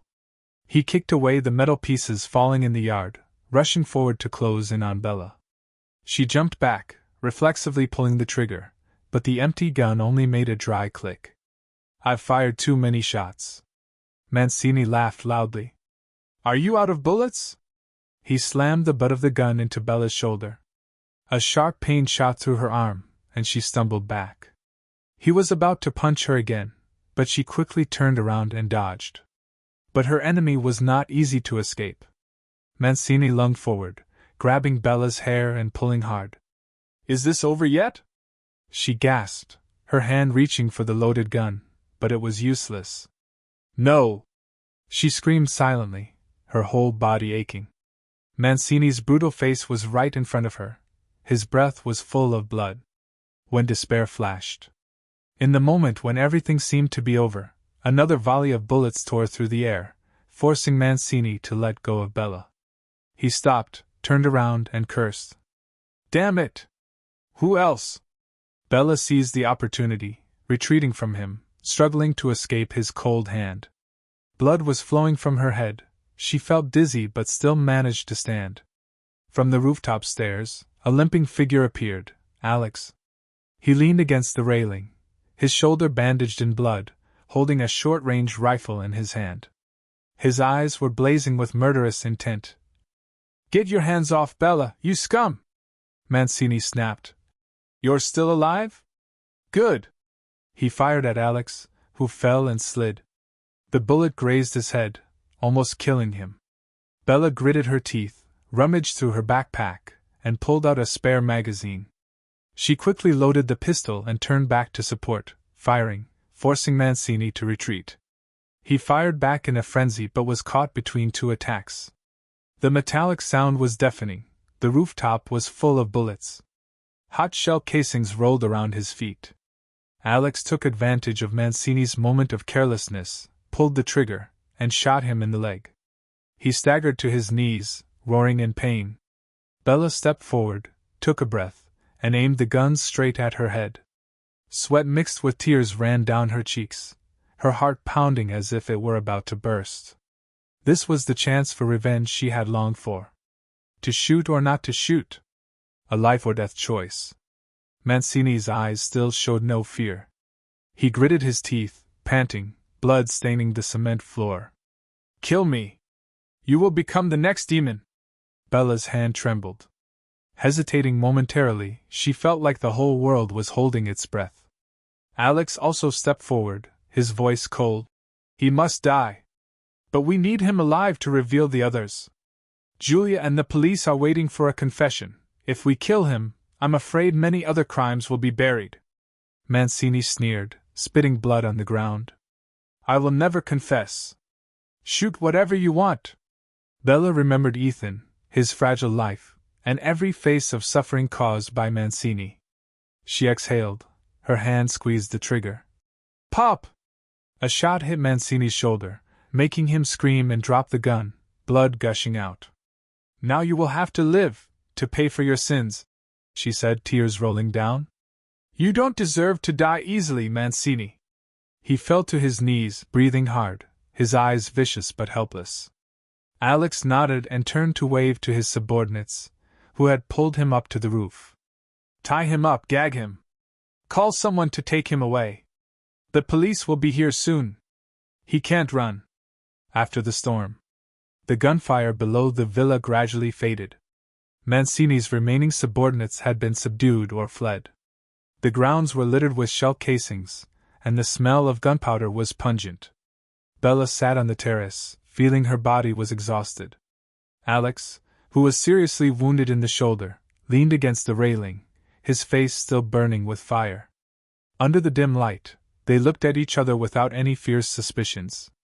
This battle had proven to them that they could only survive by joining hands against a common enemy. A subordinate ran up, panting, reporting, "The police are coming. We have to retreat, otherwise we will be arrested for killing Carter." Alex thought hard, then lowered his voice to Bella. "We hand Mancini over to Julia and the clean force of the police. This is undeniable living proof. And we have to disappear temporarily, at least until things calm down." Bella nodded. "Ethan is still waiting for us. I hope he recovers." They looked at Mancini, tied up, his mouth covered. He struggled weakly, his eyes blazing with hatred. But he had no way out now, especially when the public and the authorities had the opportunity to exploit all his crimes. "Maybe this is the grave of his ambition," Alex breathed. "Let's go." The last escape. Leaving the terrace, they followed the stairs to the lower floor. In the great hall, Alex's team was cleaning up, gathering weapons. Police sirens echoed in the distance, the signal lights flashing red. "Back off!"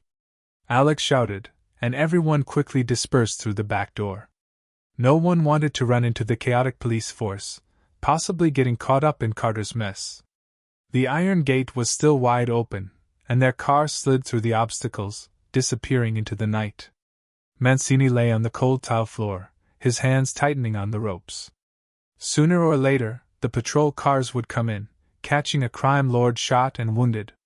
The files, the data, and even the witnesses would pile up to bring him to justice. In the night wind, Bella didn't turn her head, thinking of only one thing: Ethan, who had sacrificed and almost died so she could live and complete her revenge. The end of the past? Alex's SUV glided down the road leading back to the hideout. The blood on his shoulder soaked into the makeshift bandage, and Bella's leg throbbed with pain. Yet her heart felt lighter than ever. "It's over," she whispered. "It'll all end when Mancini goes to trial. He won't have a chance to defend himself." Alex turned the wheel, his eyes distant. "Yes. There are still many remnants. But at least the biggest underground force has been defeated. My family, Ethan, we can rest easy." Bella was silent momentarily, then asked, "What do you plan to do after this?" He smiled faintly. "I don't know.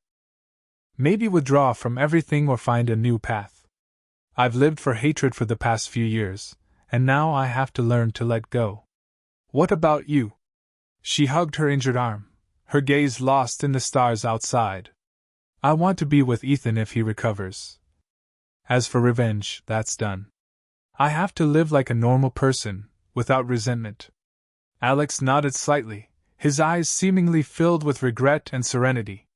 "We both need time to forget the blood and death." They were silent, each lost in thought. The sky gradually turned closer to dawn, emitting faint light rays, signaling a new beginning. The remaining wounds. The dawn of a new day gradually broke, spreading soft rays of sunlight across the gray sky. The quiet space outside contrasted with the tension weighing on Bella and Alex's hearts as they returned to the shelter where Ethan was being treated. The life-and-death confrontation with Mancini had ended, but its aftermath still clung to every step. The SUV stopped in front of the old iron gate. Alex got out first, looking around cautiously. After confirming that there were no followers, he signaled to Bella. The two of them quickly walked inside. Ethan was still unconscious. The smell of antiseptic hit her nose when the heavy metal door opened. Bella paused slightly, her heart pounding when she saw Ethan lying motionless on the field bed. His face was pale, the bandage wrapped tightly around the wound on his shoulder, his breathing weak. The underground doctor who had tried his best to save Ethan over the past few days was carefully changing the bandage. Seeing Bella, he shook his head slightly. He lost too much blood. The medicine and conditions here are not ideal. If you don't want Ethan to have long-term consequences, it's best to transfer him to a legal hospital. Bella looked at Alex hesitantly. "But the police are looking for us because of Carter." Alex bit his lip, determined. "Even if it's dangerous, we must save Ethan's life first. If he doesn't make it, all the plans and consciences will be meaningless." Bella nodded, holding Ethan's hand tightly, her eyes brimming with tears. "Don't worry. I won't let you die, Ethan." The police tightened their grip. While Bella was holding Ethan's hand, another subordinate ran into the basement, his face pale. "Alex, the reconnaissance team reported that a police patrol car was lurking around this area. They seem to be following our trail after the shooting at the villa." Alex narrowed his eyes, angry. "Damn, they were faster than expected. We must take Ethan away immediately. We can't be trapped in this basement. Prepare a fake ambulance disguised." The subordinate immediately received the order. Bella was burning with emotion, squeezing Ethan's hand. "Let's take another risk. Anyway, Mancini has been caught. If the police still want to arrest us, we will try to find a way to negotiate." Alex pondered for a moment. "Yes. With the files, evidence, and Mancini's crimes exposed, we can ask Julia to put pressure on the media. Maybe the police themselves want to be discreet, not daring to reveal that we participated in dealing with Carter." The resurrection vehicle. That night, a white truck with the logo, Electric Maintenance, was parked at the back gate. Inside, people prepared beds and oxygen tanks, concealed as if carrying tools. Bella sat at the back of the truck, placing Ethan's head on her lap and watching his breathing. Alex sat beside the driver, a gun hidden in his jacket, always ready in case of a blockade. The car rolled into the night, the street lights casting a yellow streak across the window.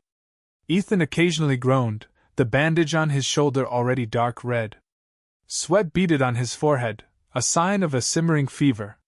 Hang on a little longer, Bella whispered, stroking his hair. She remembered the moment he rushed to take the bullet for her, her heart aching. Must live. Encountering the police. When the car reached the main road, headlights suddenly shone ahead, and sirens blared. A police car signaled to stop. Bella's heart jumped to her throat. Alex calmly signaled to the driver. Stop slowly, just say we're transporting electrical equipment. Say less. If they want to search, let me handle it. The car pulled over, and 2 policemen approached. Flashlights flashed inside. Let me see your papers. The driver, Alex's man, showed a stack of fake papers. We're going to repair the power station outside the city. It's urgent. It's after office hours. The policeman frowned, flashing his flashlight into the trunk.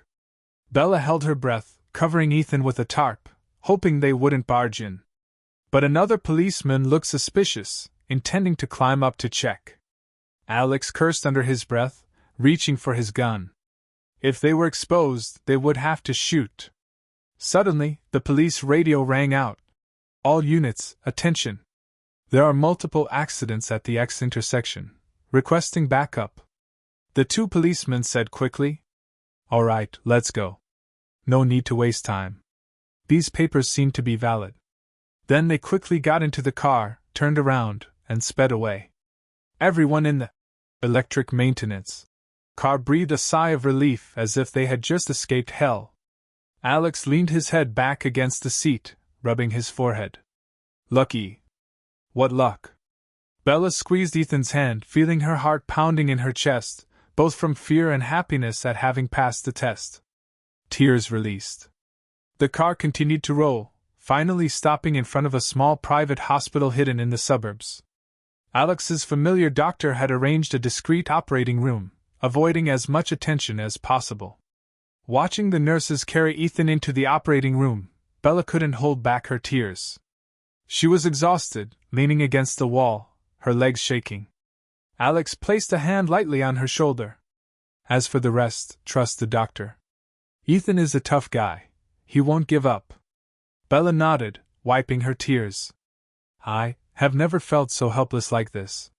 When I fought Mancini, I still had a gun. But now, standing there watching Ethan face death, I can't do anything. Alex sighed, rubbing his forehead. We've sacrificed enough. If God is a little fair, Ethan will overcome. A long night of waiting. Bella and Alex were placed in a small room at the end of the hallway. They dared not turn off the lights, nor could they sleep. Occasionally, a nurse would pass by, giving a brief update on Ethan's condition. In the middle of the night, Bella suddenly remembered Julia. Did you call her?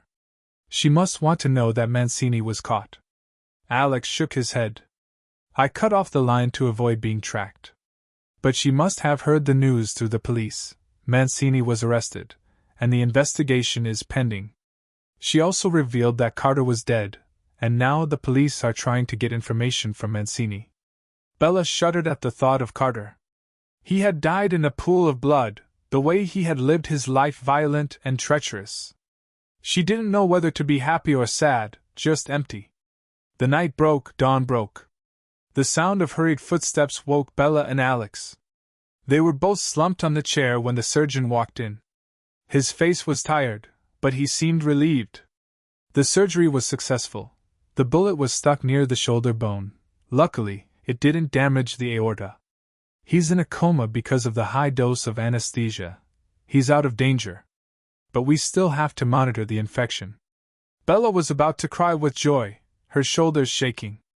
Alex gently squeezed her hand, even though his shoulder was also in pain. That's great. The doctor reminded. If you want to keep it a secret, move him to a safer place. This hospital is small. It can't be kept secret for long. Thank you, Alex replied. We'll take care of it as long as Ethan lives. The fateful conversation. When the doctor left, Bella entered the recovery room and sat beside Ethan's bed.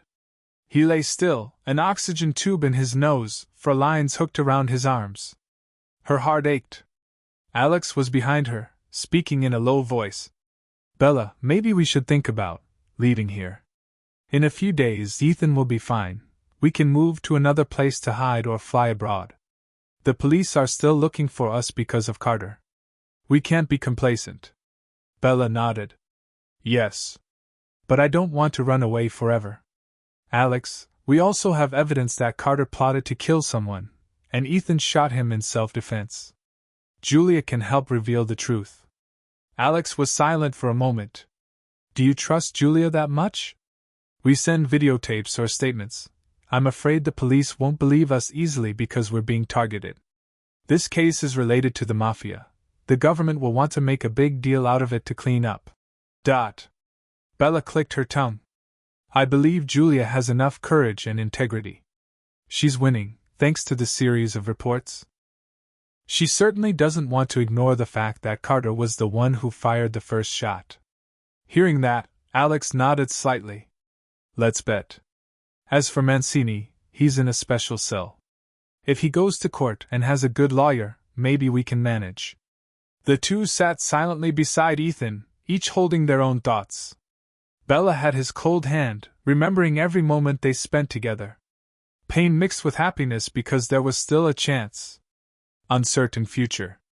As the sun rose, light flooded through the small window. Bella closed her eyes, feeling the warm glow.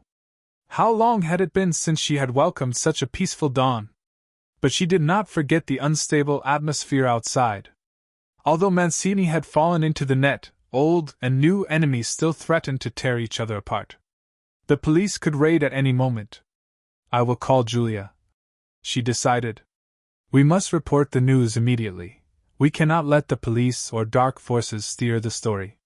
Ethan must be cleared. Alex patted Bella on the shoulder. Okay. I will increase security. When Ethan wakes up, we will figure out the next step.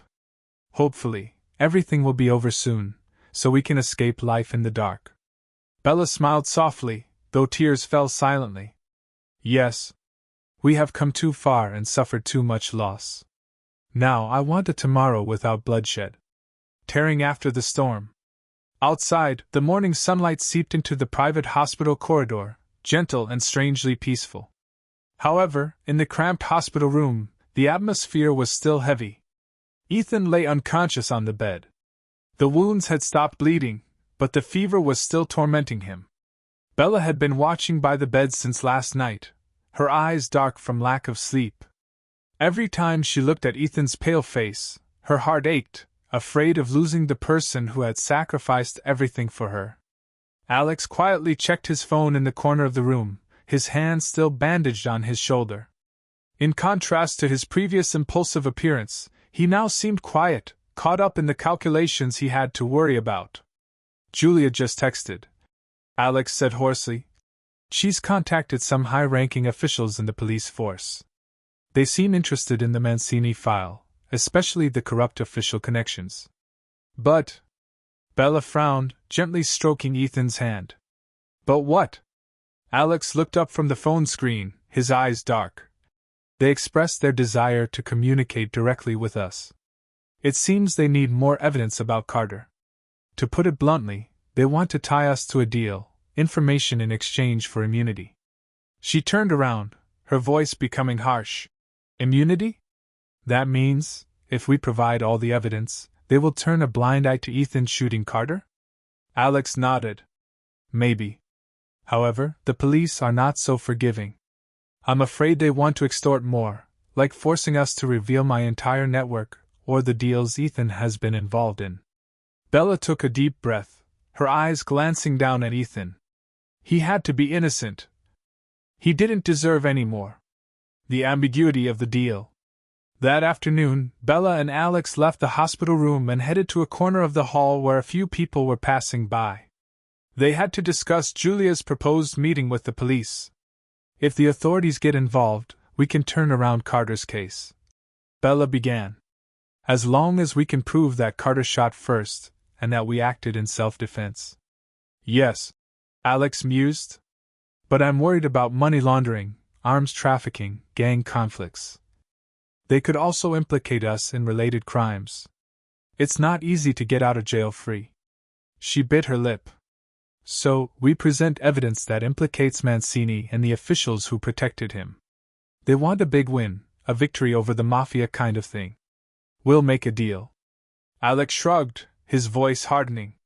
We're betting Ethan's life, yours and mine. I'm willing to risk it as long as Ethan stays safe. And you? Bella looked up at him. I have no way back either. I've paid my debt, and I want to live with the person I love if he wakes up. We'll go all the way, Alex.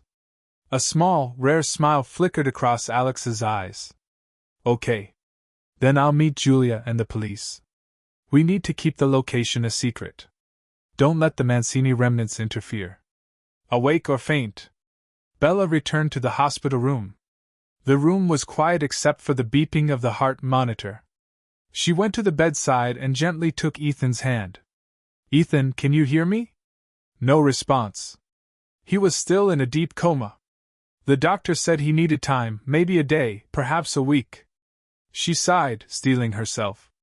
I'll figure it all out, and Ethan will open his eyes to a world without the lurking violence. Bella placed a light kiss on his forehead and smoothed his hair. The alcohol in the air made her heart heavy, but she could only wait quietly. Traces of the enemy. In the late afternoon, Alex went to the lobby to check the security around the hospital. One of his subordinates stood guarding the door and suddenly waved his hand and called out. Boss, a suspicious guy is hanging around the coffee shop across the street. I recognized him as a follower of Mancini. Now he's tailing us? Alex gritted his teeth. The Mancini force hasn't been defeated. Someone wants revenge or to stop us from cooperating with the police. He thought for a moment, then turned back and said to Bella, We have to get Ethan out of here sooner than expected. Stay longer, or they might try to assassinate us. Mancini is currently in custody, but the remaining underlings might take a risk. Bella's expression changed. But Ethan hasn't woken up yet. Is it safe to move him? We have no choice. Alex insisted. Evacuate him overnight. If necessary, arrange for a medical team to accompany him and find a more secretive place. Leaving silently. At midnight, Bella packed her things minimally, helped Ethan onto a stretcher, and pushed him to the car. A few of Alex's secret nurses assisted, pulling on hoods to hide their faces. The street lights cast long shadows of people silently as if they were in an evacuation. The opposite cafe was dark, but Bella felt like eyes were lurking somewhere. Alex got into the driver's seat, and 2 other cars were escorted on both sides. The hospital gate opened, and the convoy sped away. A light rain began to fall, the road was wet and shiny, and the car headlights reflected blurry streaks of light. Bella sat beside Ethan in the back seat, his arms still bandaged and his face sleepy. Her heart was mixed with anxiety and hope. As long as we got to a safe place, everything would gradually be fine. Tailing. After driving for about 10 minutes, Alex shouted softly over the walkie-talkie. There's a strange car following behind. They're driving without lights, about 100 m away. Bella's heart sank. It must be the Mancini remnants. Or maybe the police. Alex said, his voice urgent. No one knows. Speed up, lose them. The driver immediately accelerated, turning repeatedly through the dark streets. The car behind him followed fiercely. The escort tried blocking the road, but the pursuer was stubborn. The sound of the tires screeching on the wet asphalt sent a chill down Bella's spine. She held Ethan tightly, sweat dripping from her palms. His whole body swayed to the car's rhythm, his biceps covered in needle marks. If there were an accident, he wouldn't survive. Unexpected encounter. Finally, the car following her rushed forward and pressed her close. The body of the vehicle pressed against Bella's side door. From the passenger seat, a gun barrel protruded, flashing. Bullets were embedded in the glass. Get down! Bella shouted, quickly pressing Ethan down. The glass shattered, cold wind blew in, and shards were everywhere. Alex shouted, Accelerate! Tried to push them away. The driver swerved, forcing the strange car to the side. The sound of metal colliding was deafening. Both cars shook violently. The peculiar vehicle lost control in a split second, crashed into a lamppost, and exploded. Alex's convoy did not hesitate, speeding away after the turn. Bella was stunned, looking at the flickering fire through the rearview mirror, her heart pounding wildly. Are they dead? Did I just kill someone? The thought was so painful that it made her dizzy. But she could only accept the cruelty to protect Ethan. To the hideout. After a breathless chase, the convoy arrived at a flat-roofed house in the middle of an empty lot, far away in the suburbs. This was the emergency location that Alex had prepared, which belonged to a trusted friend. The house was empty but had electricity, water, and a rudimentary medical room. It was late at night, and it was still drizzling. Bella and the nurses placed Ethan on a hard wooden bed, surrounded by makeshift machines. She shivered as she covered him with a blanket, choking. Alex gasped, locking the door tightly. At least this place is safe for now. We need to keep in touch with Julia and quickly set up a meeting with the police. We can't run away forever. Bella stroked her tangled hair, tired. Okay.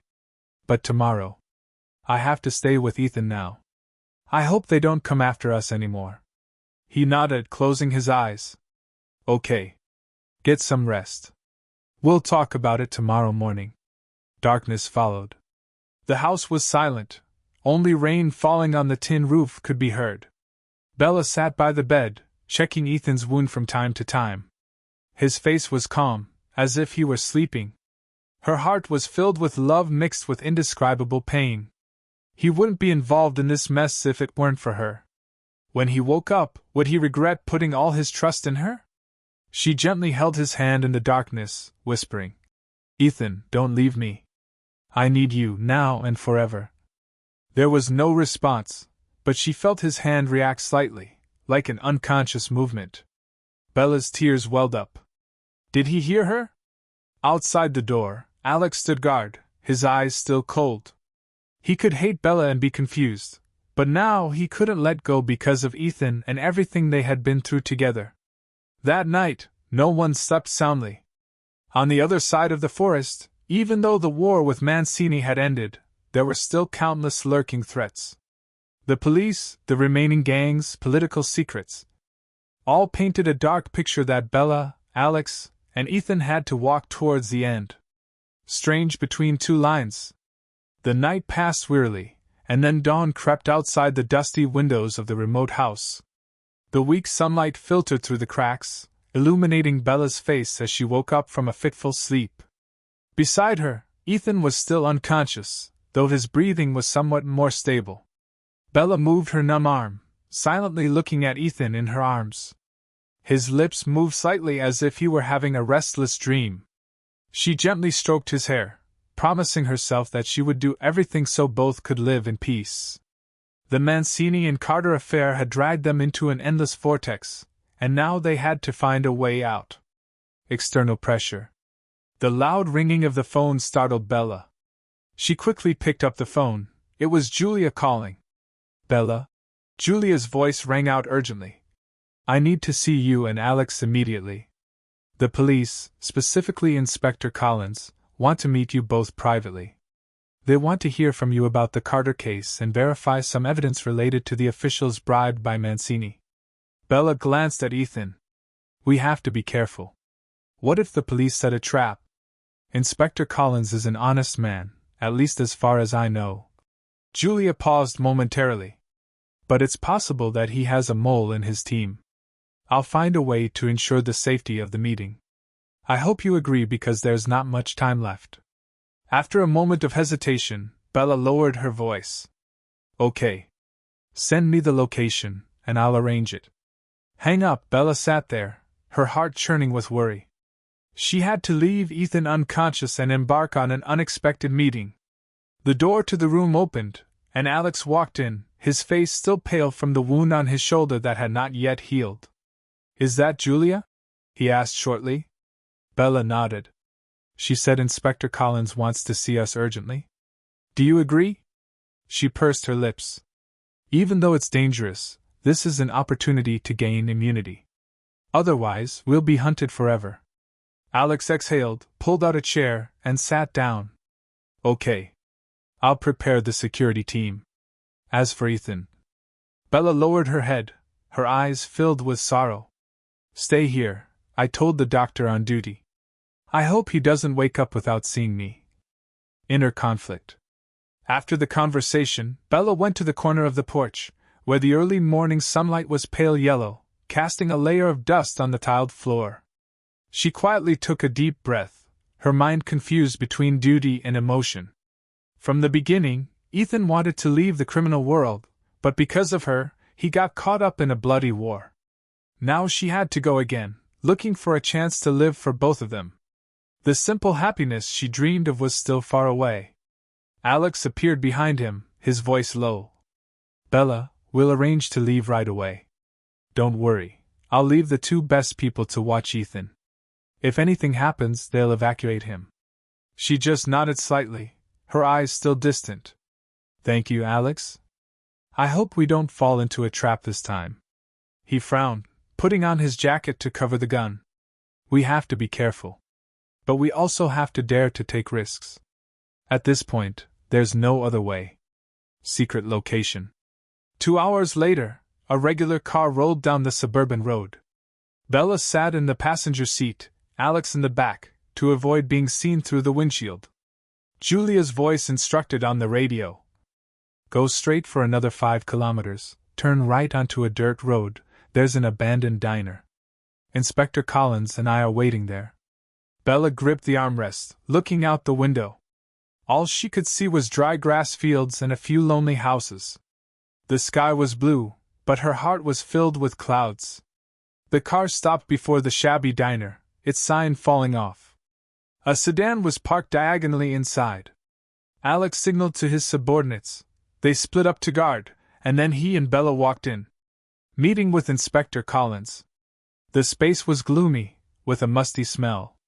In the middle of a counter covered with cobwebs, Julia stood next to a middle-aged man with gray hair, wearing a shirt and trousers. He nodded slightly when he saw Bella and Alex. Hello, Bella, Alex. I'm Collins, an inspector with the Special Crimes Unit. He pulled out his police badge and held it up. I've heard a lot about you two from Julia. Especially the Carter shooting and the Mancini connection. Alex looked at Collins, his eyes guarded. If you're here to arrest us, I advise you to think again. We still have enough evidence to expose many officials. Collins said sternly. I'm not advocating arresting anyone now. The big goal is to wipe out the Mafia and corruption network that Mancini leads. He's currently in custody awaiting trial, but several of his backers are still at large. We need your cooperation. Bella let out a sigh of relief but remained vigilant. What do you mean by cooperation? Collins placed a stack of files on the table. The Carter shooting. We have information that Ethan pulled the trigger. But if it can be proven that it was self-defense, Ethan can get away with it. You two must provide me with all the evidence of the money laundering network and the bribery tricks and be ready to be a witness if necessary in court. Julia interjected. I will support the media, stir up public opinion, and force corrupt officials not to dare to change the direction of this case. Bella looked at Alex. The two exchanged glances. The hesitation lasted for a few seconds before he spoke. Okay. However, we have conditions. First, Ethan must be released on bail for safe treatment, and not detained. 2. Bella and I must be exempt from charges related to the conflict with Carter as long as they are not serious crimes. Collins took a deep breath. I will try. But you have both been involved in gangs. It is difficult to get complete immunity unless we have a great achievement to exchange. Bella growled. Mancini is the greatest achievement of all. He is the head of the international Mafia organization. We cooperated with Julia, helping to overthrow him. Collins opened his bag and pulled out a piece of paper. I have a draft of the investigation cooperation agreement. It says that if both of you agree to testify and provide all the evidence, the court may consider leniency. However, the decision is still up to the judge. The room fell silent. Alex glanced at the paper and then handed it to Bella. She read it, her heart pounding. So, they still had to bet their lives on the legal system. Conflict arose. Julia looked at Bella expectantly. Collins folded his arms, waiting for a response. Alex pondered, thinking of Ethan. Finally, Bella timidly signed the draft and handed Alex the pen. He hesitated momentarily, looked around, and signed as well. Collins smiled slightly. Very good. Now you give me all the original documents. During the trial, if everything goes well, Ethan will be protected. But don't forget, we can't guarantee your lives if loopholes exist. Alex curled his lips slightly. We accept. But the original documents are in a safe. We will release them gradually, depending on progress. Collins frowned, about to say something, but stopped. Julia said, That's true. Alex has been played a lot. He only believes what he has. The alarm bell. The conversation just ended, and there was a loud noise outside the restaurant. One of Alex's subordinates rushed in, his face full of worry. Boss. There's a strange car coming, blocking the exit. I'm afraid it's Mancini's remnants, or someone watching the meeting. Bella shivered. How did they know we were here? Collins was startled and pulled out his gun. Julia was also panicked.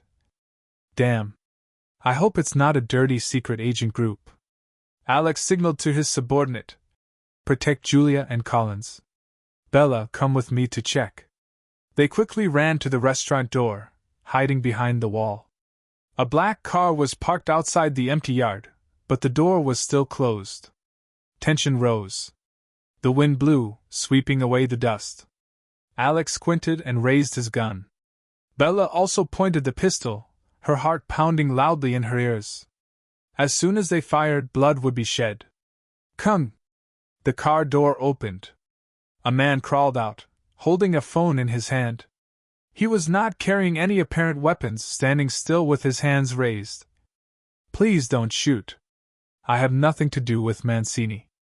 I am Inspector Collins's man, sent to escort. Alex was suspicious, looked at Bella, then turned to Collins behind.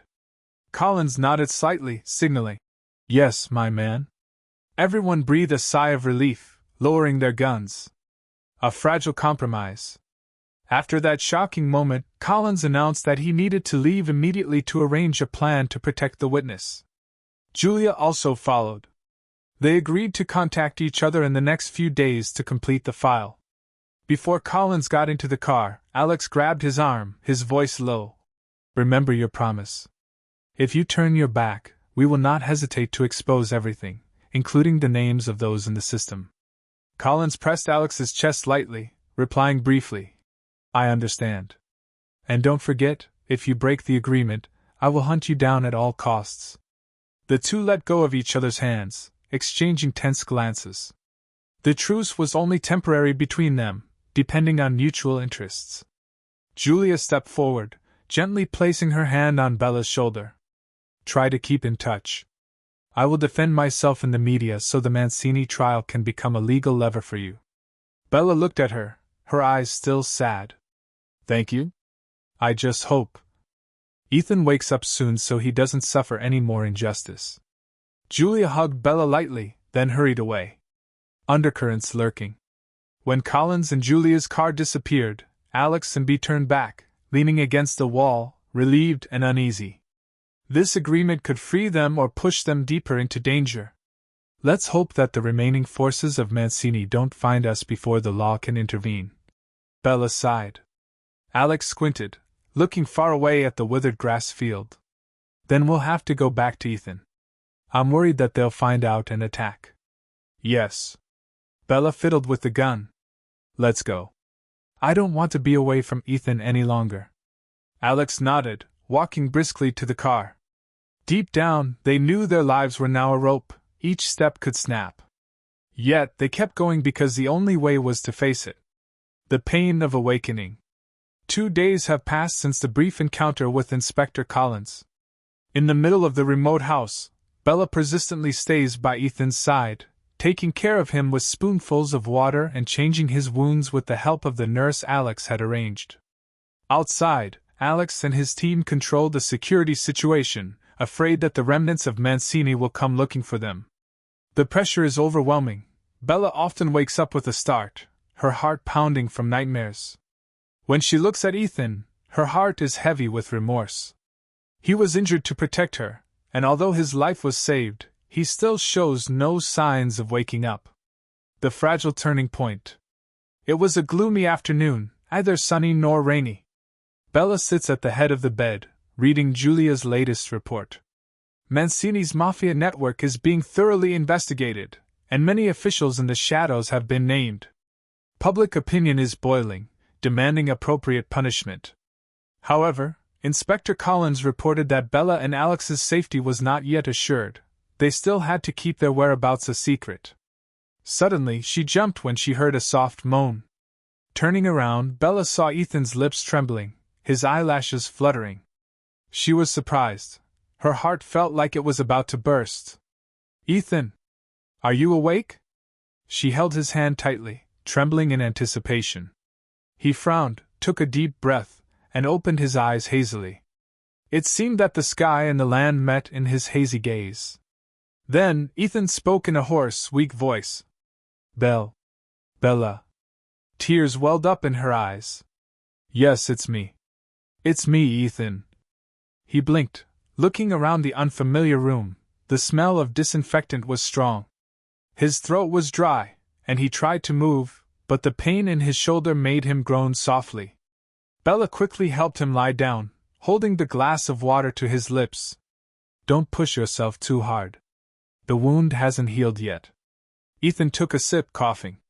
After a long while, he exhaled, looking at her with a confused and joyful gaze. "Why, where are we? Are you alive?"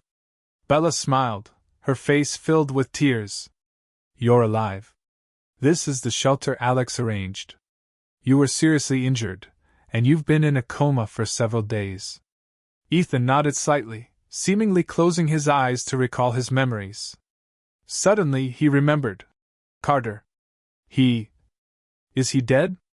Bella nodded, her eyes flashing with sadness. "Yes, that night of the shooting. Mancini was also arrested and is now awaiting trial." Ethan's lips twitched. He knew he had shot Carter, but he didn't know the legal consequences. "So, are you a murderer?" Unable to bear his tense expression, Bella gently stroked his hair, reassuring him. "Don't worry, Alex and I are making arrangements. We agree with the police. They will prove you acted in self-defense." A brief reunion. Hearing the commotion, Alex walked in. Seeing Ethan open his eyes, he was stunned momentarily, then smiled slightly. "You're awake. That's great." Ethan tried to smile back. Despite his fatigue, he still held Alex's hand. "Thank you for saving me and protecting Bella." Alex waved his hand. "You're my brother. If you die, I don't know what to say to my conscience." Ethan glanced at Bella, then turned back to Alex. It was just a short sentence, but it contained many things that could not be said. For a long time, they had suspected each other and competed with each other, but also stuck together in times of trouble. In the end, their brotherhood still stood firm in the storm. Pain burst forth. After a moment of emotion, Ethan suddenly frowned, the veins on his neck bulging. The wound on his shoulder ached, reminding him of the harsh reality. He frowned. "Are we still being hunted? Do you know anything about the remnants of Mancini? Or are the police frantically looking for me?" Bella briefly told him about the agreement with Inspector Collins, the draft cooperation agreement, and the plan to testify in court. Ethan listened, his face gradually turning cold. "So that means you have to confront him, have to admit that you shot Carter publicly?" Bella nodded, her voice choked. "Yes. But Collins promised to defend himself by saying he was in self-defense. I believe Giulia will put pressure on public opinion." Ethan pondered, his hands clutching the blanket. "The situation is not easy. Carter was involved in gangs, and you have a dirty past. Will the court believe you are innocent?" She squeezed his hand. "I don't give you any other choice. We have to take risks to live decent lives. If we hide, sooner or later another enemy will appear." Ethan sighed, his eyes fixed on the ceiling, where a yellow stain marked the passage of time. "Yes. I'm so tired. We'll go all the way." The story didn't end there. That afternoon, Ethan tried to sit up, trying to move. Bella propped up a pillow, helping him move less to keep the blood circulating. He grimaced in pain, sweat pouring out. Amid his struggle, he suddenly held her hand, whispering, "What about our story? Do you still want to build a peaceful future with me?" Bella's tears fell. She hugged him tightly, nodding. "I'm waiting for that day, Ethan. I don't want to lose you again." But they knew that there would be many storms before they could have peace. What would be Alex's fate? Would all three of them be buried by the vortex of the law and the criminal world? Pressure on Alex. Alex, after confirming that Ethan was temporarily stable, rushed back to handling security work. He sat in the next room, connecting with contacts he knew, finding out if there was any group plotting to harm them. "Boss," a subordinate reported over the phone. "We heard that some of Mancini's old henchmen are in contact with each other, possibly wanting to take revenge on Alex and Bella for playing big with the boss. They're gathering in the old warehouse area to the west." Alex cursed under his breath. "Damn it. If they join forces, it'll be hard for us to stop them. I still have to hide from the police. I can't fight them openly. I have to take them down first secretly." After hanging up the call, Alex held his forehead, his back leaning against the wall. The dull pain in his shoulder, combined with the psychological pressure, exhausted him. Before, he had always believed he was strong enough to hold on. But now, he was starting to feel uneasy. His eyes swept over Ethan's room door, where Bella quietly chats with the boy she loved. Alex smiled sadly.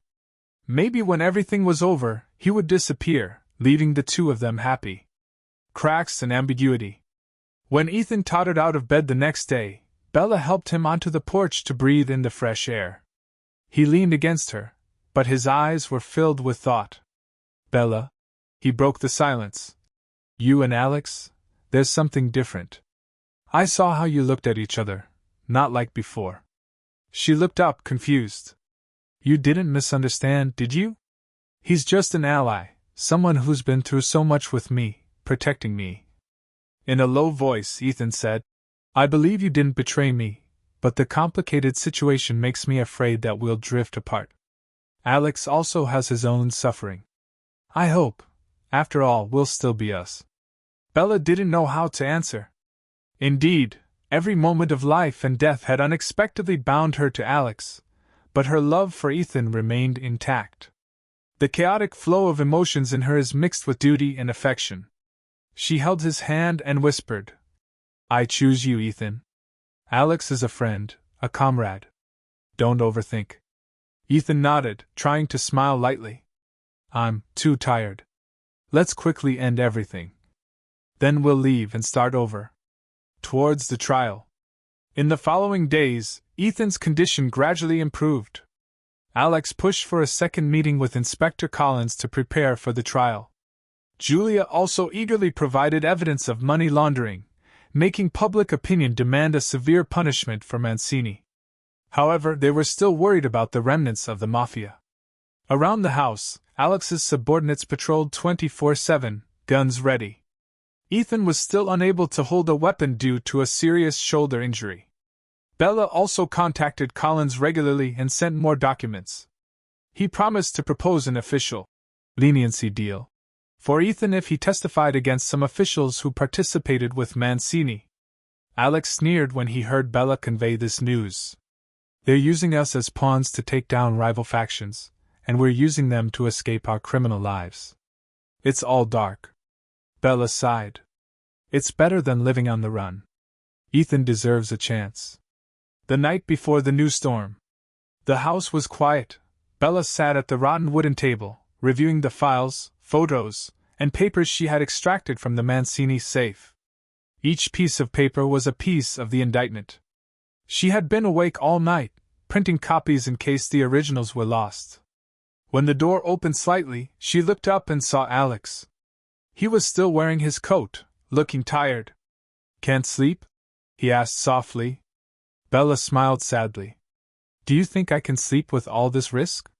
He walked over, sat beside her, and quickly checked a stack of files. I just got word that the remnants are training more people, saying they want to pay back the blood debt to Mancini. They might act before the trial starts. Bella shivered. Then we must finish the procedure soon and transfer the evidence to Collins. Once the case is aired, it will be difficult for them to act publicly. Alex agreed, flipping through a few pages. Yes. I also informed the security team. Tomorrow morning, we will move Ethan to another location near the city, waiting for the court to open. This suburb is vulnerable to surprise attacks. She nodded, and the two of them suddenly fell into silence. The night surrounded them, only the wind whistling softly. Bella turned to Alex. Thank you for taking on a lot. I know you have also suffered, lost people, lost your career. What will happen to you after this? He smiled sadly. I don't know. Maybe you will end up in jail or somewhere far away. I have no more targets for hatred. Mancini has been arrested, the others. I don't want to be involved anymore. Bella held his hand unconsciously. You deserve peace like Ethan. Alex was stunned for a moment, then removed her hand, his eyes filled with confusion. Peace or not depends on fate. You and Ethan, live well. I won't interfere. She was about to say something, but he stood up. Let's go to bed early and move tomorrow. Remember to save your strength. The bell urged. In the silence, Bella sat alone, looking at the pile of documents across the table. Many emotions intertwined, love, haunting the past, hope for the future. From the beginning of her journey of revenge, she had never thought that everything would end, but there were still too many turns. She would move away with Ethan, leaving the darkness. Alex could be alone, drifting to another horizon. What would happen? Far outside the door, the night was thick, like a gate leading to a storm about to break out. The Mancini trial was not the end but the beginning of a new series of grudges. Bella closed her eyes, silently praying. Please give us a chance to live. Dangerous move. Dawn light streamed through the window, illuminating every speck of dust floating in the room. Ethan sat on the edge of the bed, trying to move his shoulders to get used to the pain. Bella stood close by, helping him adjust the bandages. Beside him, Alex folded his arms and said, We have to leave this morning. No one objected. This makeshift shelter had been there for too long, and the risk of attack was high. Ethan bit his lip as Bella helped him stand, each step faltering but steadier than before. Can you handle it? She asked softly. Ethan nodded. As long as we're careful on the road, Alex said in a low voice. The advance team reported that the main route seems safe. But we must still be careful. The remnants do not lack tricks. After an hour of preparation, the three of them and a few trusted subordinates got into the car. The atmosphere in the car was as tense as a string. Bella sat in the front seat, occasionally looking back at Ethan, who was leaning back, his face still pale. The radio picked up the news on the way. The Mancini trial is scheduled to open next week. Evidence of money laundering and the list of officials involved are gradually being revealed. Hearing that, Alex fell silent. They had gone too far. The only way left was to go all the way. Bella gently held Ethan's hand as if to give him strength. He squeezed her hand gently, his eyes filled with determination. Ambush at the last moment. The convoy rode peacefully for a few hours, then, after a deserted turn, 3 black motorbikes appeared, blocking the road. The guy in the lead was wearing a leather jacket, raising his hand to signal. Watch out! Alex shouted. The driver immediately braked, almost throwing Bella forward. From both sides of the road, several men with guns stuck out, firing bullets. The car window shattered. Ethan writhed in pain but still gritted his teeth and reached for the pistol. Bella ducked into her seat, her heart pounding. Alex rolled down the window and fired back, shooting down 2 of them. Get out of the way! He roared. Go around! The driver backed up, turning quickly. The wheels screeched as the survivors scrambled to get out of the way. The car was riddled with bullet holes, the chassis shaking violently. Are you okay? Ethan coughed, turning his worried gaze to Bella. She gasped, her cheek scratched by broken glass. I'm fine. What about you? He squeezed his shoulders, his face pale. I can handle it. Alex pounded on the dashboard. They won't let go. We have to find a shortcut back to the city. It's too dangerous here. Although no one had yet determined whether the ambushers were Mancini's remnants or someone else, everyone knew that the enemies had found their trail.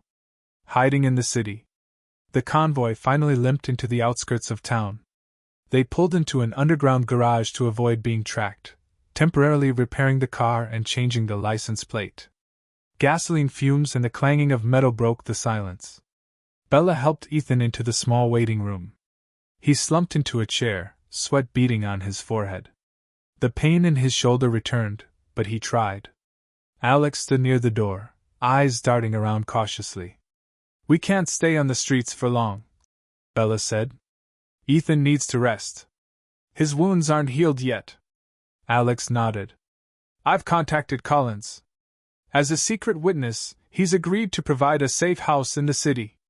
Consider it the first step in the deal. Ethan frowned. Do we trust Collins? Bella squeezed his hand reassuringly.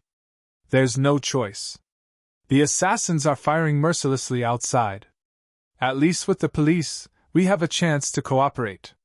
Alex pursed his lips, looking at his watch. The car is almost ready. We have to leave tonight to avoid detection. No one said anything more.